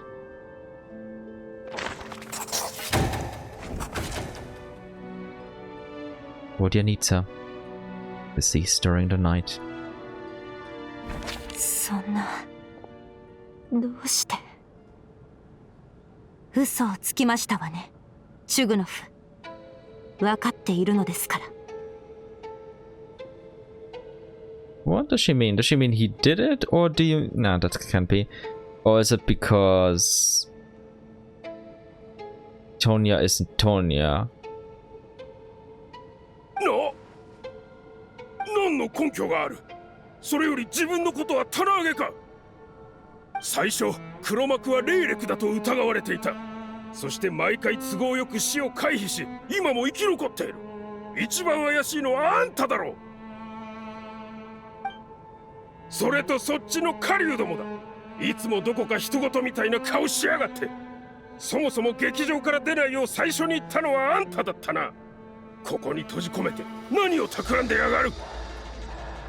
I mean, he is most definitely the sussiest to me, but not for the same reasons. 無差別に噛みつくのは焦りとやましさの表れだ。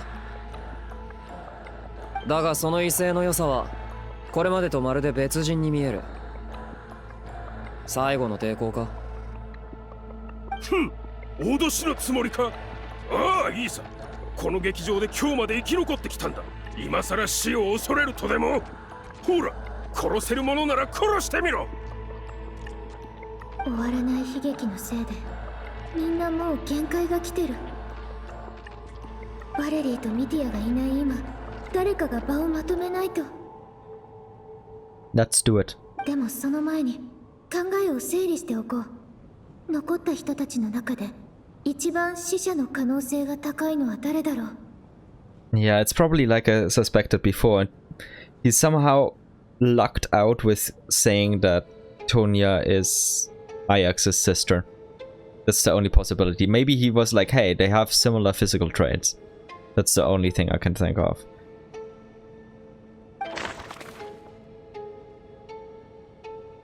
I'm sorry. I'm sorry, my dear. 残った人たちの中で初対面なのはトーニャだけ。その正体を疑う余地はある。人は第一印象に惑わされやすい。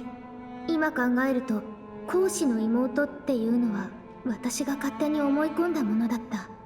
でもチュグノフは昨日トーニャが本人であることを証明してくれてる。他に可能性がほぼないとなると、まさか。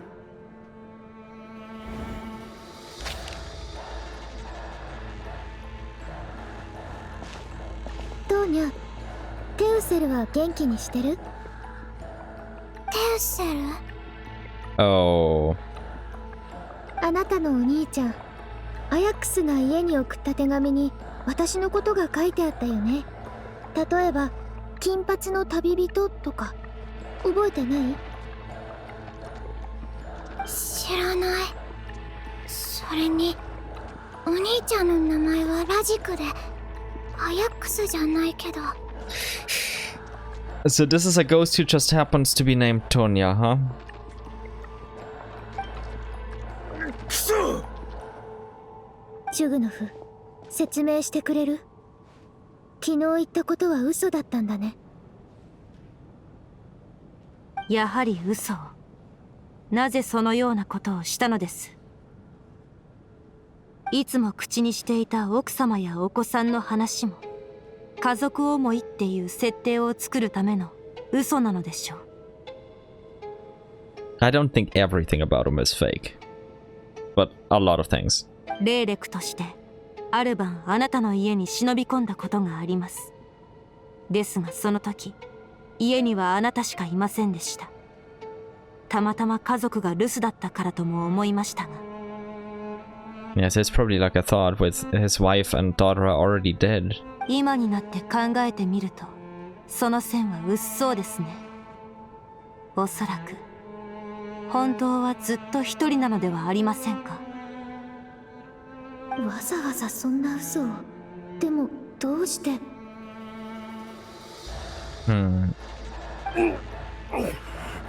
Maybe if he's connected to the deaths? That could be a reason, or self-deception. クソ！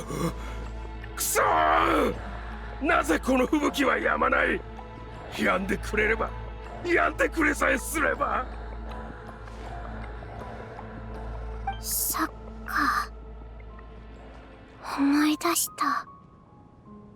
どうやって自分がここに来たのかを。この咳は草食症って病気のせいなの。周りの人は雪咳とも呼んでた。珍しい病気で気候や遺伝が関係するみたい。命に関わることもあるんだって。そのせいで私ずっと病院のベッドの上で過ごしてたの。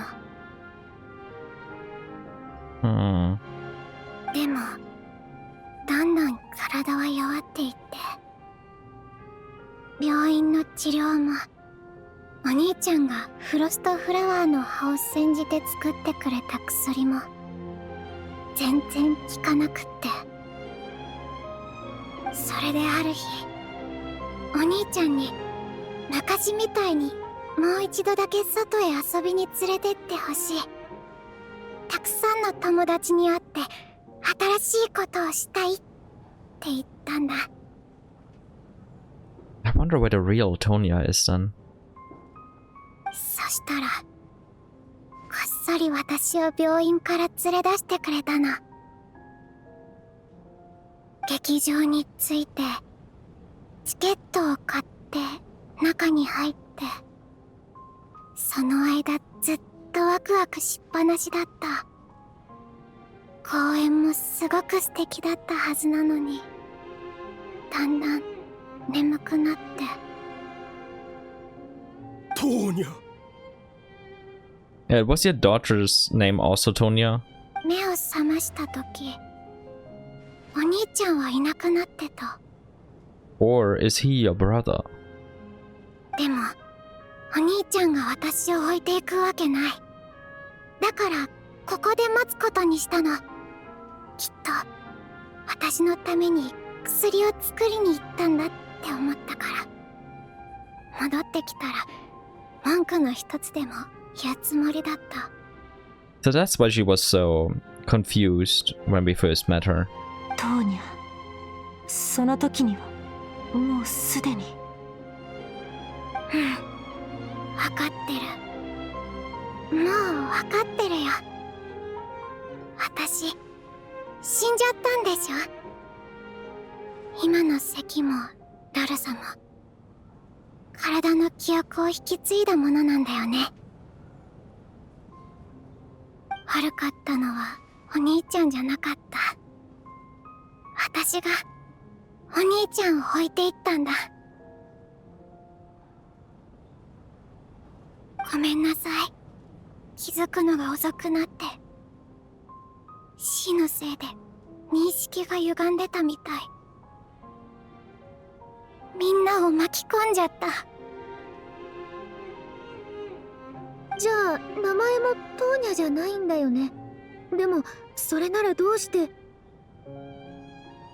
小さい頃お兄ちゃんと読んだ本の中にトーニャっていう子が出てきたの。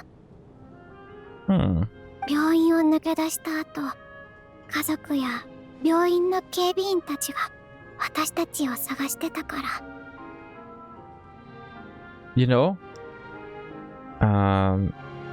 Ajax is named after basically a hero from legend, and now Tonya, his sister, is also named after a storybook character.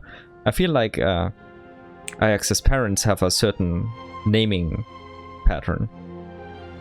あなたがお兄ちゃんの代わりに来たって言ってトーニャって呼んだ時、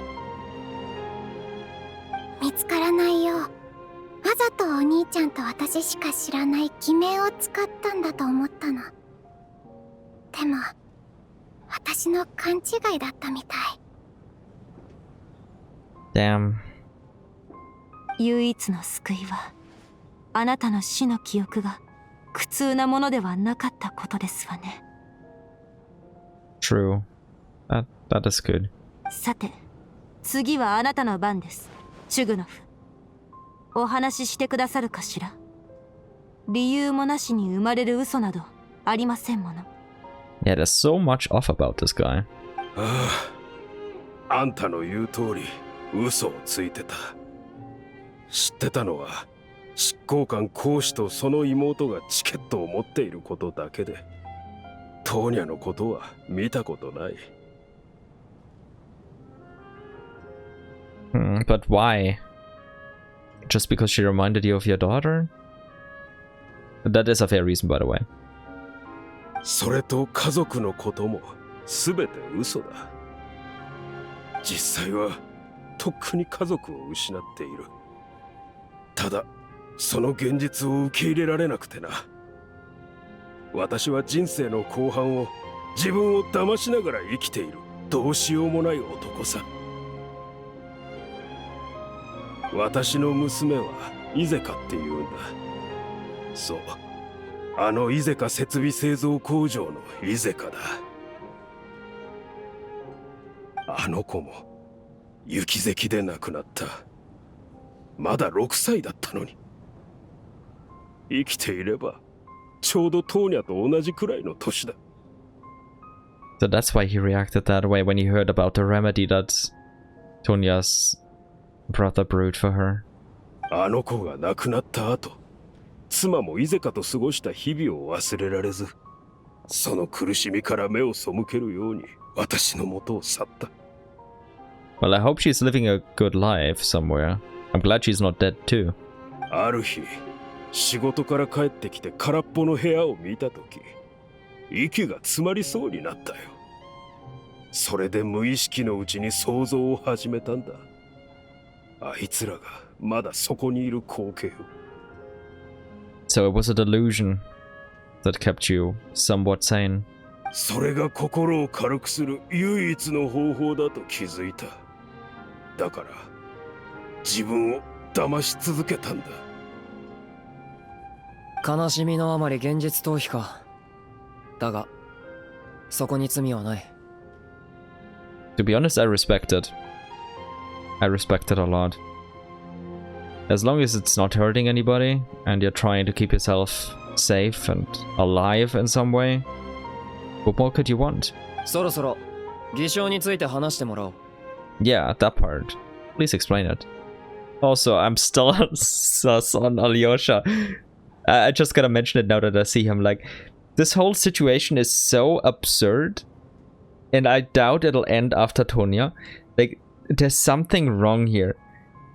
And what's been wrong to me from the very start was that Alyosha just appeared out of nowhere. Maybe I've been sussing him for no reason the entire time. But I was just so... Like, he's just a stagehand. Was he really helping for a private test performance? And then he appeared out of nowhere? I don't know, man. I don't know. I'm probably completely wrong on that. But I'll only stop harping on it once we can be certain. おとといの夜、この子がこう言っていたんだ。お兄ちゃんがフロストフラワーの葉を煎じて飲ませてくれると。Yeah, like I pointed out earlier. それと、その症状を見て、私は全てを察した。トーニャが死者だということを含めてな。Damn. 雪石はかつて不治の病だった。私もフロストフラワーの葉を取りに行っては、イゼカのために煎じていたんだ。長い長い間、ずっとな。だが娘が死んだ翌年、ファデュイの道家様が草食症、雪石の治療薬を開発された。Maybe the real Tonya has that too, because she was sickly as a child. And she survived thanks to medicine. Medicine which also Ajax has been getting her a lot.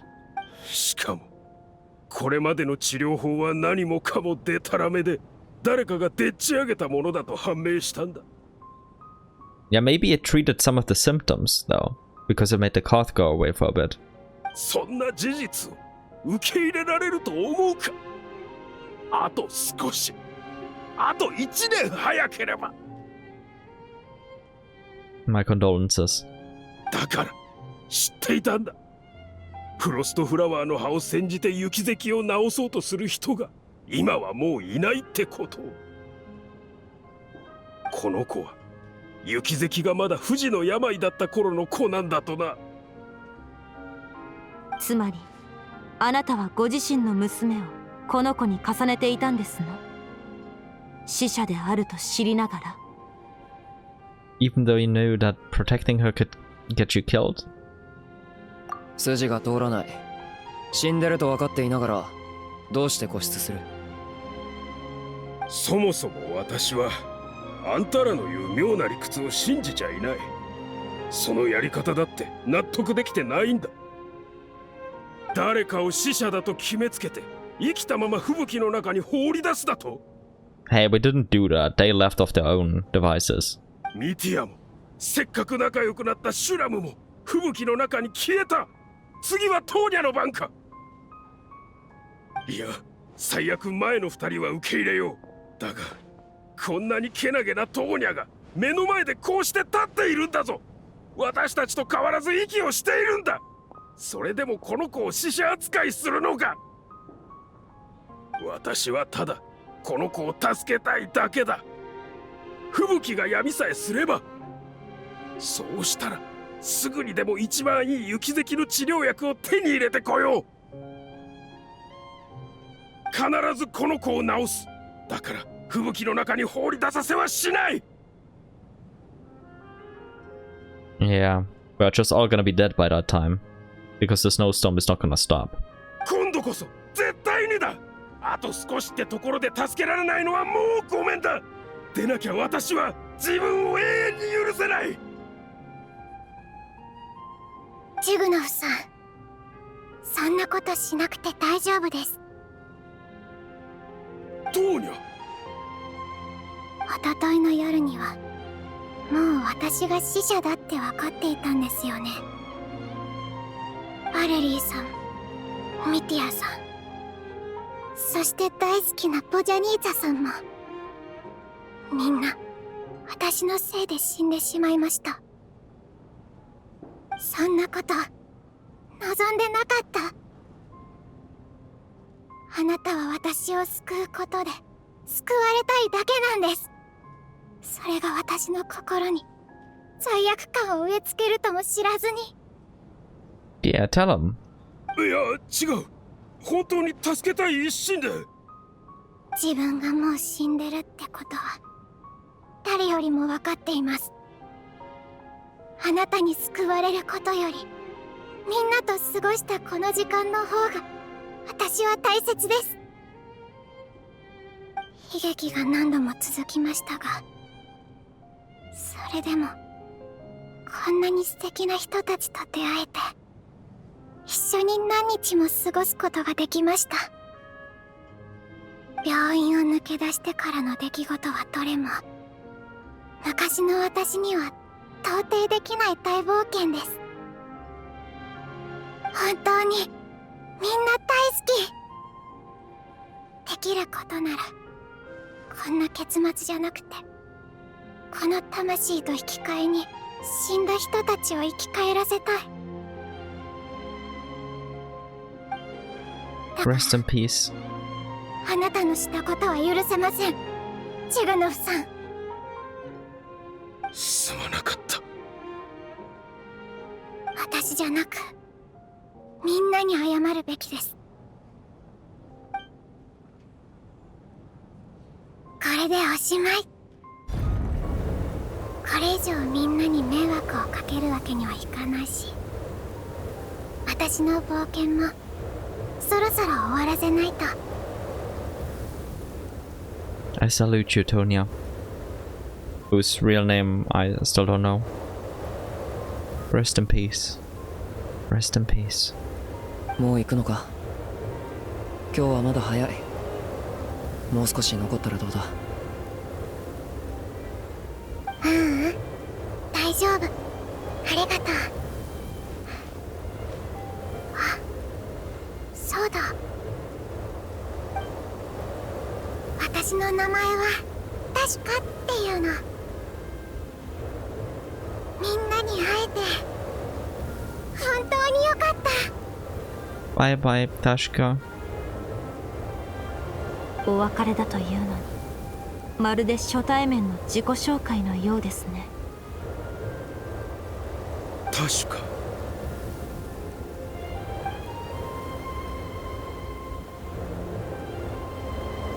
何をする気だ、チュグノフ。狂ったか。 I say let him go. 私も外に行かせてくれ。もうこれ以上自分を騙すことはできない。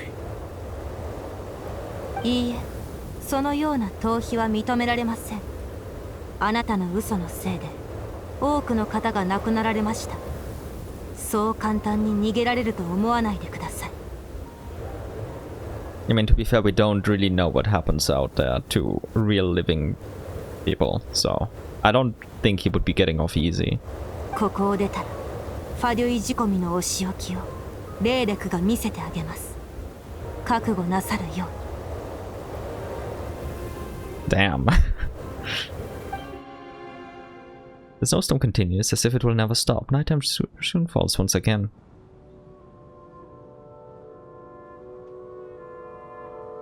外へ出ましょう。この吹雪は止む気配がありません。スネージナや全土、いえ、世界中が吹雪に飲まれ、滅んでしまったのかもしれませんわ。I'm starting to feel the same way. Maybe this is the heat death of the universe. Okay, man. I'm gonna answer like that, but I don't think it is. やっと死者の問題が片付いたんだ。せめてこの夜だけはゆっくり過ごそう。I'm still sus of you, Alyosha. そうですわね。それに私、チュグノフと一緒に死ぬのはあまり気が進みませんし。でもあんたは私が先に死ぬことを許さないんだろう。チュグノフ、真面目な話ですけれど、もしここから出られましたら真っ先にあの工場を閉鎖してくださいませんか。あれのせいで多くの方が凍えていますの。今はそんな話をしている場合じゃ。いや、分かったよ。止めるさ。あんなものもうどうでもいい。Wait, what? Mitya? 店長かしら。ノックが聞こえたような。Is Mitya back? 本当に誰かいるようですね。けれど、外はまだ吹雪いているはずですのに。Maybe the snowstorm has brought us some unwanted visitors, or perhaps it's the rescue team that Valerie mentioned. 開けるか。I say yes. It's a change at least, so let's open it. ようやくこれで助かるのかな。No, it probably is only beginning. でもここ数日、安堵した途端に良くないことが起きてるし、扉の外にいる存在のせいでさらに状況が悪化するかもしれない。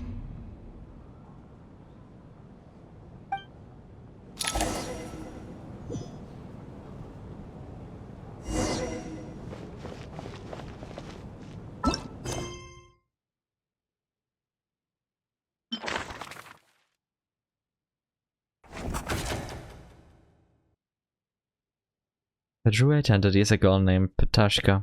She willingly entered the snowstorm.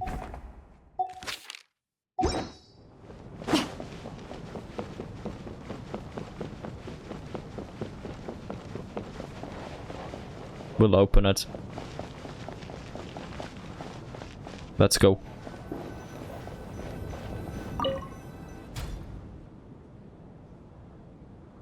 I knew it.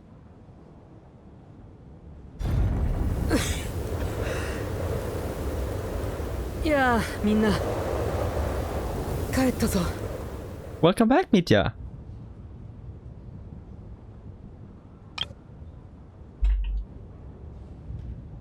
This deserves a screenshot. どうです？少し良くなりました？ああ、だいぶな。ありがとう。お前たちがまだいてよかった。戻ってももう誰も劇場にいないんじゃないかって心配だったんだ。What have you figured out in the meantime then? さて、トーニャとボジャニーツァさんがいないところを見るに、昨日の夜はボジャニーツァさんが亡くなり、そして最後の一人と思われる死者、トーニャを見つけた。そうだな。Yep, you're correct. トーニャじゃない。確かだ。Yes, Petashka. どうやって戻ってきたんだ。外の状況を見る限り戻れるとは思えないが。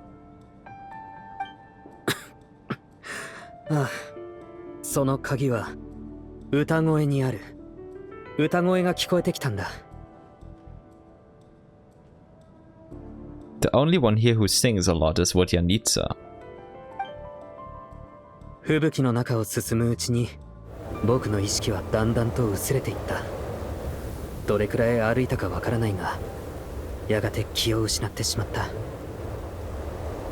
ただその時、急に歌声が聞こえたんだ。それが意識を呼び覚まし、自分を取り戻させてくれた。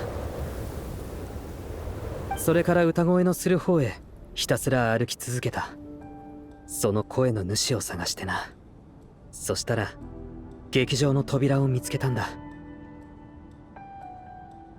If it was Vodyanitsa singing, which is possible, then it could be connected to that dream where she was leading souls to the spot, or bringing the souls back as a guide in some way. The singing. 実はこれ、劇場で一度も披露したことない曲なの。水の精の儀式で歌われるもので、通常の演目には入らないものなのよ。Yeah, it was a song of longing, a requiem. And he was kinda... maybe dead? 歌の意味は、亡き家族や友が我々を見守ってくれますように。歌声をしるべに、夜の間だけでも帰ってきてくれますように。と、だいたいこんな感じだわ。Damn, I can't believe that actually worked. それ、ボジャニーツァの魂を呼ぶ歌だよ。まさか本当に効果があるなんて。魂を呼ぶ歌ということは、やはりミティアさんはもう。Yeah. そうか。なら、僕の推測は当たっているらしい。これこそ、急いでお前たちに伝えたかったことだ。劇場を出た直後、僕の意識はまだはっきりしていて、その時の記憶もそこそこ残っているんだが、外の世界は知っているものとは違っていた。そこは吹雪だけの世界。人も建物も全て消えていた。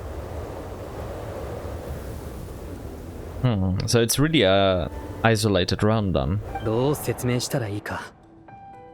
とにかく現実世界とは思えなかったのは確かだ。それと魂を呼ぶ歌だが、ボジャニーサさんの歌によって呼び戻されたってことは、僕はもう死んでいて魂になっているってことなんだろう。ただ自分が死んだと明確に感じたことはない。それに今ここにいる僕が吹雪の中に入る前と何か違うところがあるようにも思えない。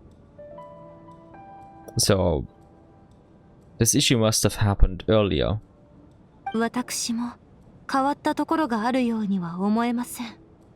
それに以前から疑問だったのですが、魂には実体がないはずではありませんか？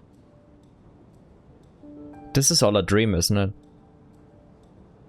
And everyone fell asleep once that light turned off in the theater. My best guess right now, at least. ですが、シュラムにしても確かにしても、死んでいるというのにはっきりと目に映っていましたし、触れることもできました。私やあなたと何も変わりません。なんだか嫌な予感がする。ミティアが私たちに伝えようとしてることってまさか。We're all technically already dead and these are just our souls. What Mitya is trying to tell us, everyone in the theater had been dead all along, we're all inside a dream, Mitya has come back to life once again, so we can leave this place now. I think both of these are right. Option 1 and option 2 are both correct. Now. 目で全てを説明できるわけじゃないし、ここは過信探査でもない。I still think there's something to this.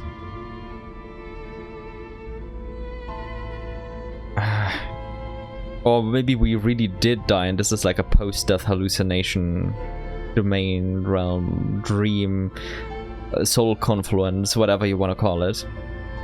Everyone in the theater had been dead all along. ミティアが魂を呼ぶ歌で呼び戻されたってことは、もう死んでることを意味する。でも見た目は私たちと何も変わらない。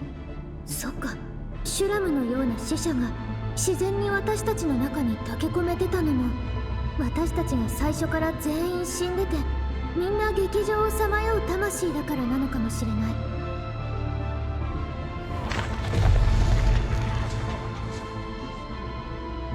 Damn. ああ、おそらくここは死後の世界だ。Damn. なんだと？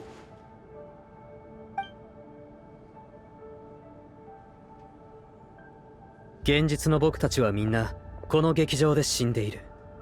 劇場の地脈の流れが滞っているせいで、僕たちの魂はここに囚われてしまったんだ。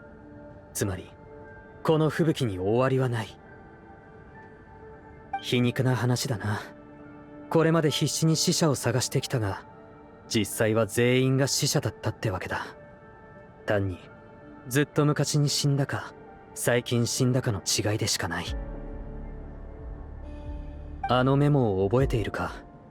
あれには死はすぐそばにと書いてあった。どうやら意味を履き違えていたらしい。Yeah, I knew we misunderstood it, just I thought it was referring to Ronova in some way. 本当の意味は考えていたよりもずっとシンプル。僕たちがもう死んでいるという事実を伝えていたんだ。これまでの生き残るための行動や死者探しは全て無意味だったということですか？いや、そうとも限らない。少なくとも2つの迷える魂を解放して帰るべき場所へと導いてやれたからな。Yeah, that's a good thing. 2人の死者が存在し続ける限り、僕たちの中から誰かの魂が選ばれて地脈に吸い込まれる。この数日間、僕たちが目にしてきた死は魂が地脈に帰ったことを意味していたんだ。そうは言うが、今や迷える魂っていうのは私たちのことなんだろう。道理でボジャニータさんの死体を部屋に運んだ時、何日も経っているのに他の死体が腐敗していなかったわけだ。Yeah, I could have chalked that up to the cold though, but in here it isn't as cold as outside, so... そのことからも、僕たちには肉体がないことを証明できるな。この体は死後の世界における器に過ぎない。私が死んでる？そんなまさか。いや、これで全てが終わるわけない。すでに死んでいるだなんてにわかには信じがたいですね。一体どうして死んでしまったのでしょう。皆さんも死んだ時の記憶はないのでしょうか。Yeah. どうやって死んだかもわからないなんて理不尽にも程があるな。くそ、せめて理由くらい教えやがれ。ああ、理由もわからず気づけば死んでいたなんて普通は納得できない。だから僕も吹雪の中を歩きながらそのことをずっと考えていた。 And did you manage to figure something out? 死因、死亡時刻、すべての根源は何なのかを、意識が途絶えるその瞬間まで。いや、待った。最後に何かを見たような。What was it? Also, just mentioning something again, Alyosha has allegedly been going out into the snowstorm like early on, like daily, and then returned and said, oh no, it's too dangerous out there. Alyosha is hella sus. Something is really wrong with him. I'm coping again, I know, but come on.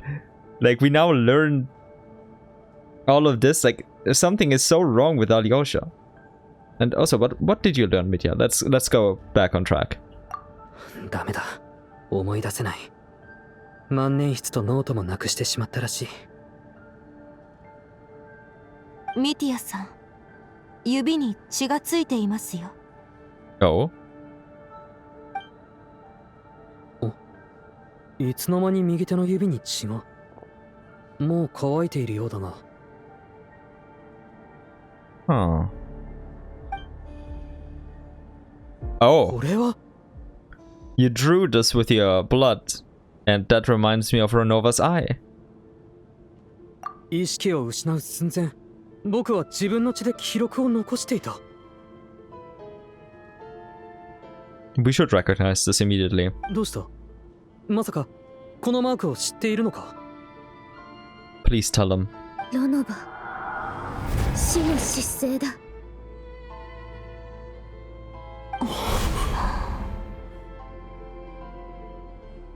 アリョーシャ、前に話してくれたスネージナヤの言い伝えを覚えてる？ Oh, that... I don't remember it, but I remember him telling us one. Why can't I recall the details now? 確か人は今和の際を迎えると死神が親しい人に化けて魂を奪いに来るって話だったよね。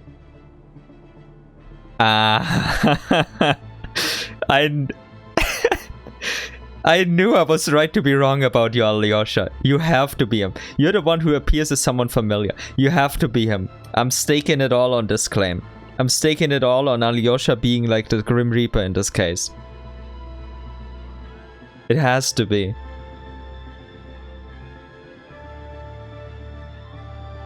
その顔がはっきり見えたとき、命も尽きるって。子供の頃、似た言い伝えを聞いたことあるな。その死神がお前の言う死の失勢なのか？うん。多分メモにあった死はすぐそばには死神がすぐそばにいて親しい誰かに化けてるって意味でもあったんだよ。And Alyosha is the only one who didn't fully make sense to be here, like I said from the beginning. Other than the other deceased, but out of the characters that we knew. 死、死者、死神。一つの言葉に三つの意味を含んでいたってことか。Yeah, indeed. 最初にあのメモを見たとき、調査報告書と矛盾していると感じたが、今思えば、あれもわざとだったんだな。死神によるミスリードかしら。私たちを互いに疑わせて死者を探させることで自分に目がいかないようにしていたと。Yeah, like I said before, it has to be Alyosha. He also found that report, he found all of that. He misled us about the outside. From the very beginning, he's been sus. I've been telling... I didn't know how exactly, but I knew he was sus from the very beginning. I'm so glad I caught that somehow. I was doubting myself a couple of times, but it has to be him. There's no other way. ここまでのことを踏まえて、一番死神の可能性が高い人は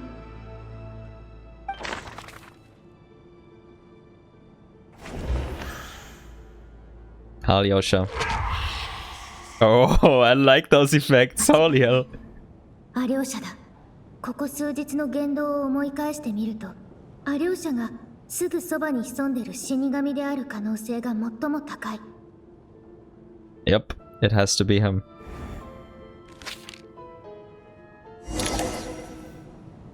あなたなの、アリョーシャ。あの時、調査報告書を見つけたのはアリョーシャだった。ミスリードの情報を入れる余裕も十分あったよね。それだけで俺を疑うのか？ Yeah, that's already pretty much admitting it. 別のやつが先に調査報告書を見つけてメモを挟んでから元の場所に戻した可能性だってあるだろ。 The biggest flaw is that you've been outside many times. 否定はできないな。そもそもメモはずっと前に挟まれたもので、今回の件でやっと発見されただけかもしれない。一つ気づいたことがあるの。パッと見場を仕切ってたのはバレリーやミティアで、あとはたまに私がその役をやってたけど、今思い返してみるとアリョーシャは口数こそ少ないものの、いつもさりげなくみんなを誘導してた気がする。Yeah, Chugunov pointed that out as well. 例えば外の危険性を繰り返し強調してみんなをここにとどまらせたのもあなただし、全員で一緒に寝るよう呼びかけたのもあなただった。それに今日の昼、これまで死者が出ていくのを引き止めたことはなかったのに、確かのことは引き止めた。その意図はまだわからないけど。Yeah, I didn't notice the second part. The third one I also thought was a bit weird, but I didn't voice it at the time.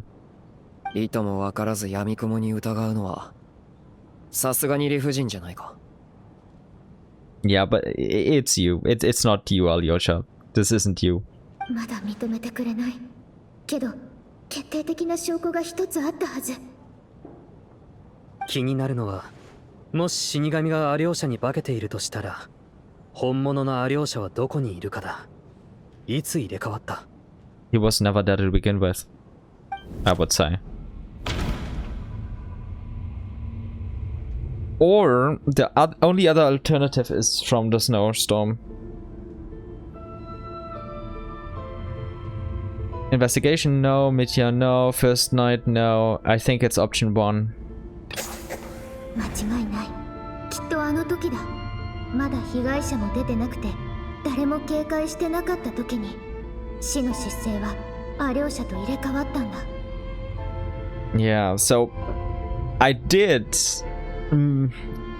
make one mistake with Alyosha. Only one. Which is that I sniffed him out in the beginning because he was not there beforehand. But then he suddenly was there. But apparently the real Alyosha was actually there. At least this is how it feels like right now. Unless they're gonna reveal, oh, Alyosha was actually never there. Because we first saw him after the performance, which was after the light flickered. We didn't see him before it did. But considering that Vodyanitsa and Odette didn't say anything and the other theater staff, likely Alyosha was there, and I just was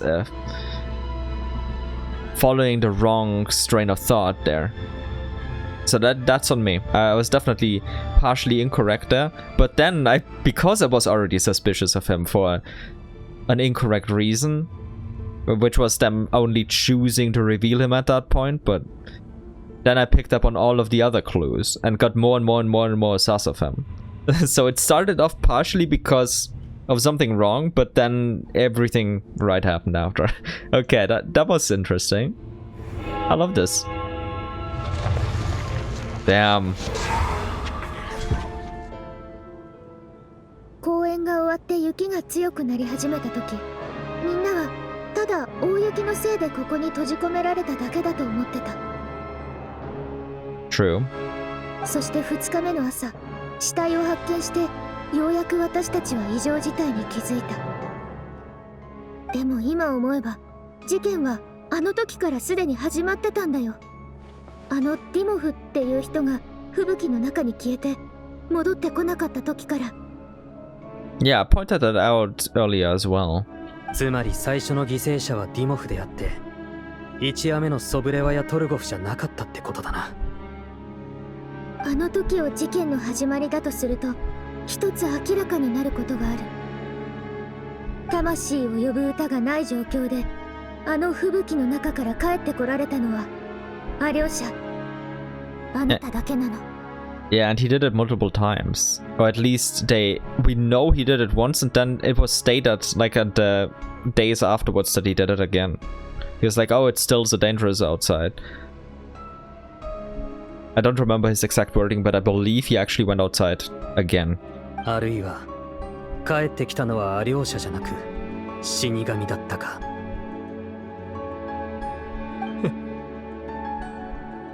いいだろう。ここまでリズムされてはもう演じる必要もない。Damn. This appearance slaps. This is cool. I like this. I gotta get a screenshot of this. アリョーシャ。 No. You should call her Ronova at this point. お前が死神か。言い伝えにある古臭い名は好まない。凡人、私のことは死の失勢と呼びなさい。Hi there, Ronova. Nice to meet you. 全滅することなく2人の死者の問題を解決し、私の存在にまで気づいた。予想を上回る出来だ。称賛に値する。But what's the purpose of all of this? 魂を奪えるって話だが、夜の間に起きた死は全部お前の仕業か。自分たちの最初の推理を信じたらいい。君たちの言う二人の死者の存在によって地脈はいつまでもとどまり続ける魂を強く求めるようになった。そして毎夜その穴を埋めるために同じ数の魂を飲み込んだ。だから私が直接手を下したことはない。もちろん魂を奪い導くことは私が司ってる力ではあるけど。 Okay, so we were correct about that part. せっかくだし見せてあげよ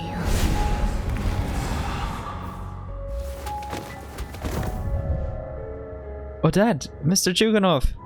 No! But we only care about Odette, let's be honest. Damn, that was quick. 何をした？今日の二人分はこれで終わり。 So is there some sort of rule that two people have to leave each day? Whether that be in the night or during the day? そう慌てるな。君たちはもとより死者なのだから。その魂は地脈へ帰るのが道理だろう。 Something's wrong about this from the very beginning. But what is it? 僕たちがもう死んでることは知っている。殺したのはお前なんだろう。殺した？いや、殺戮とは凡人が私の権能を僭越する行為だ。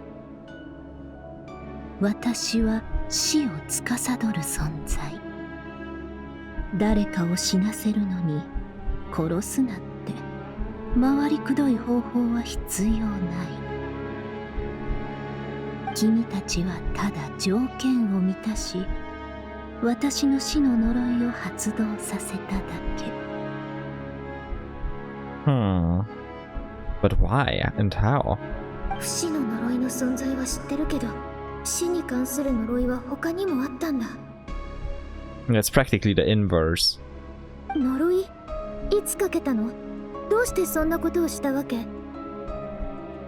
人間は時に私に祈りを捧げ、死がいつ訪れるのか、いかなる形でやってくるのかを聞く。けど死がなぜ訪れるのかを問う者は少ない。あえて答えを出すなら、死が訪れるのはただ死期に至ったからだ。本当は言いたくないだけなんじゃないか？ Yeah, she's just waffling. くだらない挑発はよしなさい。君は本来私と口を聞く資格さえ持たないのだから。 Come on, Ronova, get off your high horse. かつて天の使いたちがここの地脈を好き勝手いじったせいで、今回の仕事はこうも煩雑になってしまっ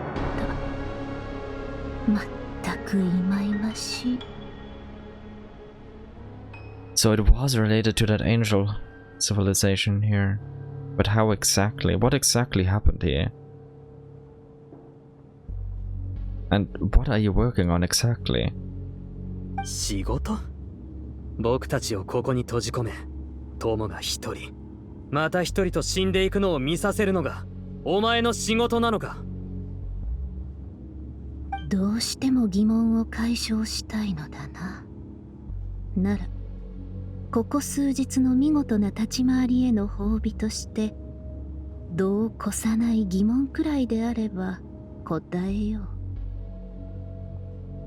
How generous of you. 完全な死とは、肉体が永遠の眠りについた後、魂が地脈に帰ることを指す。I'm with you so far. 私の仕事は万般に及ぶ。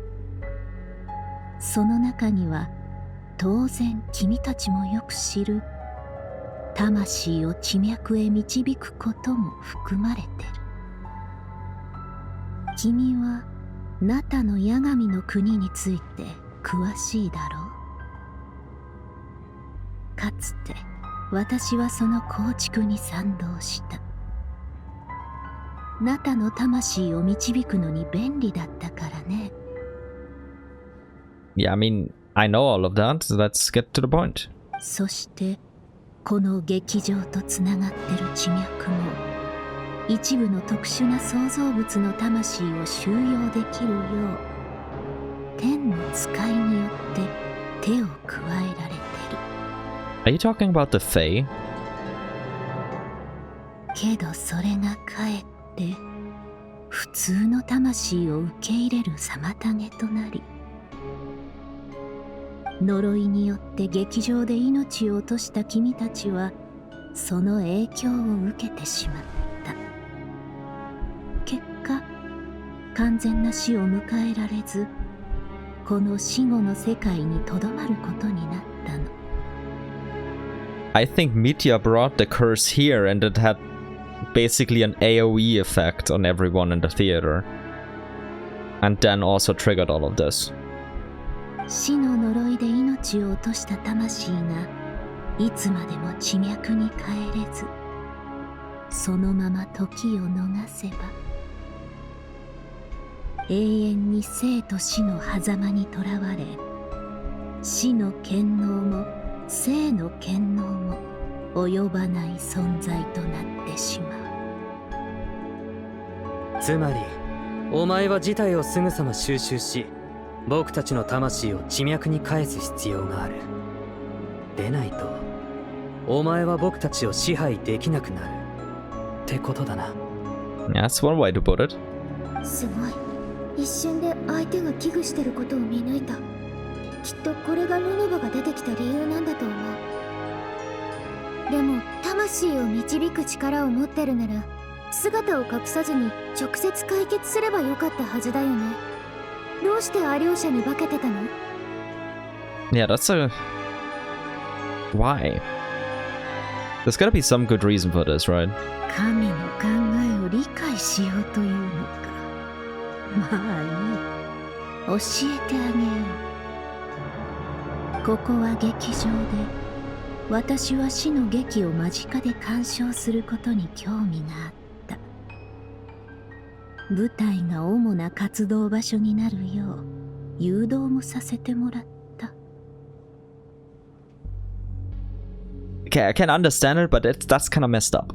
いつの間にか少し没頭してしまっていたけど、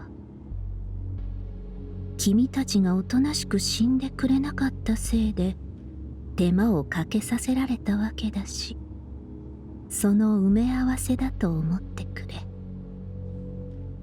この答えで満足か？ Yeah, I mean, I'm partially happy with it. I still think it's kind of messed up, but I'm not too angry about it. Because I can understand the perspective at least. 満足とは言えないな。不満か。けど人間は昔から神に対してそのような印象を抱いてきただろう。 Right, so did you tell the truth or did you lie? To fit the stereotype. さっき仕事が煩雑すぎるって愚痴をこぼしていたよな。僕にもよくわかる。仕事ってなるとやっぱりどうにもならなかった部分があったんじゃないか？ There's gotta be some reason for it. Maybe it's us because we're the descender and some complications with them. 君という人間はなかなか独特な見方をするのだな。まあいい。確かに厄介な部分はあった。 I think her calling him a human in this case pretty much almost debunks all of the claims that Mitya might be an angel, because, like, come on, Ronova would recognize an angel. Like, you can't tell me she wouldn't. 劇場の地脈の流れが滞っているせいで、一日に受け入れられる魂の数に制限があったんだ。Ah, okay. だから、一度にすべての魂を導けなかった。And that one time only one person died wasn't a problem, or one person got ferried over, because we were 13 to begin with. So it was an uneven number. 軽率に正体を明かせば、無用な抵抗に遭うのは目に見えていた。それから君たちの言う2人の死者についてだけど、確かに意図的に誘導してその問題を解決するよう仕向けた。ちょうど聞きたいと思ってたの。私たちもあの2人と同じで死んだ魂なのに、なんで彼らだけ特別だったの？ We were recently deceased, they weren't, and she just told us that if they don't get added to the ley lines in due time, then she'll lose authority over them. And neither life nor death will have authority over them, so they were outside her control, so they had to make us ferry them outside so that they could move on in some way, but probably still be beyond her authority, and I'm not too sure about that part. 数百年もの間、あの者たちは自ら地脈へ帰ることを拒み続けてきた。天に使い文明が生み出した流れの滞りを利用して地脈の導きに抗い続けたの。それと同時に数百年にわたって執念が積み重なっていった。それは死者の怨念に等しく、いつ爆発するかもわからない爆弾でもある。Okay. もはや看過できない状態にまでなっていた。解決するには二人に死を自覚させ、心残りをなくさせた上で、自らの意志で吹雪の中を歩ませるしかない。Not exactly what I speculated. Okay. そして私が導くことで、ようやく地脈へ帰ることができる。さもなければ、いや、君たちはその結末を知りたくはないだろう。Actually, I would like to know, pretty please. うっすら覚えてることがあるんだけど、すごく怖い確かにあった気がするの。夢の中だったかな。もしかしてあんな結末を迎えるかもしれなかったってこと？ Yet a night prayer. なるほど。夢の中で多くの啓示を得てきたようだ。死は人に知恵を授けることもある。魂は世の万物、そしてあらゆる因果とつながってるのだから、何も不思議ではない。ともあれ、私は魂に対する心のケアが苦手なの。Yeah, I gathered that. この件は天の使いレベルのものだから、力を直接使って解決することはできない。なら、爆弾処理は君たちに任せた方が賢明だ。So that's why she steered it in this direction. Okay, makes sense. それに、二人の死者の存在が毎晩君たちの魂をいやおうもなく地脈へと返す。私からすれば一石二鳥というわけだ。Yeah, it's very efficient. 二つの難題が目の前で互いに削り合う。私は近くで局面を制御し、最後に死の力を持って締めくくるだけ。And I assume we're very close to that point then. Well, one day away from that point, where everything can be wrapped up. The two of us cannot really be gotten rid of at the moment though. ついでに、死によって描かれたこの劇を人の視点でじっくり鑑賞させてもらったよ。I can't really blame her for seeking the entertainment though. 見事な計画だ、死神。ここの地脈が一日に受け入れられる魂には制限があると言っていたが、これまでの状況を振り返るにその数は2人だな。その通り。凡人であってもそれは一目瞭然だろう。脈は1日に2人しか受け入れられない。これまでのことを振り返りながら、ここ数日の死の状況を整理してみよう。Okay. Damn, that's such a cool effect. Like each day's diseased in order. 今思い返してみると、あの時のみんなはまだ何も異変に気づいてなかったけど、あのディモフっていうスタッフが吹雪の中に足を踏み入れた時からもう事件の幕は上がってたんだ。 So he should be the first one, right?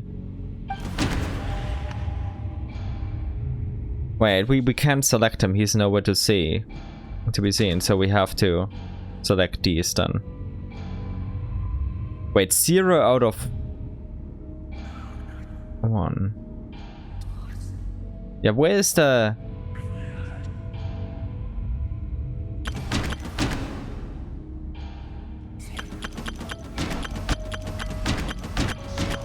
Oh, Alyosha was the first one because he left. Yep, that makes sense. 続いて外の様子を見るために吹雪の中へ入った2人目の人物。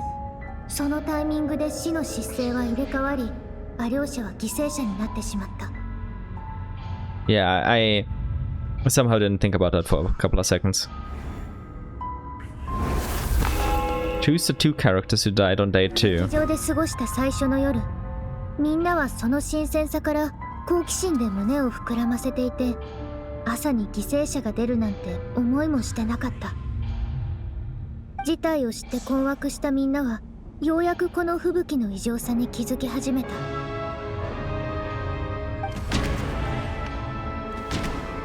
Yes.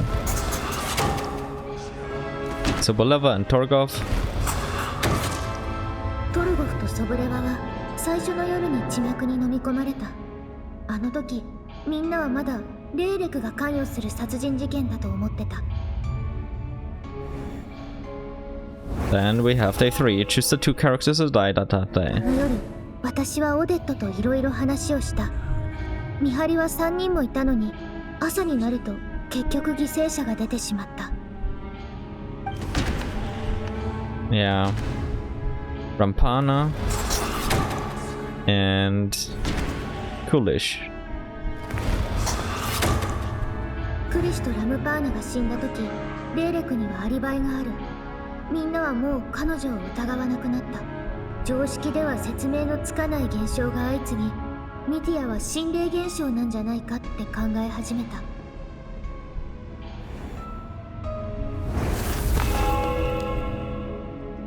後になって人が一人増えてることが分かり、そこから私たちは死者の存在に気づいた。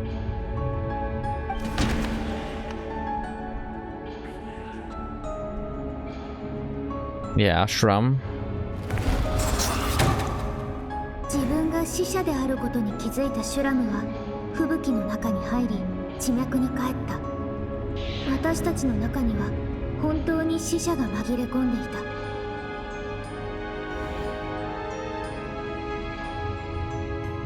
It has to be Valerie then. も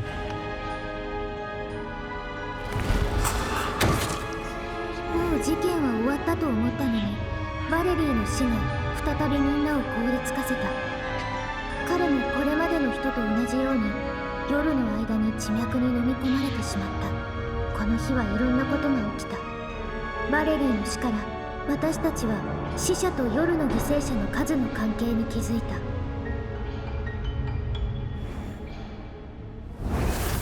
Day 5. 死者は一人だけじゃないということが判明して、事件は再び行き詰まった。そしてオデットは明かしていなかった情報をみんなに伝えた。 Yeah, but Mitya didn't. Well, Mitya did die and then come back. Again. Yeah. ミティアがあの日吹雪の中に入ったのは間違いない。けどボジャニーツァの魂を呼ぶ歌によって地脈から戻ってきた。つまり地脈の空白は埋まってない。ひとまずミティアは除外して考えよう。 Yeah, then it has to be Wodyanitsa then. ツァは眠ってる間に地脈に飲み込まれた。けど彼女が眠る前に歌ってた魂を呼ぶ歌が状況を一変させた。 And Antonia or Tashka. ミティアが地脈から戻ったことで生じた空白はちょうど朝、吹雪の中へ入ったタシュカによって埋められた。タルタリアの妹のトーニャだと思ってた女の子は実は劇場のもう一人の死者だったことが判明した。そういえばタシュカが吹雪の中に入ろうとした時、ミティアが戻ってくることを知らなかったロノバはタシュカの魂が地脈から溢れてしまうのを心配してア両者の口調で残るよう引き止めてた。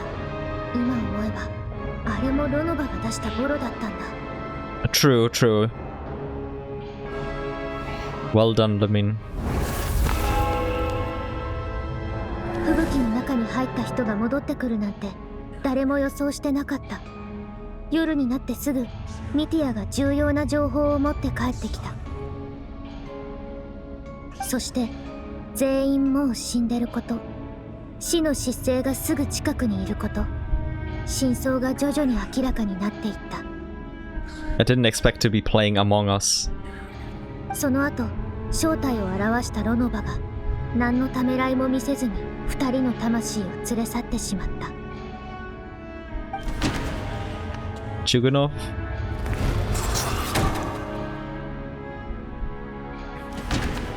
And Odette. 写真を撮った時にはもうみんな死んでいて、それから数日間私たちは死後の世界でいくつもの別れを経験した。今残ってるのは私とミティアだけ。そして目の前には全ての元凶。ミティアの瞳には私と同じ怒りと悔しさがにじんでる。 And we're fine for a day now. これで一連の流れがはっきりした。お前の仕事はまだ終わってないだろう。僕と旅人はまだこうして立っているぞ。水の精の歌声は想定外の状況をもたらしたが、大したことではない。地脈はすでに君の魂を掴んでる。明日の朝、最初の光が差す頃、君は引き戻されるだろう。Damn, that poor race. 私も水の精という種族に対して見方を改める必要がありそうだな。 I feel bad for them being targeted like this. そっか、ボジャニーツァは魂が夜の間だけでも帰ってくるようにって言ってたし、長くはとどまれないんだ。それから旅人、君に対して私の力でできることは、その魂を一時的に肉体から切り離すことだけだ。So, イワットの地脈はそもそも君を受け入れない。So, what do we do about this?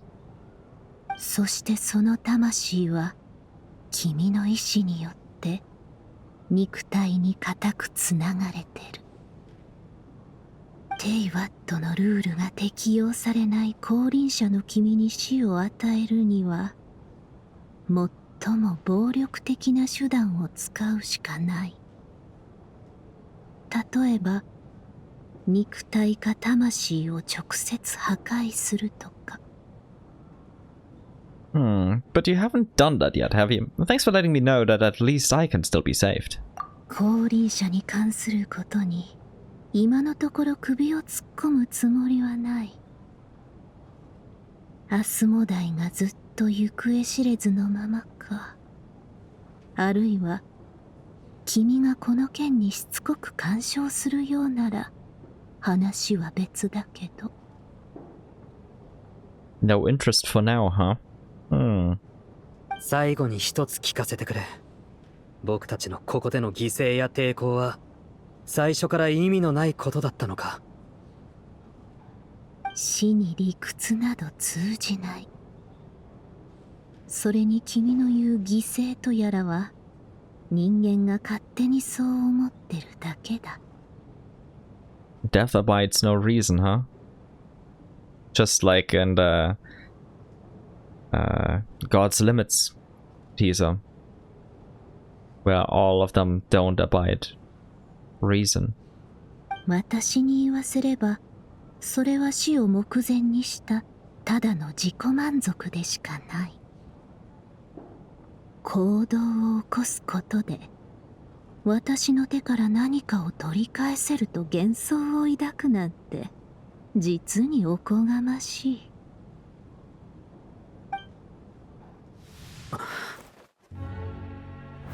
死神、お前は本当に頭にくるやつだな。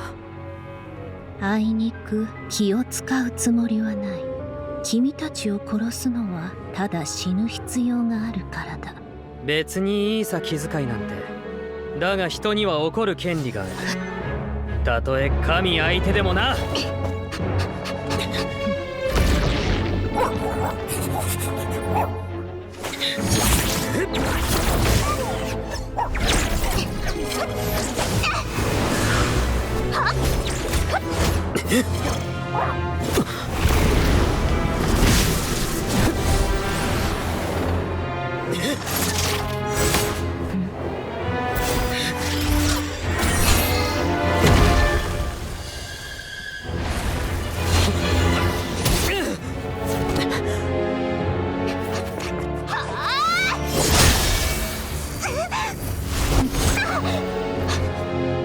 無意味なことを。死後の世界が誰の領域か分かってるはずだろう。なぜおとなしく死を待てない？死を待つ。たとえ現状を変えられなくても、死神のお前に死を敬う心を教えてやるいい機会だ。思い上がるな。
How?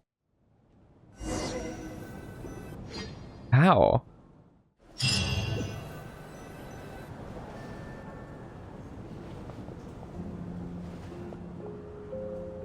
オデット、大丈夫？ Yeah, are you alright? And how are you alright? What happened there at the end that we didn't get to see? 私、どうしたのでしょう。どこまで覚えてる？何のことかしら。公演は終わったのでしょうか。私、何が起きたのか思い出せなくて。Okay, I think I get what's going on. Remember how Mitya mentioned all of the amnesia of the researchers and all of that? It seems like they've been working on a way to legitimately just drag back souls from the ley lines and from Ronova herself the entire time. Or maybe they've unknowingly done it, but someone has been doing it. So all of the people that die here in Snezhnaya just come back.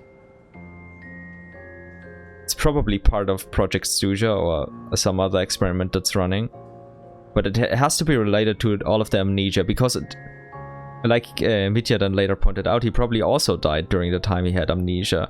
And now they probably were just here for a short time, all fell unconscious, had amnesia, have no idea what happened, and go about their days. Because we're the Descender, we remember. But I think that's what's going on.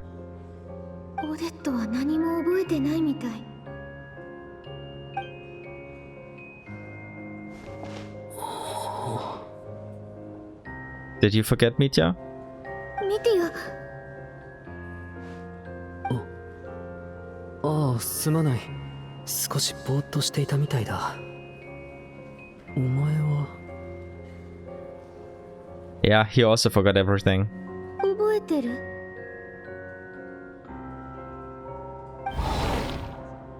Oh, he still has it on his hand a bit. ああ、戦友。思い出した。どうやら僕たちの予想は間違っていなかったようだな。Wait, how did you remember it then? Like, was it just the eye that helped everything come back? Also, another issue, Odette not remembering anything means she doesn't know, like, the whole, oh, you should talk to Alikino because Rosalyne apparently never talked to her before leaving. Like, all of that stuff still needs to be dealt with. オーデットがオルジェイナやパラダで僕の死を見た時と同じように、死の失勢に殺されても、どういうわけかみんな最後は生き返る。ただ、死んでいた間の出来事は忘れてしまうが。Yeah. オデットや他のみんなは忘れてるのに、どうしてミティアは覚えてるの？もしかすると、これのおかげか？お前はこれを死の失勢のマークだって言ってたよな。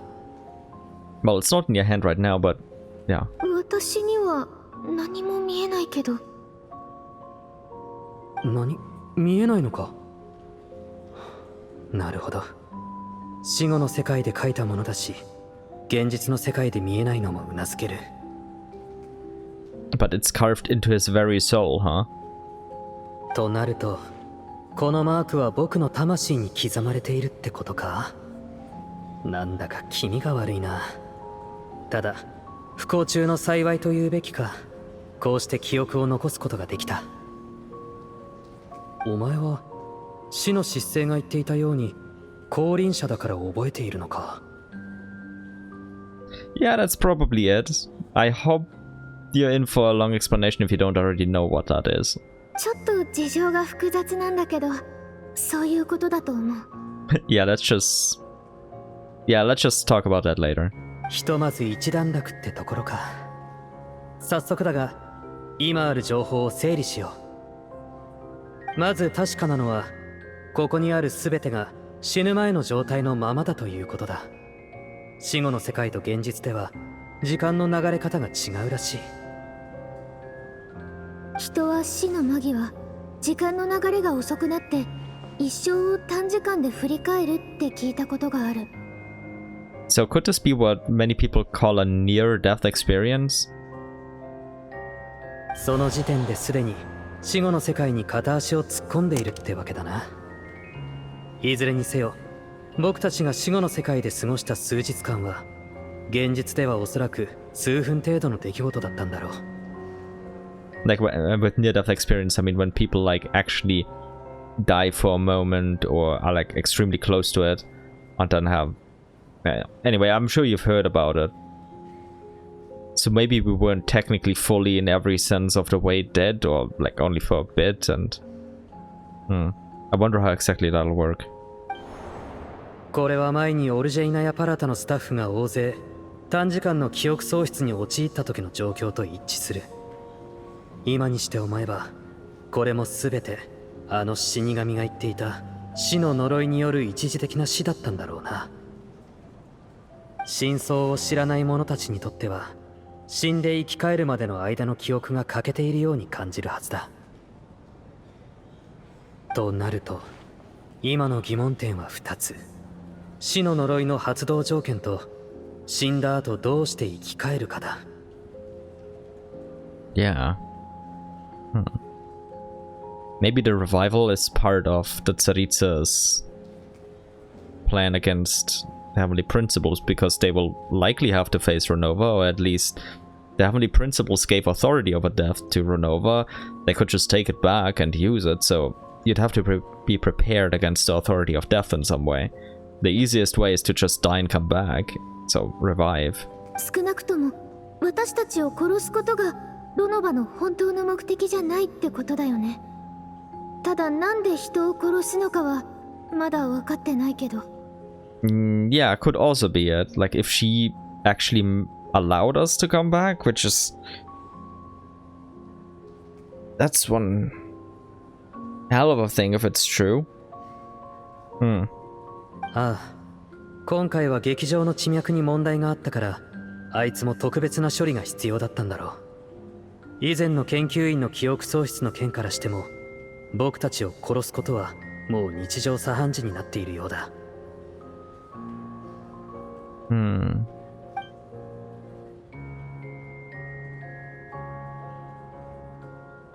そういえば、死ぬ直前に何か書こうとしていた気が。Yeah. We had some brilliant spark in your mind, but I don't remember what, and you didn't remember either. Do you remember now? 思い出せない。確か研究に関係するものだったはず。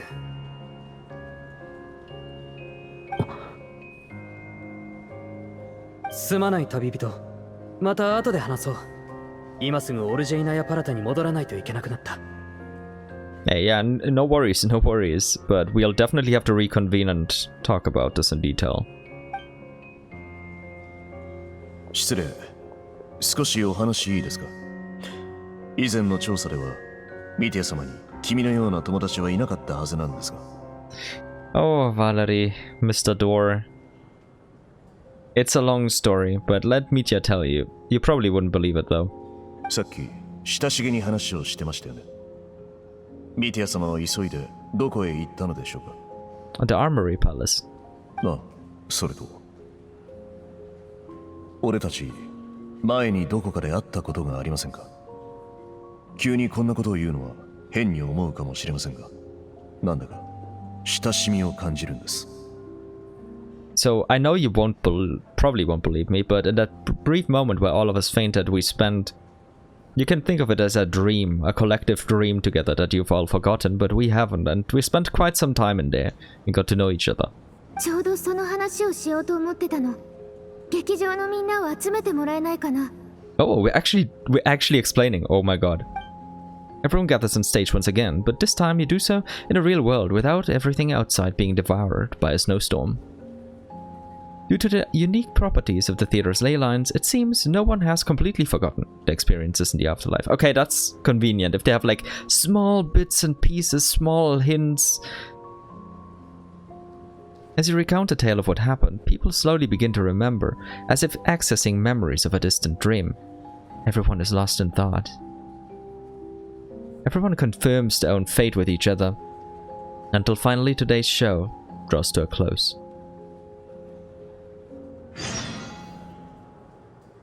Okay, good. So they do somewhat remember now.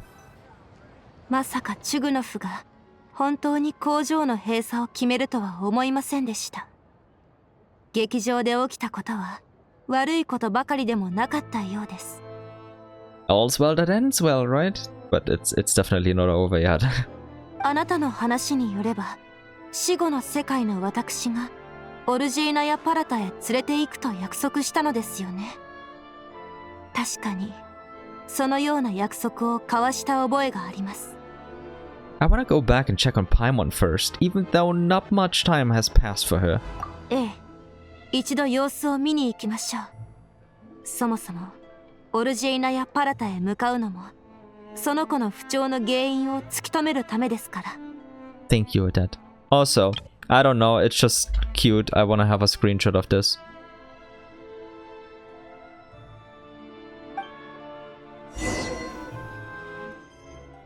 Mistletoe.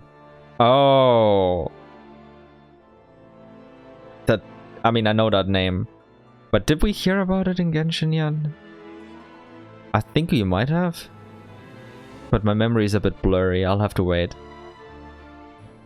As the days and nights in the theater passed, you missed and worried for Paimon in equal measure.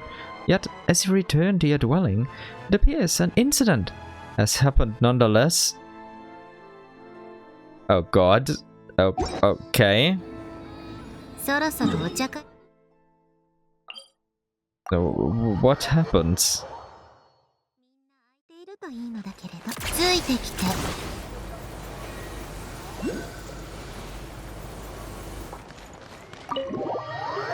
Also, what happened to the real Tonya?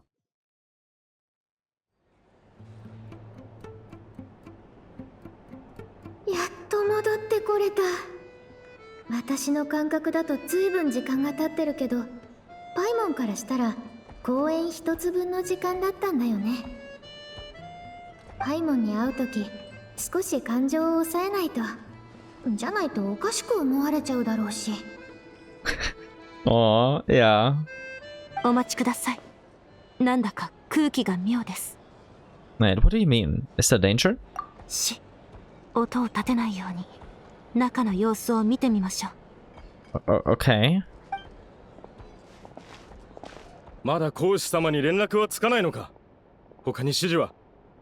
あの方が戻られたら。What happened? What were you just talking about? 申し訳ございません。あのような状況では我々もどうにもできず。Wait, has another harbinger abducted Paimon? まさかパイモンに何かあったの？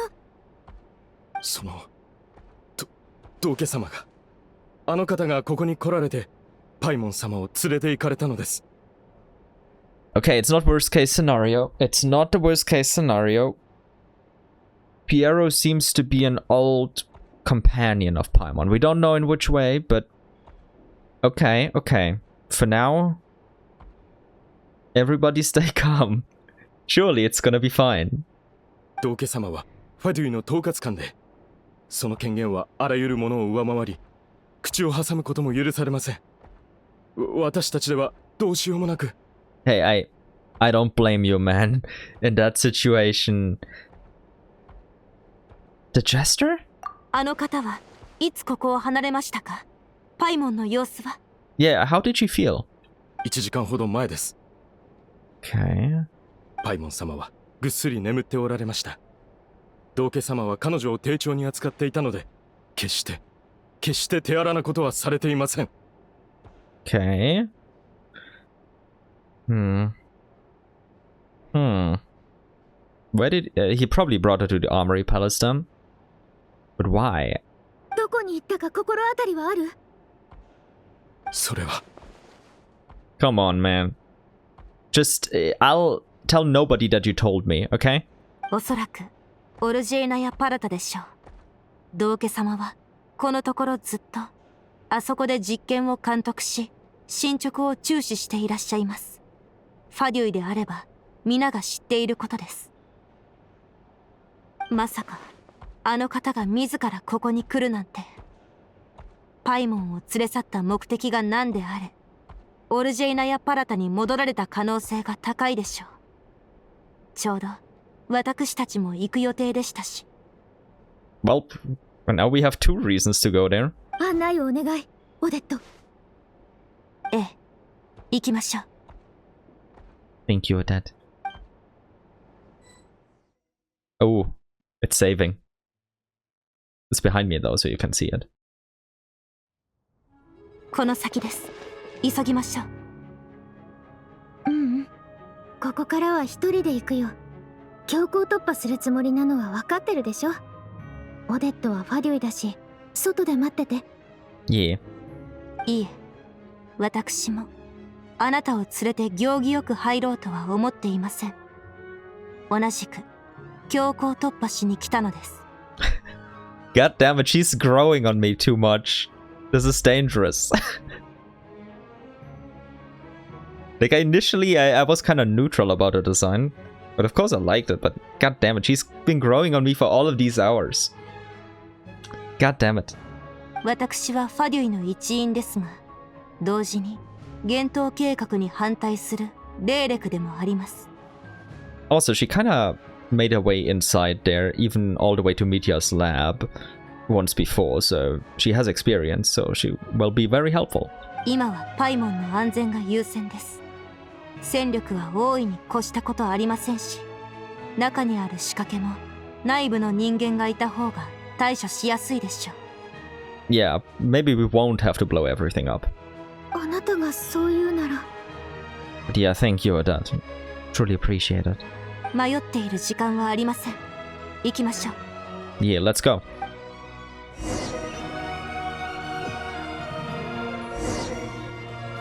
Oh, okay, they added that to the team, huh? Interesting. Yeah. Don't worry, it's just Columbina coming back. Nothing to worry about, my boys. この先はオルジェイナヤパラタン、軍の要衝だぞ。そんなに慌てて何の用だ。失礼、急いでおりますの。ロックオン。Get Benefat. I gotta be careful not to eliminate these so quickly, so let's just... let's wait until this is... Yeah, maybe they won't die so quickly. Okay, they have no voice lines, so they can be eliminated.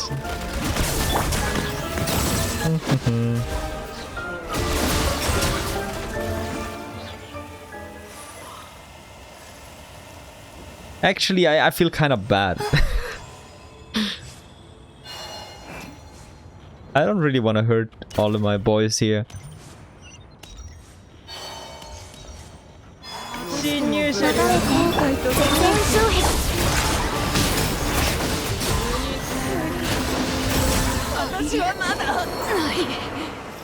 Rest in peace. Now they're just knocked out, trust. Just knocked out. Nothing too bad.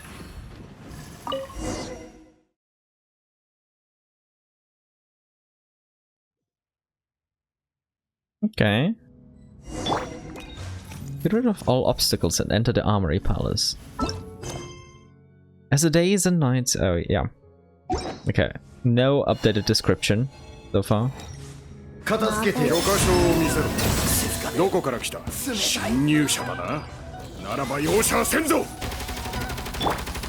Yeah, no worries. Don't worry. All's good.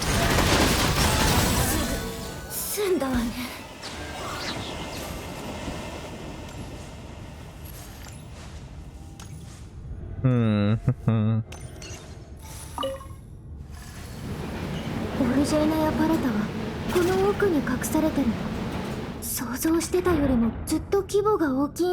ここの研究は最高機密のものですから、ファデュイは常に深く隠すほど良いと考えているのです。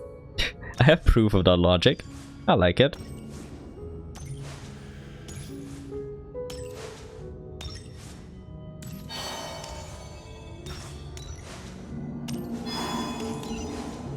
Oh, おそらく前の文明の建物をそのまま重用しているのでしょう。いくらか偽装の役割も果たせますから。Yeah, that looks Hyperborean, like the Golden City, Hyperborea, I would say. All of these boys are knocked out.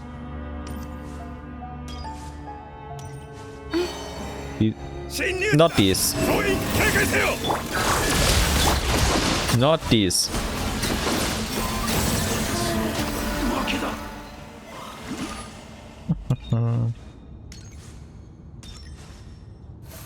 It looks beautiful though. Thanks for the chest.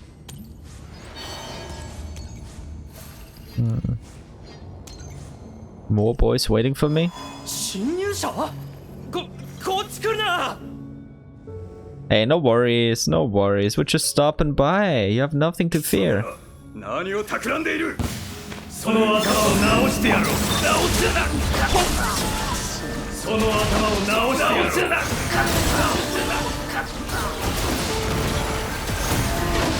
仏様の邪魔はさせん。 Well, famous last words.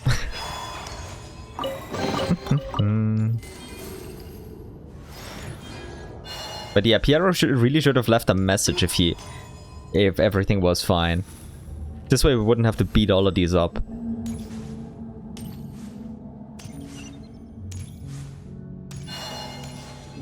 It's just like, hey, I'm an old friend, nothing to worry about, just helping around.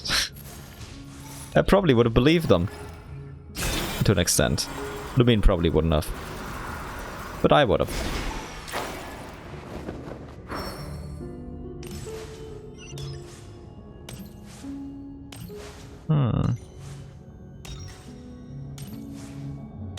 That looks suspicious. あちらの装飾、なんだか危なそうな気配が。避けてください。こいつらを片付けてから進もう。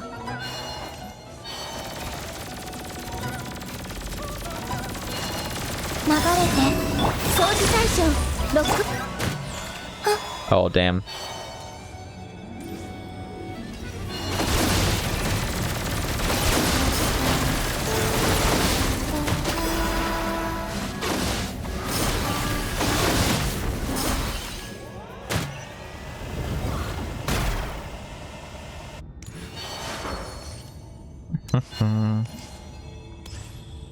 Those were some interesting security bots, though. Also, I love the view. Not Columbina. I wasn't talking about you this time, though. But I just tried to look up there at the structure.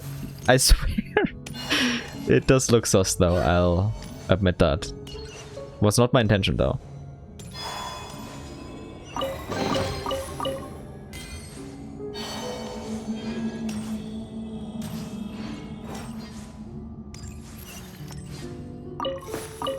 Okay, no Nahidas yet.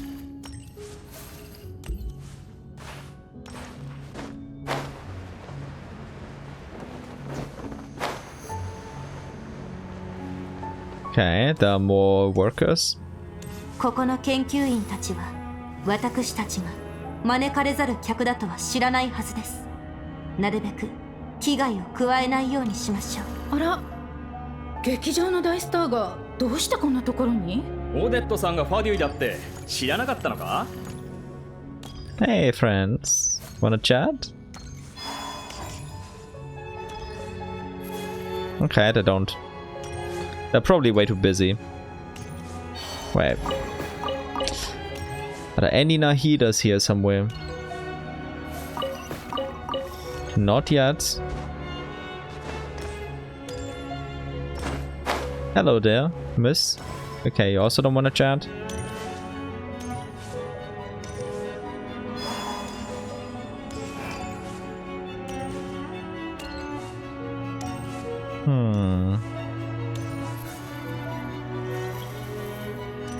Rosalyne-Kruzchkaパラタ。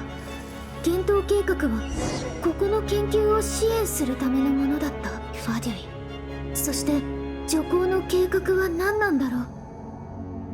Good question. Okay, there's no way to proceed from here, so I gotta follow the path, right? Got it, got it. Hello, friends. Hello, friends.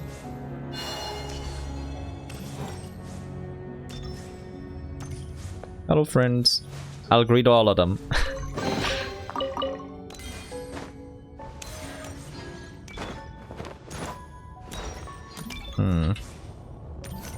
It's kind of hard to...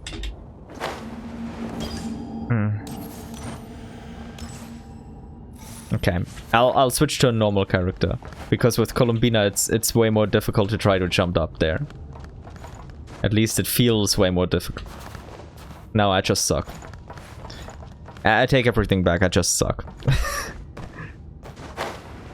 Wait, why? Maybe there's an invisible wall. I'm not sure though.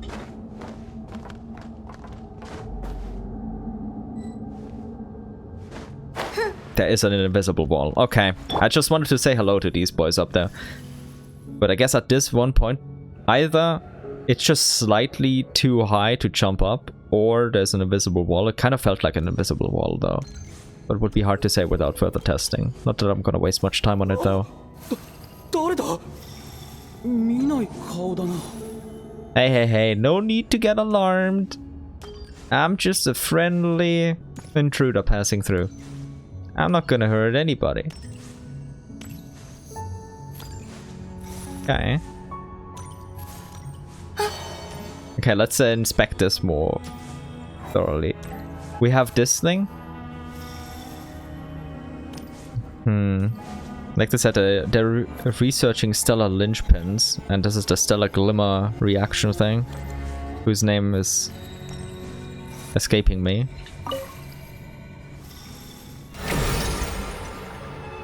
Oh. プリズムの力によって過去の出来事が再現されたのです。ですが、ただの幻影に過ぎません。先へ進みましょう。パイモンと同系。これも過去の出来事が再現されたものなの？そのはずですが、随分と昔のものに見えます。少なくともここ最近のものではなさそうです。When did this happen?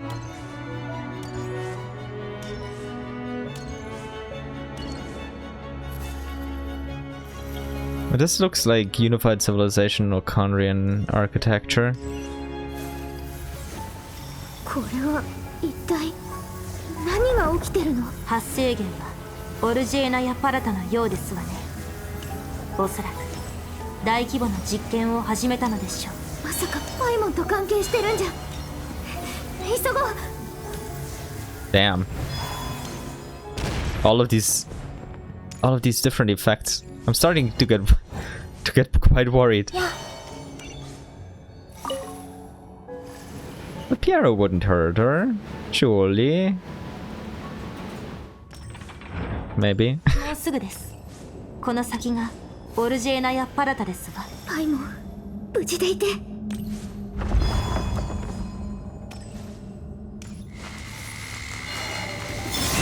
防衛モード。果たした。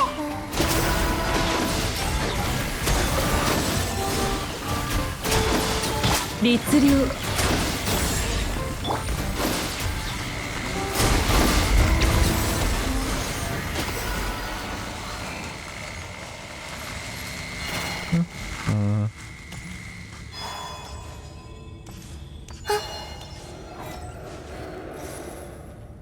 That looks familiar. Isn't this where we faced Ronova? Like according to the trailer? Or am I imagining things?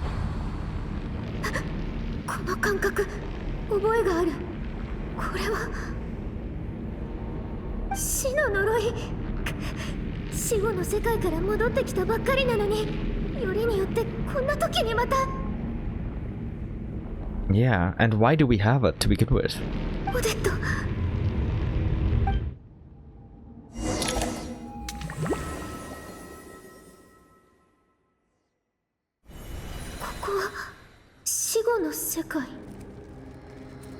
Oh, we have the core Ignis with us, right? なんとかして現実に戻らないと。これはオデットの念白。もしかして目を覚ますことができたのはこれのおかげ？ I just gotta mention the core Ignis being Rosalyne's sealed flame, being like the star that led us out. And what helps us here in the afterlife is a very interesting choice by Hoyo. That's the least I can say. I wonder if they're gonna do something with that. Or if they're gonna leave it at that. I hope they elaborate on it more.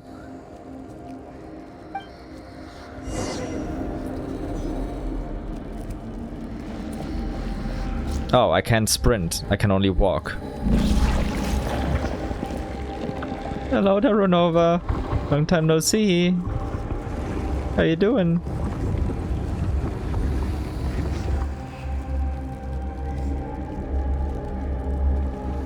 Ah.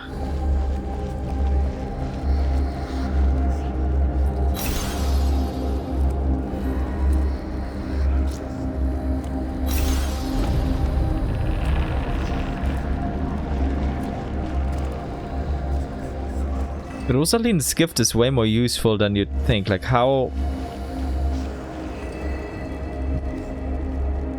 They gotta work with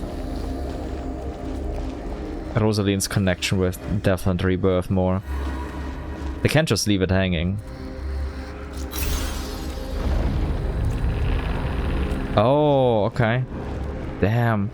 I like this perspective switch.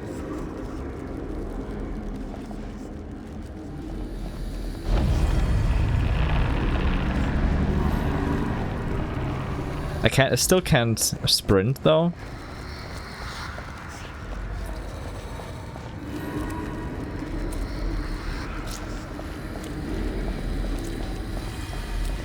Core Ignis, you got this.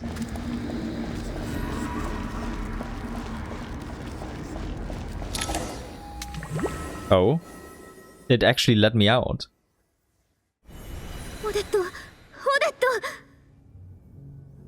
Aw, she pressed it towards both of us. That's so cute. Thank you. Thank you, Odette. 息をしてないけどこれまでの経験からしてしばらくしたら生き返るよね We've become way more casual about life and death due to this. 手の中の念白で私の魂を導いてくれたのかななんだか前にも夢で似たようなことがあった気がする Yeah, we still don't have any explanation for those dreams other than Ronova saying that our souls perceive way more of the world, even though we probably can't really make sense of it. So I assume this was like dreams in our reality, where we work through subconscious things that we may not have been fully aware of. And in this case, it's like Lumine's soul being aware of the core lapis, or core Ignis, sorry. Not the core lapis. The core Ignis being able to be a guide, a sort of guide within the afterlife. Because that's the role it played there. As a star leading out from there. Then we had Mitya, who was just a bit of a leader and smart figure, but there wasn't too much about that encounter that I specifically recall. Vodyanitsa with her soul recall ability, which was then later proven because Mitya came back from the ley lines. Valerie was Mr. Door, who sacrificed himself and did his job. I'm not fully sure yet if his role in the story has already taken place, or if that will happen in the future. Like if we sense something in the future where he is like sacrificing himself for everyone or us or something like that. Okay. オデットのおかげですぐに魂が体に戻ることができた。ありがとう。Yeah, thank you, Odette. でもごめん。あなたを守る余裕は今なさそう。この時間を使ってパイモンを取り戻す。Thank you, Odette.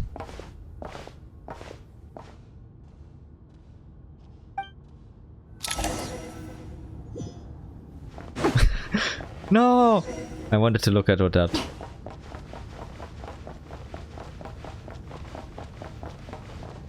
やっぱりここにいる人たちはみんな死の呪いの影響を受けてるみたい。Hello, friends. パイモン？パイモン？いや、パイモンもロノバの呪いからは逃れられないはず。返事は期待できない。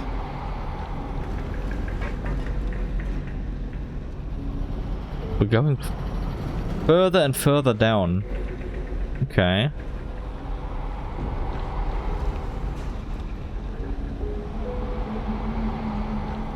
Wait, she's over there, isn't she?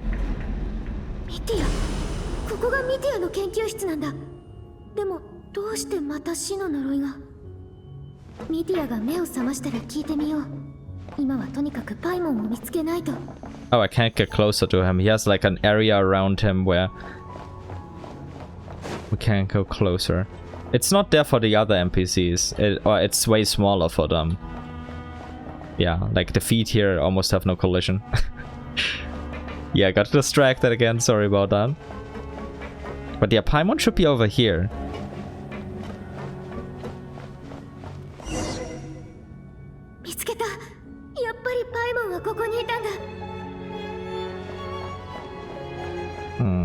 Enable, maybe?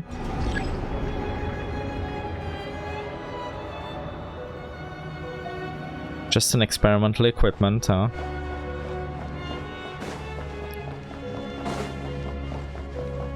Let's go here, maybe?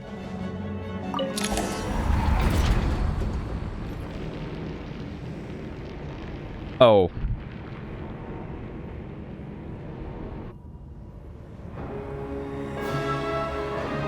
Hi, Ronova.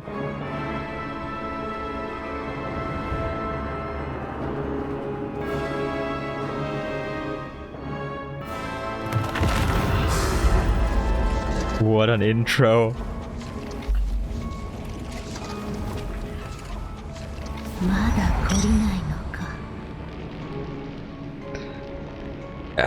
About this Ronova, I mean, I do learn, but I'm a bit slow. Let's read. Ruler of Death Ronova. Ronova is the ruler of Death, one of the 4 shades of the heavenly principles. In carrying out their will, she fulfills the duty appointed to her. But for what reason does death come? Only because the destined hour has arrived. Ronova?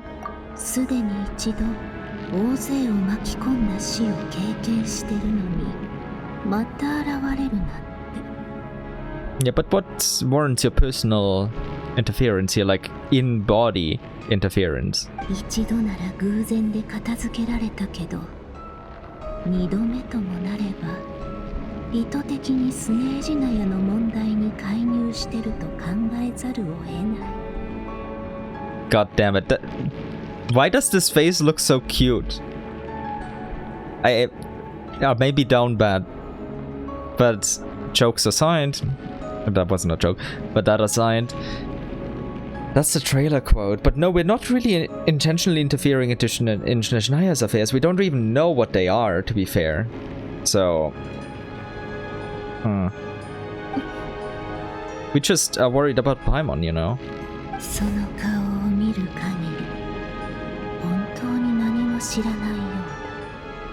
I'm glad she figured that out and didn't just mistake us for just an opponent, an enemy straight out.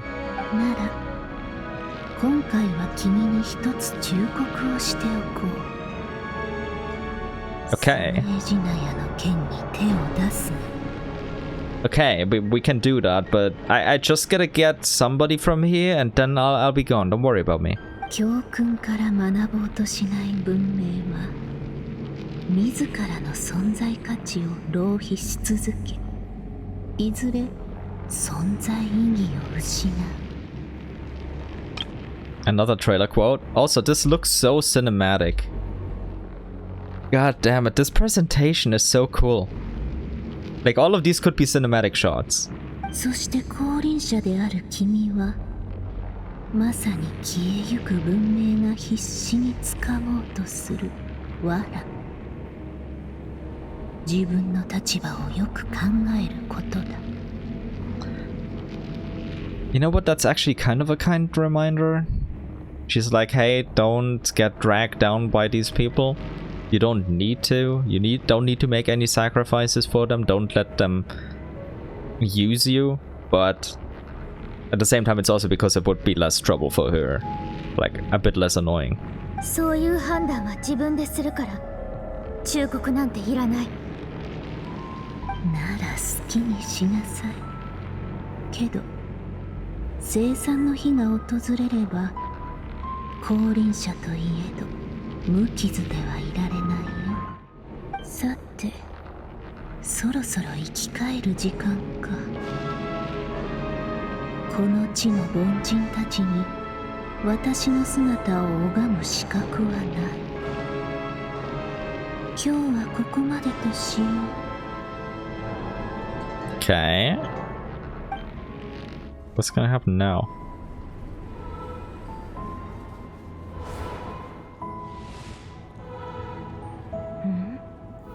あれは回収すべきだ。 How she wants to take her.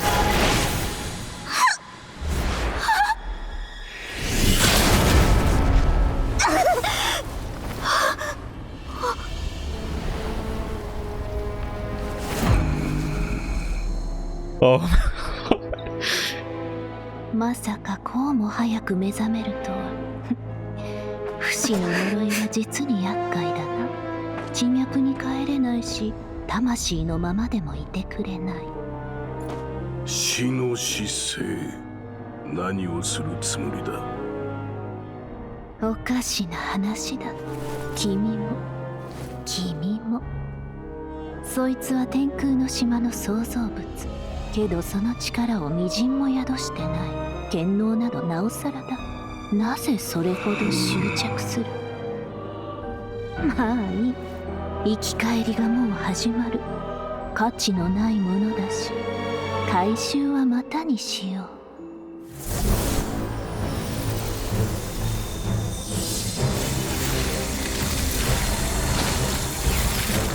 今またって言った。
Tiara used Electro.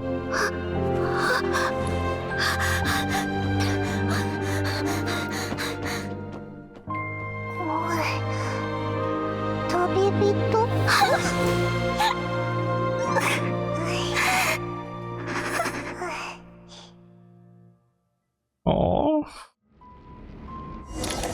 my heart. すごく会いたかった。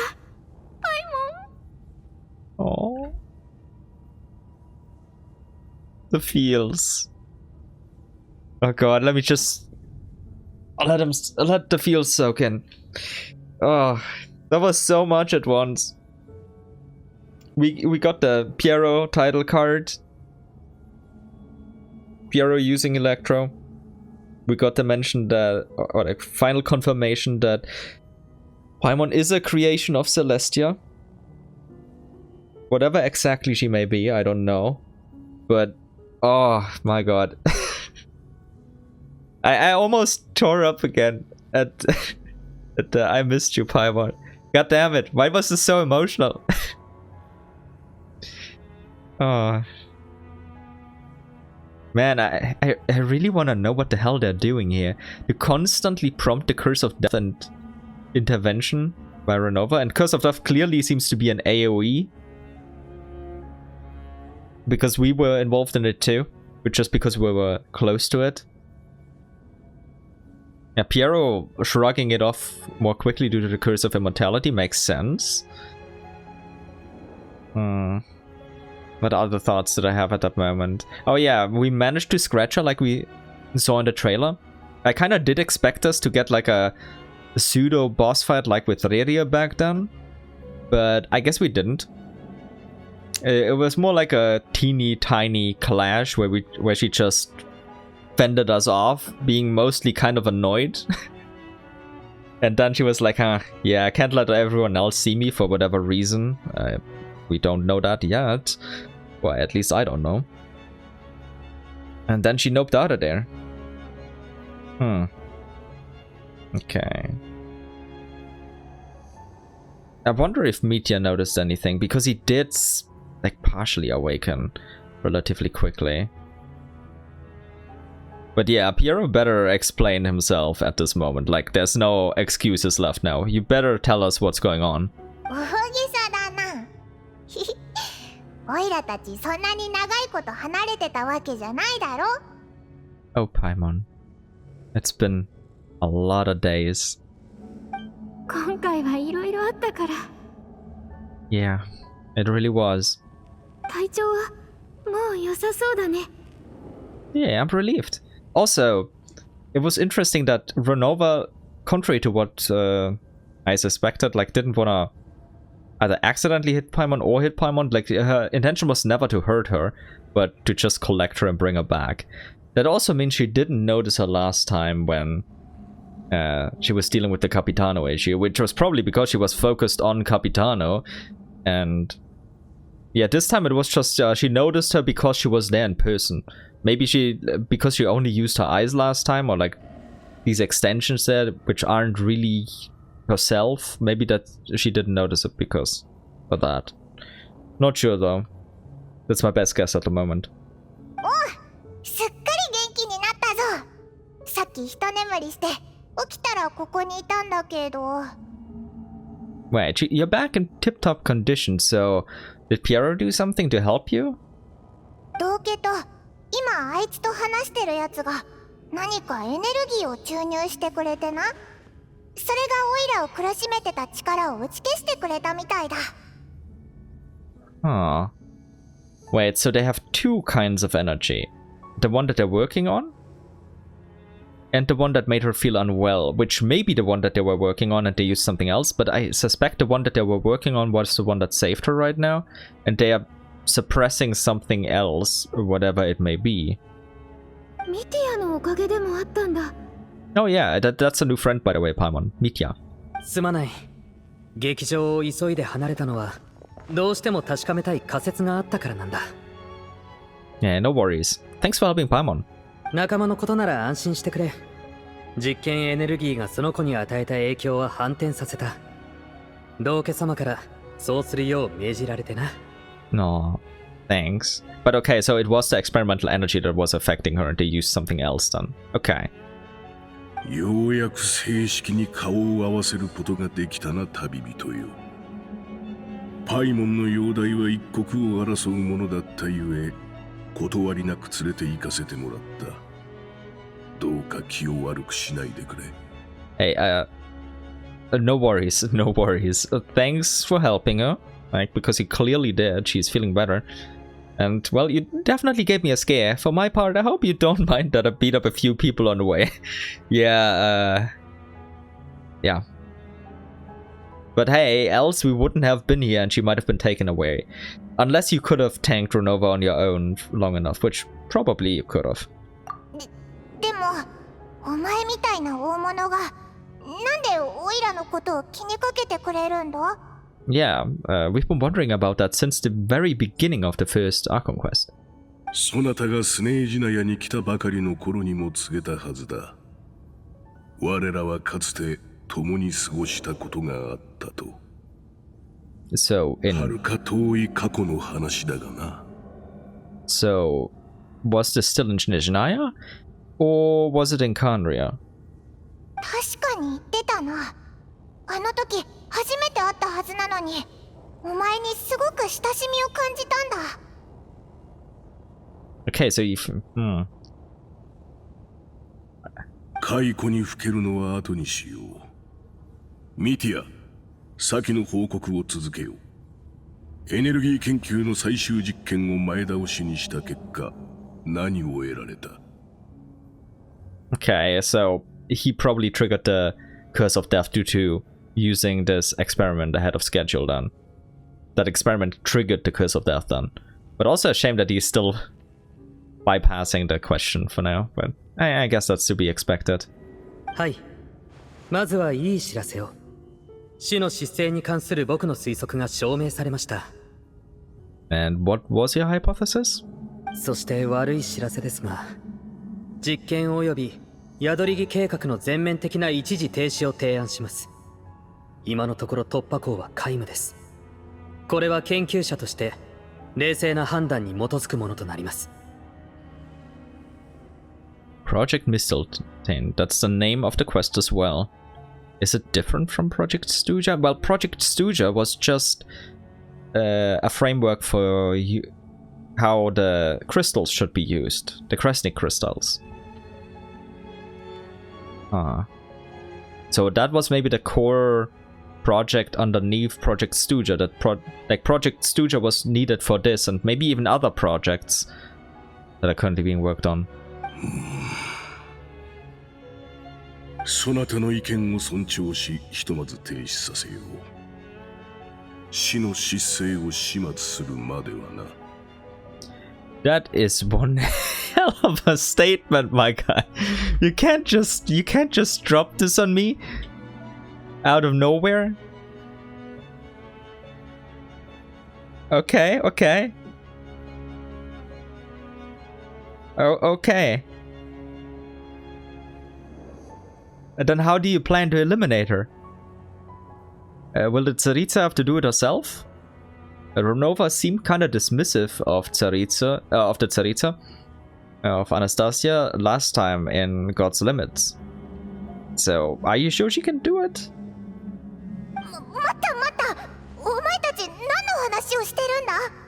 死の失勢ロノバを始末する。始末って殺すってことか。 A really good question, Paimon. Also, can she even be killed in Tebat is the question. Because of the Death Authority. She could definitely be killed by something that transcends Tebat's authorities very easily at that. But in Tebat? I'm not so sure. 脅威でさえなくなるなら何でもいい。だが肩がつくまで僕たちのなすことは全て徒労に終わるだろう。 Okay, so you don't really have a plan yet. 先ほどの一件でロノバの目的、あるいは死の呪いの発動条件を確信した。 Oh, and that is? 聞かせて。あいつがやっているのはスネージナヤの科学技術の進歩を止めることだ。天理を脅かす手段をスネージナヤが一切持てないようにするためにな。 Okay, that makes sense. Like, that was probably something that was introduced after the Kandrian Cataclysm. Because they were already advanced enough to make, like, a hell of a lot of trouble. And at this point she's like, no, stop. You can't continue past this point. This is also why he always forgot, like, his brilliant ideas at that point, and that's when the Curse of Death triggered. So whenever a brilliant idea or a development or even an experiment itself would lead to, like, some awesome improvement in terms of technology that could then threaten the Heavenly Principles, it would be like, nope, let's trigger the Curse of Death. Okay.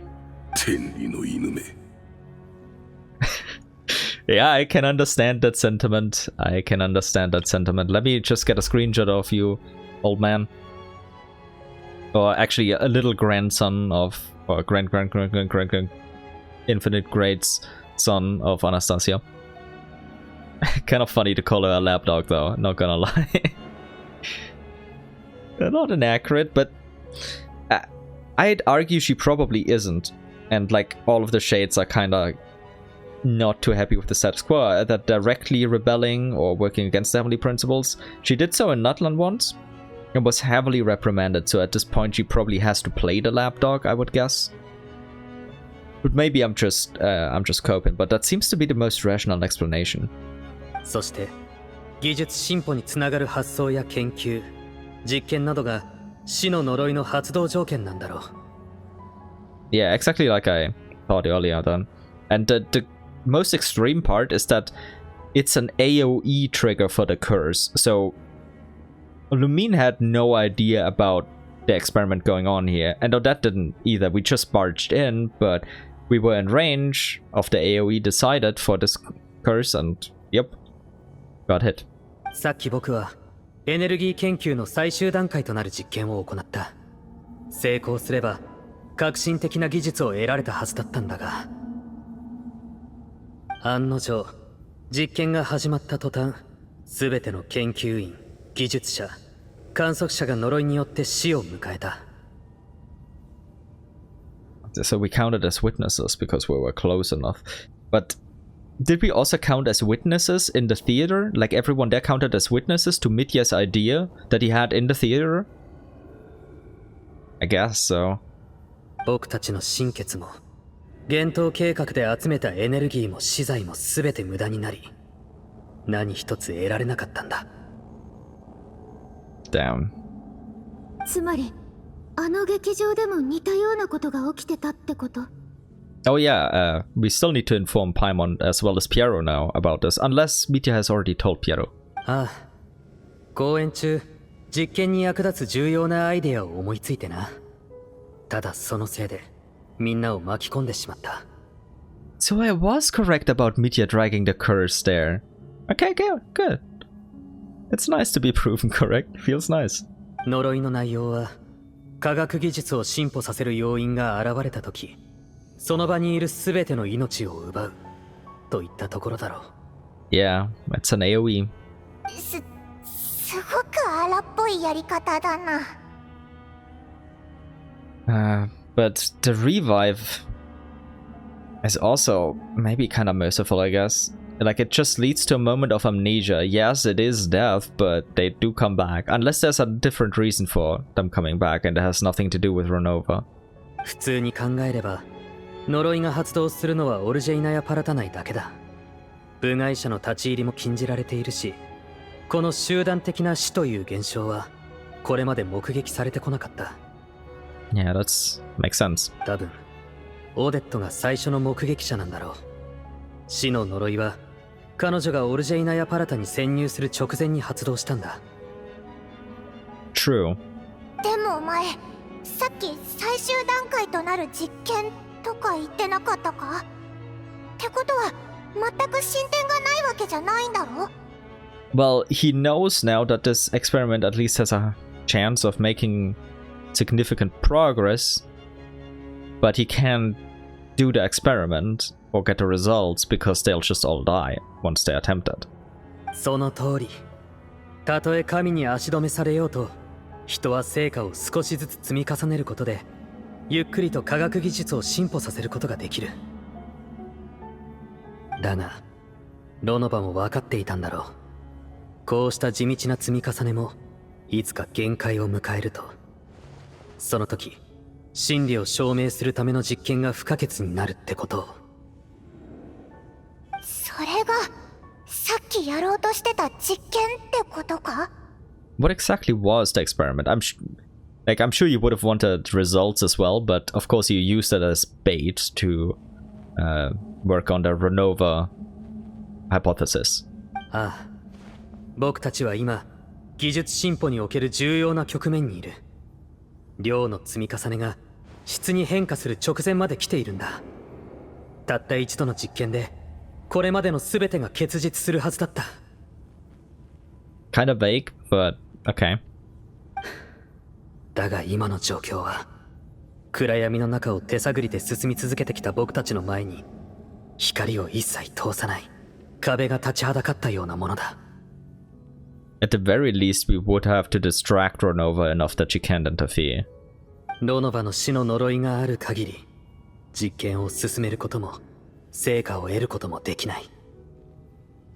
We should report that to the Tsaritsa. Maybe she has a way. 幻冬計画を進めてきた今のスネージナヤの国力では、この状況下で試行錯誤を繰り返す余裕はない。ロノバを排除せぬ限り、計画の続行は不可能だ。でも相手は死の失勢なんだぞ。誰でも思い通りに死なせることができるんだろ。それって一番恐ろしい力な気がするし、そんな理不尽なやつに勝てるのか？いや、あいつだって何でも思い通りにできるわけじゃないはずだ。その証拠に、ほら、僕はまだ生きている。Okay, that's cute. Let me get that as a screenshot as well. ってことは、研究員を全て殺してしまえば済む話なのに、なぜ何度も生き返らせ、技術をここまで発展させる余地を与えたんだ。Oh, is it because she's always said, well, death will come for you at a point when, like at the destined time, more or less? Maybe because it's not their destined time to die, even if she kills them, she has to bring them back after like a certain limit before it would get noticed.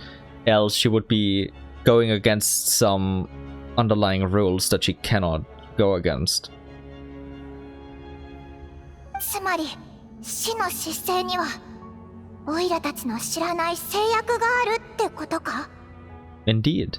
ああ、そこにこそ現状を打破する鍵があるだろう。いずれにせよ死の失勢は元より我らが越えねばならぬ関門。生、死、時、空。そのすべてと対峙せねばならんのだ。何しろ。True, but life might be easier to deal with because she's an old pal. 我らの目標は天理なのだからな。Indeed, indeed. ファデュイは天理に挑むつもりなのか？ Very, very much so. Not much of a surprise though, Paimon. ファデュイとスネージナヤの助行の目標が天理っていうのはうすうす感づいてはいたけど。I'm glad you noticed, Lumine. 道家の口から直接聞かされるとやっぱり驚く。助行の目的がずっと人々に伏せられてるのもうなずける。Yeah, most people wouldn't take well to the revelation that your god is targeting like the highest authority in Tevat. They'd be scared out of their minds and be like, no, we'll just continue like this. We'll continue like this. There's no problem. Everything's good. We'll just be good and obedient and live out our lives and then die and do this for countless generations. But yeah, somebody's gotta pull the plug. スネージナヤにとってそれはどんな道を意味するんだろう。Fair point, Lumine, but you gotta learn why they would do it. Why would they think it's necessary? 道家様、しばらく休暇をいただけないでしょうか。その間に考えとデータを整理したいと思います。ああ、休め。実験のことは考えるな。一般人に死の呪いが及ぶのは避けねばならん。Yeah, or any more civilians. There were already quite a few affected.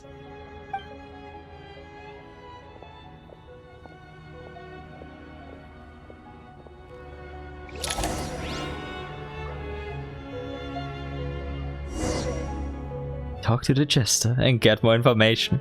Oh god. No quest update description yet, but this is peak. Hello, Piero. Let's have a chat, shall we? さて、まだ時間はある。スネージナヤの貴賓であるそなたをもてなしたいのだが、何か知りたいことはあるか？ Yes, indeed. So, about Project Mistletoe. 宿り木って言葉、コロンビーナも言ってた気がする。That's why I heard it. I knew I heard it before. Ah, yeah, I didn't remember that it was Bina who mentioned it. Yeah, that was the only thing she could tell us. そうそう、オイラもその名前を聞いて気になってたんだ。スネージナヤが幻冬計画を進めてるってことは知ってたけど、その宿り木計画っていうのは何なんだ？幻冬計画はそなたらも知る通り、国家の資源を管理する一連の施策だ。その目的は宿り木計画を完遂することにある。Okay. そなたらがこれまで目にしてきた多くは、本質的に全て宿り木計画を推進するためのもの。などくらいの空爆実験設計局もそうだ。空爆の研究は表向きに過ぎず、その確たる目的は現地の資源と研究成果を用いて宿り木を作ることにある。Okay, then what exactly is Mistletoe? I mean, I know that in mythology it's like the name of a sword belonging to someone called Thrine, which is why people suspected it might be related to Capitano, whose name is Thrine. but what exactly is this Mistletoe that you're building? It can either be an object, maybe a machine. それが天理との戦いに使う武器なんだよね。なんでわかったんだ？ That much was pretty obvious. ある人から少し情報を教えてもらって、そこからね。Yeah. それがあそこにあるやつのことだな。窓くらいにあんなに人を置いてたのはあれのためだったわけか。よし、じっくり観察させてもらうぞ。What exactly is this though? And I feel like there should be something in here, like all of this is just meant to create Mistletoe in here. Maybe it's a weapon, maybe it's like a small machine. I don't know. 空爆だけでは天空の島の守りを破ることはできない。ましてや天理に挑むとなればなおのこと。True. 公開の力をいなすことは天理も慣れているだろう。そして元素力は天理が自ら転化させた人海の力。その創造者に対抗する刃にはなりえん。Very good point. Like, Kuvaki isn't, in a sense, just power from the light realm. Yeah. I mean, others have used or tried to use the Abyss before, but I'm sure you wouldn't be that stupid, right? Like, especially after Khaenri'ah. So maybe you really are trying to create a completely new, different kind of energy that is not light realm energy, not human realm energy, not void realm energy, so abyssal energy, but something completely different. 故に我らは第三降臨者と星のくさびに関連するエネルギーへと目を向けた。そこには宿り木を真に天理に対抗するための兵器に変貌させる可能性が秘められている。Okay. Okay. That makes sense. That does make sense.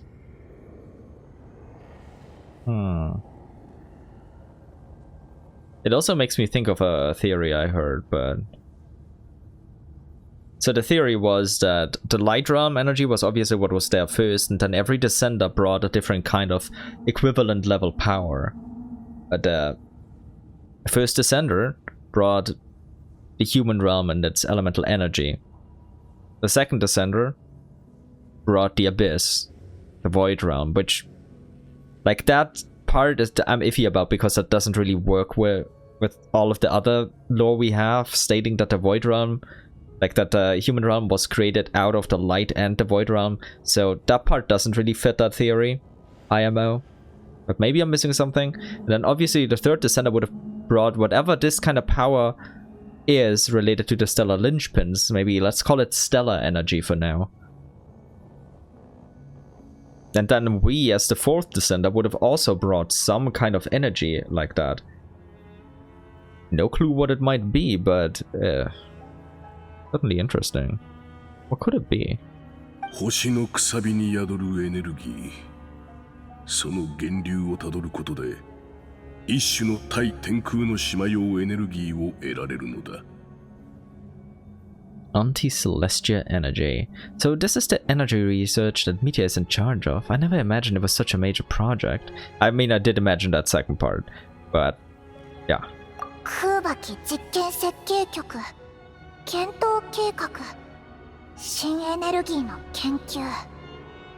これらは全部宿り木計画で一つに繋がってたんだな。それにもうすぐ計画は実を結ぶみたいだ。だから死の失勢に狙われることになったのか。About the Tsaritsa of Snezhnaya, yeah, well, where's Anastasia at? 女皇陛下は自ら魔物の討伐へ赴かれた。でなければ、陛下も喜んでそなたを迎えたであろう。Yeah, I'm looking forward to it. I want to have a good chat with her. Also, I don't know, for some reason I just like this scene, so let me get a screenshot of it. どうやらスネージナヤ側は私とファデュイのこれまでの衝突を咎めるつもりがないみたい。Yeah, I'm glad they at least want to have a chat. Like, some of our conflicts are completely on the Fatui, or on the specific Fatui members that are responsible for that, like everything with Dottore. And others, yeah, are probably somewhat on us, and insufficient understanding of the world and stuff like that. So it's definitely necessary to have a good chat with the Tsaritsa. 執行官は神の心の改修において一定の裁量を有する。だがそれは同時に彼らの振る舞いが常にスネージナヤの公式の立場を示すものとは限らないことを意味する。Yeah, we know this and it makes sense. I'm getting more Piero screenshots. よく考えてることが分かったね。Yep. そういえばずっと聞きたかったことがあるんだけど、スネージナヤの女皇はなんで神の心を集めてるんだ？それも天理に対抗するためなのか？ There have been many theories about this, so I wonder if we actually get like some partial answers this time. 無論神の心は天理への重要な切り札だ。それ以外のことは女皇陛下に直接尋ねるといい。我が輩が伝えるべきか判断しかねる事柄なのでな。Okay, that's fair. Like, if they really are the remains of her lover, like, yeah, then it really, like, he shouldn't be telling us that. It should be her. お前みたいな偉いやつでも判断できないことなのか。まあいいや。Yeah, it's fine, it's fine. I mean, she is his boss, and it pertains directly to his boss, so...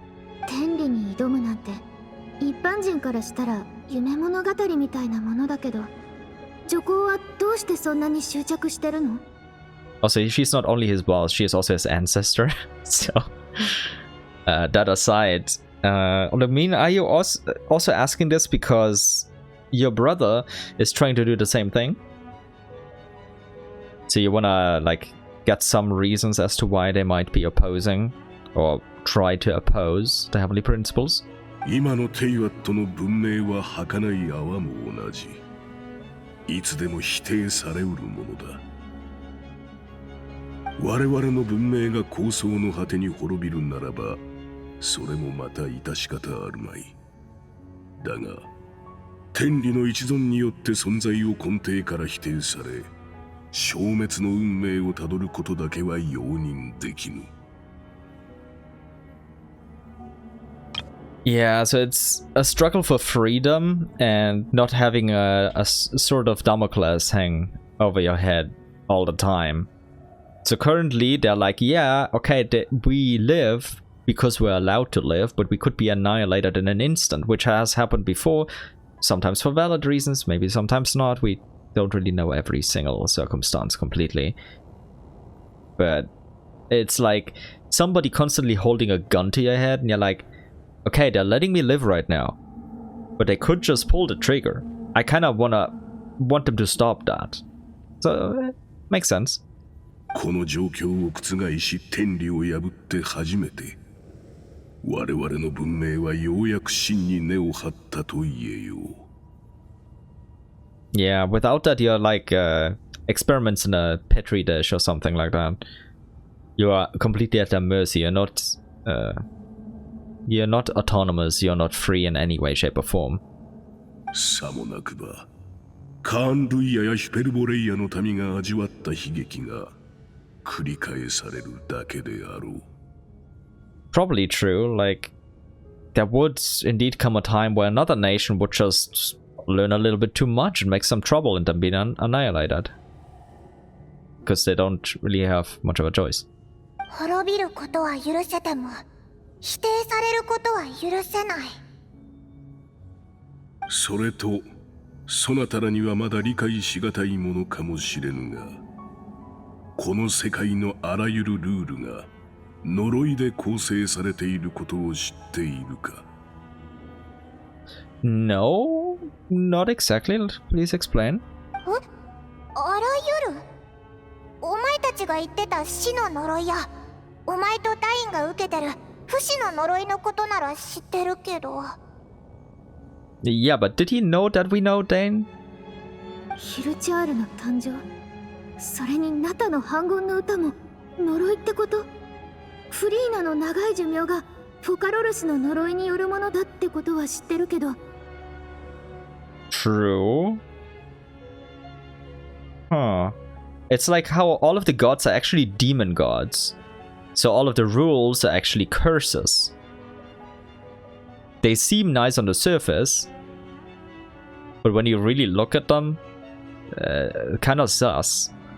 Kind of strengthens my whole King of Darkness argument that I had in my funniest primordial human video then. At least that part. That really makes it way more sus. Huh. それに魔人の人間への愛もまた天理が魔人に刻んだ呪いだ。They cursed them to love.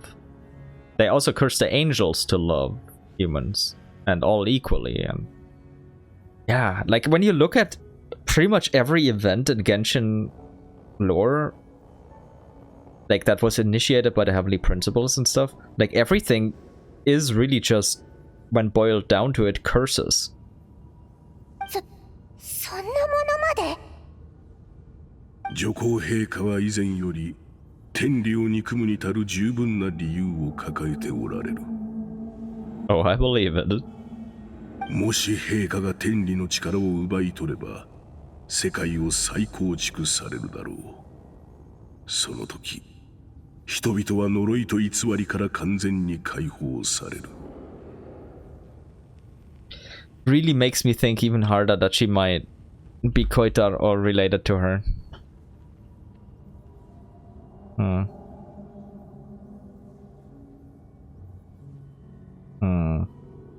Yeah, but I don't think this will work. I think they'll attempt it and fail. And then the Khaenri'ah chapter begins, or something like that. Yeah, maybe not the Khaenri'ah chapter then. But yeah, I don't think her supplanting the Heavenly Principles is the end of the Teyvat arc of the story. Or the Teyvat chapter, as it is called. 期待するといい。それはそなたらの想像を超える世界となるはずだ。It'll have its own problems because humans are also kind of problematic. And leaving stuff to humans can lead to disaster as well, but I am looking forward to it, although I'm not too confident it'll actually come to pass. At least not completely and in this exact way. スネージナヤの民はこうしたことを知らぬ。だが、常に過酷な環境に抗ってきた国。この神に愛されぬ雪国で、我らは女皇陛下のもとに集い、共に抗うことを決めた。より良い新世界を迎えられると信じてな。And yeah, she is also your ancestor, so no wonder you are more on her side. So, about your relationship with Paimon. おいら、本当に何も覚えてないんだ。過去にこいつに会った記憶なんてないし、信じてくれ。Hey, chill out, Paimon. Relax. You're freaking out over nothing. I wasn't accusing you of anything. I just want to know what happened in the past that you forgot. パイモンがここの対天空の島用エネルギーの研究に影響を受けた理由は Anti-Celestia energy because she is a creation of Celestia, as Ronova pointed out. 天空の島より来たそこの創造物であるからだ。But what exactly is she? おいらが天空の島の創造物? Yeah, the whole symbology and iconography on you and the whole design makes this pretty obvious. But what exactly is she done? そういえば、あの時は頭に血が上ってて流しちゃったけど、ロノバもパイモンは天空の島の創造物だって言ってた。でも天空の島の力や権能は持ってないって。そなたも知る通り、などくらいの月の破片はファリョイが持つ技術によって空より引きずり下ろしたものだ。Yeah, I remember that. そしてその技術が初めて振るわれたのは500年余り前のカーン・ルイヤ。So you pulled down a part of Celestia? Or just Paimon? 我が輩が天球に向けてこの技術を用いた時に得られたものこそ天空の島より降臨したパイモンだった。Oh damn, so you basically kidnapped her from Celestia in a way, unknowingly. その後パイモンを国王へ献上したが、あの方は興味を示さず満足もしなかった。Oh yeah, because he was really obsessed with Abyss research at the time, so he used something completely different than Abyss research, just pulling stuff down from the heavens. And it happened to be Paimon. You were like, hey, this is really cool and interesting. If it's the king, why don't you just have a look at this one? Interesting, right? And he, yeah, completely disregarded her, huh? 以降、パイモンは我が輩の宮殿に住まうことになったのだ。カーン・ルイヤの最悪が訪れるその時までな。Then how did she lose her memories? 頭がこんがらがってきたぞ。お前が言ってるのは500年前のカーン・ルイヤの話なんだよな。そこにオイラがいた。That means Paimon's at least 500 years old. Yeah, we definitely guessed she was at least that old. でもそんな記憶全くないぞ。空から来たことも誰かの贈り物にされたことも。おそらくカーン・ルイヤの最悪はそなたにも何らかの呪いを刻んだのであろう。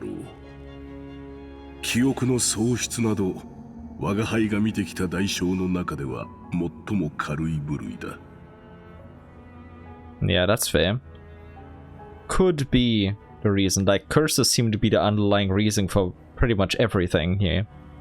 カーン・ルイヤの記憶だけじゃなくて、オイラこの500年どう過ごしてたのかもわからないんだ。頑張って思い出そうとしても、ここ数年の記憶しかなくって。Wait. Did Paimon get taken to, like, one of the domains, like that, something similar to the Temple of Space of Asmodee? And for leaving, she had to leave her memories? And then she ended up in some sort of whirlpool, and then in the sea, and we fished her out. That's my best guess at the moment. カーン・ルイヤにいた時のオイラはどんな感じだったんだ？天空の島から降臨したってことは、もしかしていろいろ知ってたり、めちゃくちゃ頭が良かったりしたのか？ Yeah, I can't see that happening. You were probably pretty similar. 残念だがそなたがカーン・ルイヤに降臨した時、その意識は生まれたての赤子も同然であった。天空の島でどのような存在であったかを知る者もいない。So, Piera also doesn't know. 性格もカーン・ルイヤで暮らしていた頃と今とでさして変わらぬ。No surprise if Insta King wasn't exactly taken by your charm. Or at least it sounded like you were able to fly under the radar. The first one is kind of mean. Like, really mean. But yeah, let me choose the kinder one of. At least it sounds like you were able to fly under the radar. 記憶を取り戻して天才になるっていうオイラの計画が始まる前に終わっちゃったぞ。Oh, Paimon. Yeah, that plan was doomed from the very beginning. There was no super smartness to recover. でも、その頃のお前はきっとオイラの面倒をよく見てくれてたんだよな。だって記憶をなくしてるのになんとなく親しみを感じるし。Aww. Yeah, it really looks like that. いや、むしろ逆だ。当時の我が輩はそなたの存在をずっと無視していた。賢者フロプタチュールとの争いにばかり気を取られてな。But is this soft confirmation that he is indeed after VII? Like his struggle against Troptatir the Wise? He's gotta be after VII, like all of us already thought, but he's gotta be, right? だが今我が輩の目に映るそなたは違う。あの狂気の時代において唯一狂わなかったもの。そう見える。故に守るべき存在だと考えているのだ。So I guess he didn't really care much for her back then, but at least he didn't mistreat her or anything, just let her stay, gave her food and a place to stay. And now he appreciates her as a ray of light from the darkness, from the dark past.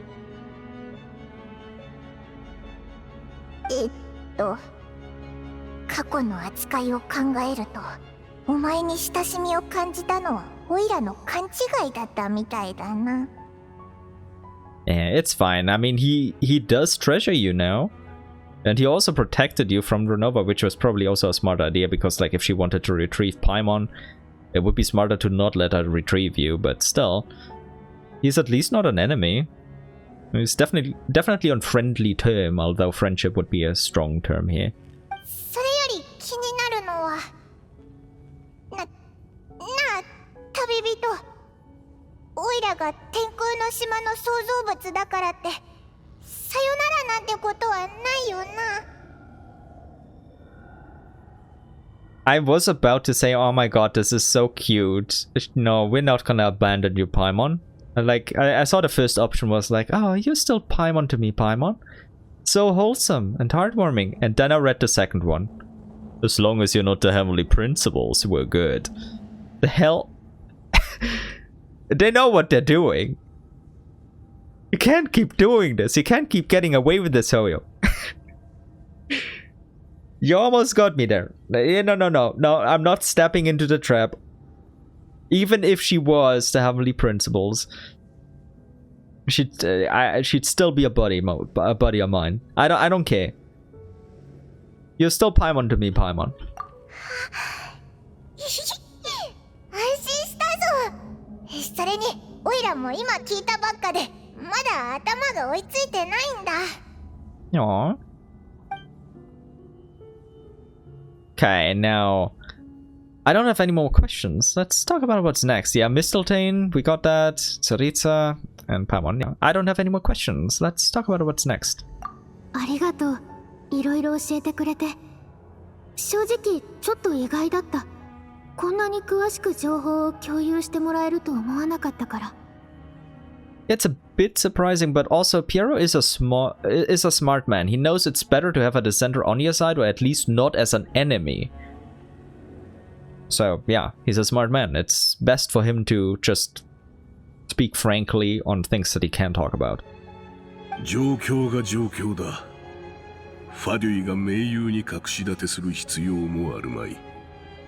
Ah, this feels so good. Say nothing more. Yes, I am an ally of the Fatui. I've been since version 1.0. Lumine just didn't know yet. But this feels amazing. 盟友? Yes, we're allies. 宿り木計画を完遂するには死の失勢の問題は避けて通れぬ。そしてそなたもあやつを放っておくつもりがないのだろう。Yeah, we should at least give her a thorough spanking until she stops interfering. I'm not for like completely eliminating her, although I think that's also kind of impossible for us at least.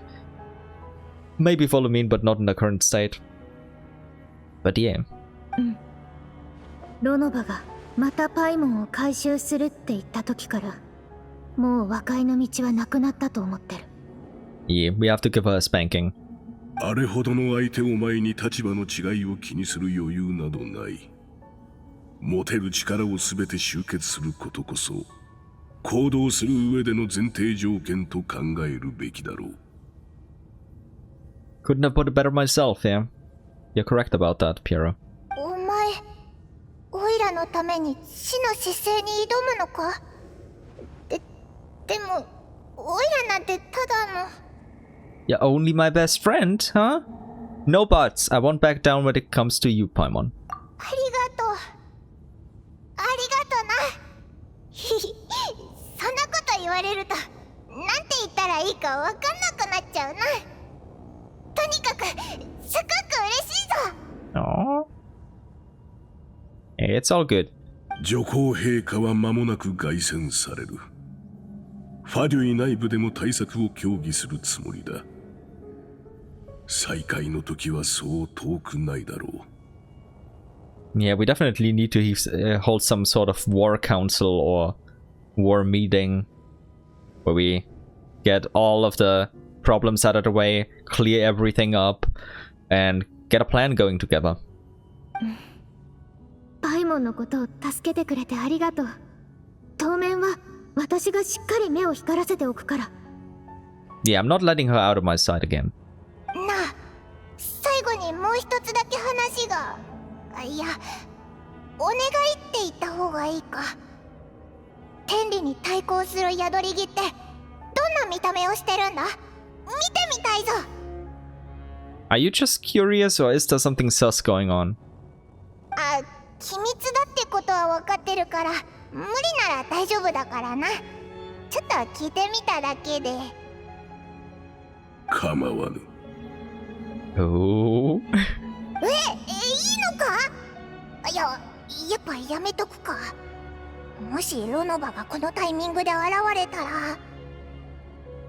技術は未完成だが、もはや天空の島の創造物ごときが破壊できる段階にはない。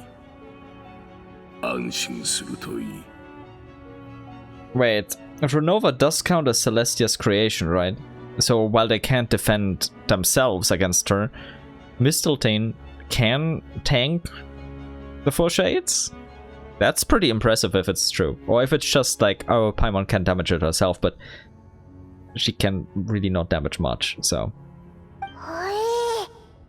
通りで今までそんなに近づいてもなかったのに体調が悪くなったわけだ。よし、じゃあ安心して見学させてもらうぞ。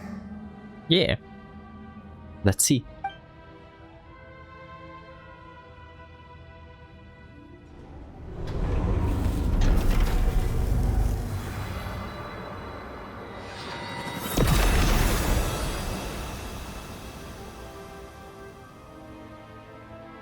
It's gorgeous.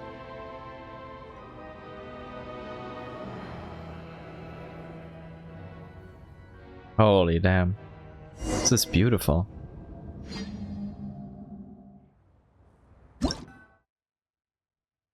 Oh, that's the daily daily reset. What's happening behind this? This is my son Drone standing next to you. Okay. Oh, we're next to Odette again. あれ？オーデット？ Hi there, Odette. パイモン？無事に救出できたのですね。顔色も良さそうですし、体調はもう良くなりましたの？ Yeah, fortunately. まあ、いろいろあってな。ところで、どうしてここに？オイラたちを待ってたのか？ And more importantly, are you okay? ええ。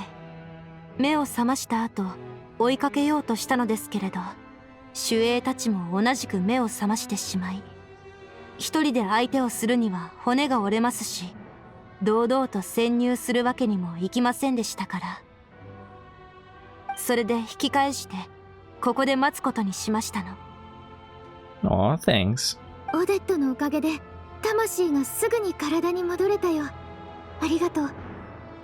Yeah, the core Ignis really helped.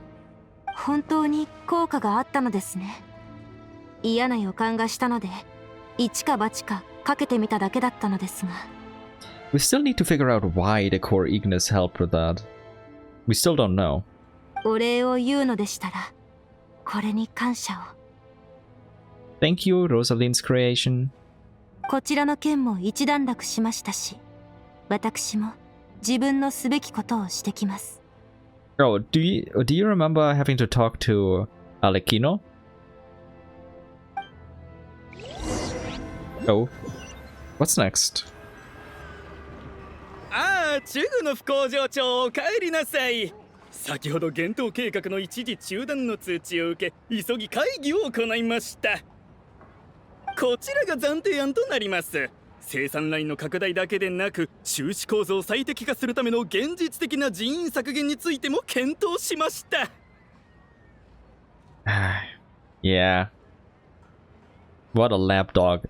試算によれば、工場の利益を少なくとも3割は向上させられる見込みです。あとは工場長の一声があれば。必要ない。エネルギーはそれを必要とする者たちに譲る。生活のためでも商売のためでも好きにさせたらいい。生産停止と解雇の準備を進めてくれ。従業員の再就職支援を行い、保証金も漏れなく払うんだ。これまでみんなご苦労だったな。I respect that he's going through with it. I really do. 何かの聞き間違いでしょうか。どうなさったのです。苦しい時期を乗り越えてようやく稼ぎ時が来たというのに。Well, he had a very profound change of mind. Let's put it like that. 急にやる気がなくなったんだ。理由なんてものはない。イゼカはもう休ませるべきだ。I mean, he probably made enough money to retire and live the rest of his life in peace, so... ロコットのメンバーへ告ぐ。レーレクの過激な行動は組織の評判と社会の治安を損なうものであった。よって協議の結果、その名を永久に封じることにした。Understandable. だがその動機が人々の利益のためであったことを鑑み、我々は政府と交渉し、最終的に一切の処罰を免除させた。It probably also helped that Odette is part of the Fatui. レーレク本人には活動を自粛させるが、今後の素行次第では他のコードネームでロコットでの活動再開を許可する。Still, what are the codenames of you two, by the way? I don't believe we've heard them yet. この通達の目的は、影の中で活動する者にとって動機と手段は等しく重要であると再認識させるためだ。幻冬計画が一時中断され、ロコットが段階的な勝利を収めた状況であっても、決しておごらず着実に成果を重ねていかなければならない。我らは行動する。オーロラと東土を流らえさせ、栄光と団結を築き上げるために。Okay, so they're not trying to overthrow the nation. At least, publicly, that's good. 我らは行動する。オーロラと東土を流らえさせ、栄光と団結を築き上げるために。Gotta get another cute Vodyanitsa pick while I'm at it. どうやら本当に一段落したようだわ。Yeah, that episode's over. 俺たちのことか。ただの独り言よ。昔のコート評議会はあんなに賑やかではなかったわ。Oh? まさか私がここに来るなんて。今なら全てわかります、ロザリン様。Go to Signora's tomb? Okay. And she understands everything she says?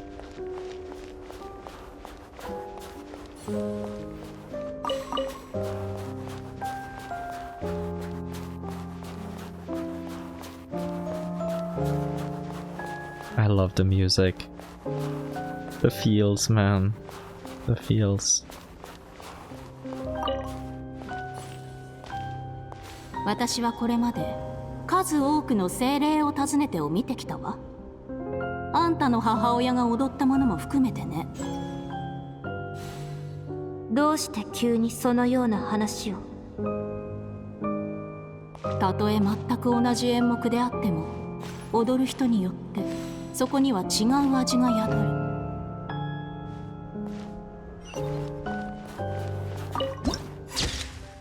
Where Frost and Tombs All Sorrows added to the archive.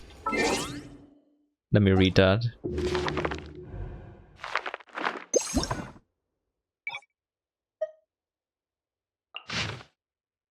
Perhaps she had already suffered far too much from the agony of loss. Perhaps the one who faded away amidst hatred and madness. This was the gentlest end. That's a big, perhaps. まさか私とバレエの話をされるなんて。私はただ演目が失われてしまうのを惜しんでいるだけよ。彼女はあんたに教えなかったんでしょ？そんな回りくどい挑発らしくありませんわね。I don't think she was taunting her here.「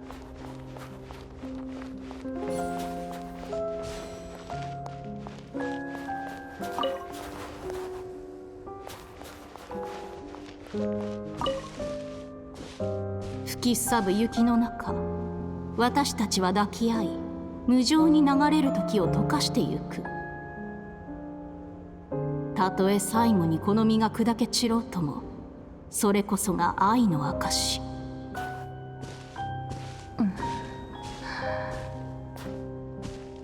歌えないのですか？おだまり。 Maybe she can't sing anymore? Oh. Let's see. 恨まれても仕方ないわ。パデュイは彼女の生活を奪ったのだから。反対をしたつもりはないけれど、それでも私は舞踏の敵となってしまった。少し距離を置くわ。私を恨む人は腐るほどいるし、慣れたものよ。君は衝突によって関係を処理するのに慣れているが、子供相手となれば別だ。母親を気取るつもりはないって言ったでしょ。だが彼女は確かに子供だ。私の経験上、父の威厳は大事だが、愛ゆえに譲歩すべき時もある。舞踏をどう思っているのか、きちんと伝えた方がいい。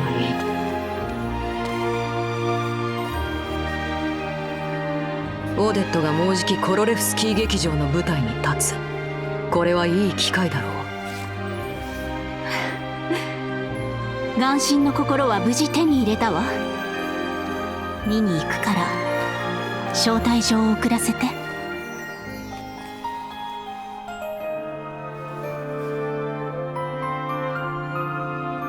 残念だが願いは叶わなかった。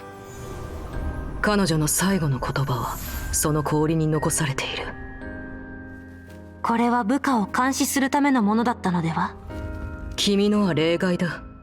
それは魔女の炎ではなく、私の爽快の炎だからね。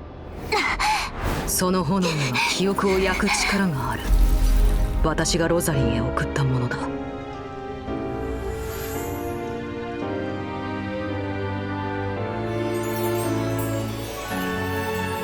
計画が順調に進めば、私も彼女も陛下の偉業を見届ける。そうなればわだかまりも消えるはず。もし私に何かあっても後を追う必要はないわ。その時氷は徐々に溶け、爽快の炎がファデュイに関する記憶を焼き、舞う自由を返してくれる。それはもともと彼女のものなのだから。あとは任せてくれ。選択権は君にある。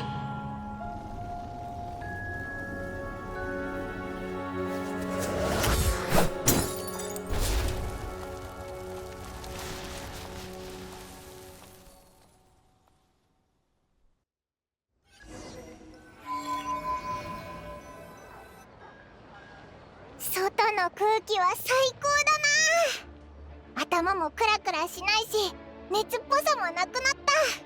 ようやく思う存分飛べるぞ。 That's fantastic, Paimon, but I gotta focus on what only just happened. So, what did we learn? Number one, Odette seems to have chosen to stay with the Fatui because she had the option to let the flames consume the memories. This was what they were set to do, like all the Fatui memories. She chose not to. She chose to follow in Rosalyne's footsteps. Also, like I already suspected, and probably many others, Rosalyne was just having a difficult time dealing with her because she never had a child of her own, and she was also her subordinate, and tough love, you know. Yeah, definitely didn't help much, but seems like Odette made her peace at the end, because Rosalyne intended to visit her and praise her dance and all of that. Yeah. There was just a couple of misunderstandings between them. Really unfortunate misunderstandings, mind you. Also, that was a beautiful animation, though, gotta say. It was wonderful. I'm glad Odette got to dance there.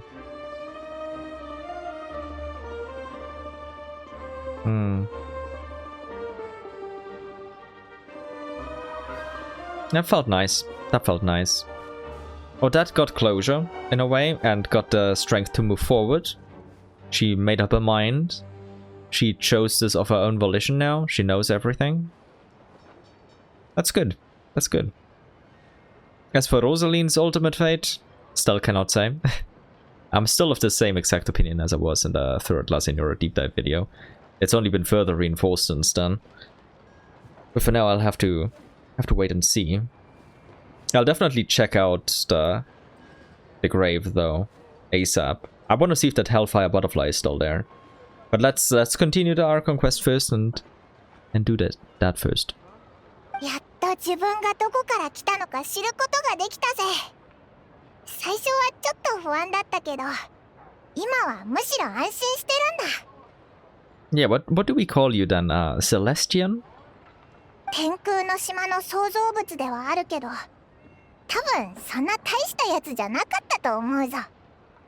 例えば、食べて飲んで遊ぶだけの精霊とかさ。There's two possibilities. Number one, you're correct, considering Ronova was really dismissive of yours. Was like, what do you even want with this? I'll just take it back. I mean, it belongs to Celestia. Or number two, Ronova was putting on an act or was unaware of your true importance, and you also don't know. I think the second one is more likely, but that's just my personal guess. それに、お前も言ってくれただろ？こんなことくらいでオイラを。っておい、早く来いよ。なんでそんなにゆっくり歩いてるんだ？ I'm glad you have all your energy back, Paimon, but come on, give Lumine some time. ここ数日ベッドの上で食べてばっかりだったから、てっきりそんな早く飛べないと思って。I mean, she's rested and ate plenty, so. そんなことないぞ。なんたってオイラは白いふわふわで身軽だからな。Okay, I'm glad you adopted that nickname. 最初はスネーズナヤグラードの本屋に寄ろうと思ってたけど、今はあちこち飛び回りたい気分だし、ひとまず後回しだな。So we're just gonna walk around the city then? あれ？なんで八重堂の娯楽小説があるんだ？あ、これオイラが14で一番好きだった推理小説だぞ。まさか続編が出てるなんて。Hey, that's awesome. Nice. スネージナヤの本も面白そうだな。ただどれも重そうで持ち歩くのが大変そうだけど。I hope I can buy them. I want to read them so bad, but of course on a later stream than this one, because that would probably be a long time of reading and theorizing. あちこち飛び回りたい気分じゃなかったの？ Yeah, Paimon, what happened? 飛びながら読めば解決だぞ。Hey, don't read and drive, and also don't read and fly. なあ、この2つの人形、どっちが可愛いと思う？ Oh, that's brutal. Point at the one that looks like Wodianitsa or Odette? I do think the Wodianitsa one is cuter, if we're just talking about how cute the dolls are. いいぜ。店主、2つともくれ。オイラはこっちな。Aww. どっちを買うかって意味じゃなかったんだ。まあいいや。ここは私が払うよ。No, we're outright spoiling her, and for good reason. はい。お買い上げありがとうございます。Thanks, boss. じゃあ持っていくな。Matryoshka dolls, huh?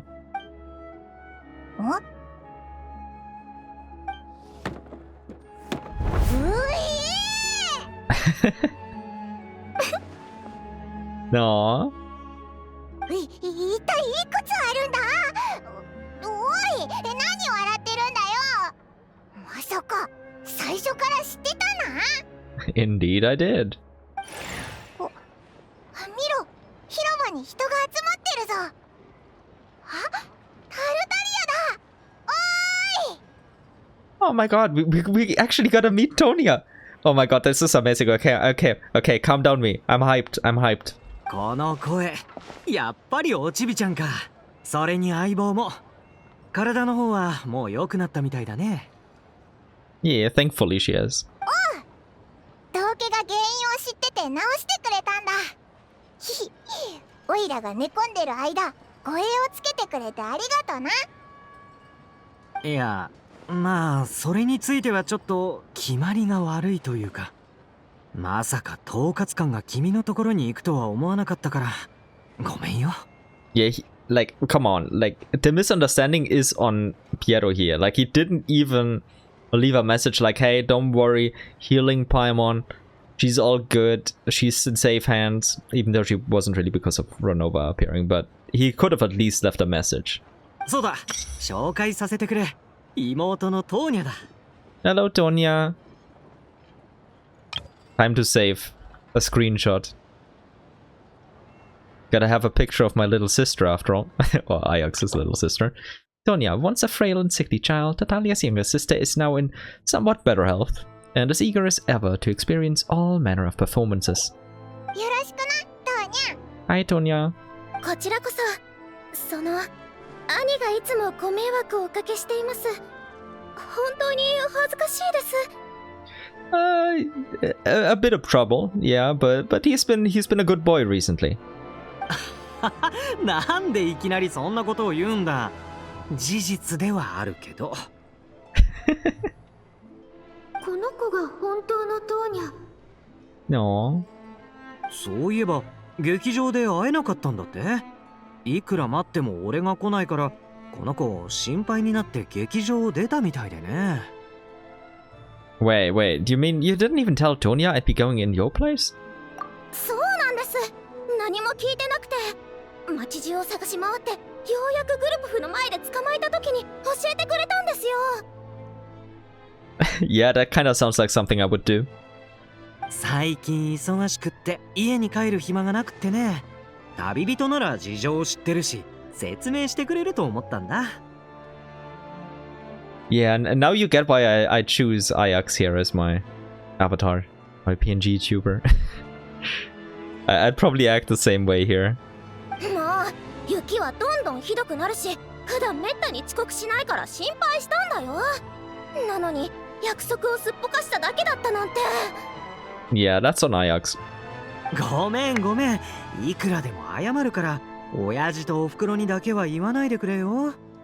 Oh, if she does, you'd be dead. You'd be dead. すれ違いはあったけど、本物のトーニャがあの騒動に巻き込まれなかったのはむしろ良かったよね。Yeah. That would have been troublesome. それにタルタリアは普段約束をすっぽかすような人じゃないし、やっぱりレイレクの件を追うためにチケットを譲ってくれたんだろうな。Hey, it's really my fault for being late. I should have come find you first. 気にしないでください。もう過ぎたことですし。あ、面白かったですか？最初に見た人の感想を教えてください。Hey, it was pretty good, although it was interrupted at some point. 見どころはここからかな。Yeah, you can still look at the official performance. This was just a test performance, so. 何ですかその感想。Yeah, not really the best one, no. おい、お前たち見ろよ。Oh? What's going on?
Beautiful.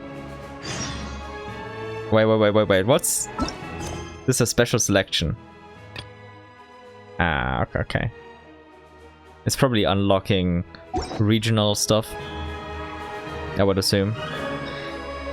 But damn. That entire cutscene was awesome. I loved it. It's a bit of a shame, but also expected that we didn't really get to fully meet the Tsaritsa yet. I'm glad we had our chat with Piero though. That one was cool. Let me just walk around here. Oh, before I forget, let me pick up... oh, where is it? Yeah, Sanctuary of Grief. We'll pick up a couple of things. Because I've seen that Hellfire Butterfly, and I want to pick it up, if it's still there. I mean, I could touch it with Odette, and then nothing happened with it. So I've got to be able to pick it up, right? Could be wrong, but... Also, what's that comment there? Let's have a look. Search for pyro animal for chest nearby.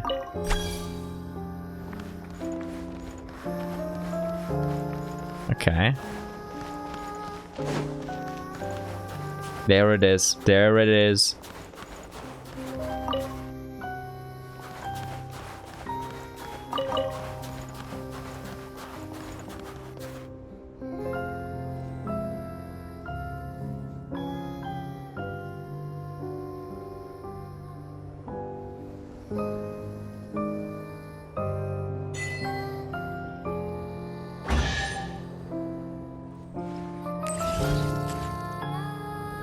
Giving Rosalyne a luxurious chest, I fully approve. Also, that's an apt These are pyro crystal flies, right? Damn, okay, nice. A pyro crystal fly spawn spot as well. But yeah, giving Rosalyne a luxurious chest is an apt description of her. What will you give me? Hey, one of the new items. Where do we have it? Remnant Incense Guide, Ever-Frozen Earth. Gathering 3 pieces of the Remnant Incense Guide, Ever-Frozen Earth, allows you to unseal the vault of Shadow Realm at the Ever-Frozen Earth. Legend has it that early squads exploring the Shadow Realm would occasionally find themselves unable to retrieve the treasures they discovered. In such cases, they would leave behind a specific scent trail, or they would leave a specific scent trail behind. Only by piecing together the incense trail can one track down the locations of these long-lost relics. One of the best OSTs in the game.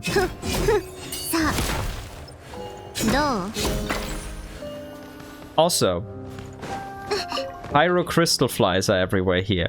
I've seen something pointed out, and I do believe this is important, because I missed this. I completely missed this, and... Okay, let's look at this. They should be in living beings, right? I think over here somewhere. Damn. It's been a while since I captured critters last time. But here, Pyro Crystal Fly. Let's read the description. Pure elemental life forms, composed of drifting pyro particles, as free and unbound as the butterflies they resemble. A glittering pyro creature that is the product of rising on condensing elements and which feeds off the ubiquitous power of pyro. No matter what state the phlogiston is in, what the source of the flame is, or what degree of warmth it provides, it is all food for the pyrocrystal fly. And the pyrocrystal flies, with their red-hot flames, in turn carry the passion to struggle and strive throughout all of Natlan, completing the cycle of burning over and over again. Now, first of all, prior to this, pyrocrystal flies have only been in Natlan, which makes sense. I mean, phlogiston, Natlan is even mentioned in here. Secondly, they feed off of the ubiquitous power of pyro. They are a product of rising and condensing elements. So what does this tell us? Rosalyne's liquid flame is still burning here, somehow, literally, because else there wouldn't be pyrocrystal flies all around here. I'm glad. Let me read the achievement description while I'm at it, before I forget. That's still something I need to do. The last rose of winter, perishing like a moth to the flame. Rest in peace, for you're not gonna rest for long. You're gonna come back. Let me get these others also out of the way. Waltz of Love or Regret. Watch a trial performance of Spirit Seeker. Beyond the Loop, witness Meteor step into the snowstorm. The 3 deaths of fate. Survive the afterlife. What a description. And Wraith's Nocturne. Complete Wraith's Nocturne. Nice. I think, obviously, it was another setup Archon quest. I personally love setup, but I understand that some people don't. So I wouldn't be too surprised if, like, there are gonna be a lot of complaints from some people about the first, like, the whole theater section. I loved it, but maybe some people didn't. It kind of reminded me a lot of Fontaine, of course, or at least some part of Fontaine, like figuring out the mystery. That was nice. I still find it hilarious that I somehow figured out that Alyosha was the issue, but I figured it out for the wrong reason in the beginning. Like, I thought that because I didn't notice that he was there. No, actually, he wasn't shown to be there, that was suspicious. But it wasn't really. Like, the guy was just normally there and working. I just misinterpreted that. And then from that point onward, everything was like, huh, damn, yeah, Alyosha is being sus here, and I thought it was going crazy. I didn't think I'd actually get it right. Somehow. It's like solving a math problem, but not with the intended solution. But still making it somehow. That's kind of how it felt, but it was awesome. I love Ronova so far. I'm interested in seeing more of her and learning more about her. I like our relationship with the Fatuya at this point. Because, like, all of her petty squabbles should be kind of put behind us. We kind of do have, like Pierre said, a common enemy right now. So at the very least, let's figure this out before we continue bashing each other's heads in. It would be so cool if this title of the 12th that we could choose, like the 12th Harbinger for a Rotok application, would actually come true and we'd become like the 12th Harbinger. Not really as title, but the 12th person to ever become a Harbinger. Well, even if we get it as a title, I just want to join the Fatuya. I've been wanting to do so since version 1.0 because maybe I'm weird. But yeah, I do think that Tsaritsa will treat us politely. So, yeah, that will be cool. I can't wait to meet her in the next patch, I assume. So, a little bit more than a month until we get a meeting with the Tsaritsa and all of that. Also with Vesna and Danica, because the two of them also They were just part of the last cutscene, which was a huge part of the trailer, but not the entirety of it, which was nice. It was also cool that Tatalia, Tonya, Paimon, and Lumine were just observing the Tsaritsa returning. Felt cool to it felt like we were just hanging out in some city and someone famous came back. Like exactly the vibes they wanted to convey, but it kind of reminded me of some things in the past where I also saw like a big parade or something with friends. Gave me good vibes. Also, I'm sorry for interrupting Sandrone all the time here. But yeah. How satisfied am I with the Archon quest? Like, I haven't really given an overview of the last one, but I loved the last one, and the second one I also loved, but for different reasons. Both of them were setup ones. The second one had a little bit more oomph to it, especially towards the end. I'm not sure yet where the whole Senora storyline is gonna go, because there's still so much build-up with her that has not gotten any payoff, but at least the Odette part has gotten payoff. But we'll have to see. There are a lot of mysteries set up now, a lot of questions I have that maybe I'll figure out over the course of the next streams, and just exploring Snezhnaya, talking to people, reading the books that they have. But we'll have to wait and see. For now, yeah, I don't have the answers to many of the questions that are swirling around my head. And I'm sure many of us are in the same situation, unless somebody has no-lived Snezhnaya for a while, like more than 24 hours already, and has already finished the Archon quest, the world quest, whatever else there may be, and exploration, has talked to all NPCs. Who knows, but I haven't done so yet, as you all know. But yeah, for now, I'm just satisfied. I'm happy. I think it was a really good beginning for Snezhnaya. Obviously, we should have expected that we get a lot of setup. It's the very beginning of a nation. What else can you reasonably and realistically expect there? I don't know. I would have expected setup. I got setup, and we also got some payoff. We got some new information. But yeah, it was all good and fun. I wonder where we're gonna go from here, though.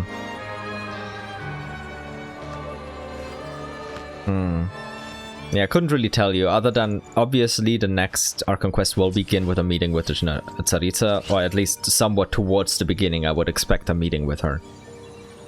Like a council meeting of us, some of the Harbingers, like a strategy meeting, probably after talking to her in person as well. But yeah, for now I'm satisfied. And it's been a long, almost 8 hours. Thanks so much for sticking with me, whether or not you watch this live, watch this as a VOD, or watch this whenever it's turned into a video. Honestly, it was my honor to have you here. I hope you had fun as well. I hope this was enjoyable to you, because it was to me. And with that, editing Chiro from the future enters the picture. Hey there everyone, thanks so much for sticking around until the very end. If you'd like to see more of my content, then I'd be very grateful if you subscribed, left a like, commented, or even shared the video with others who might enjoy it.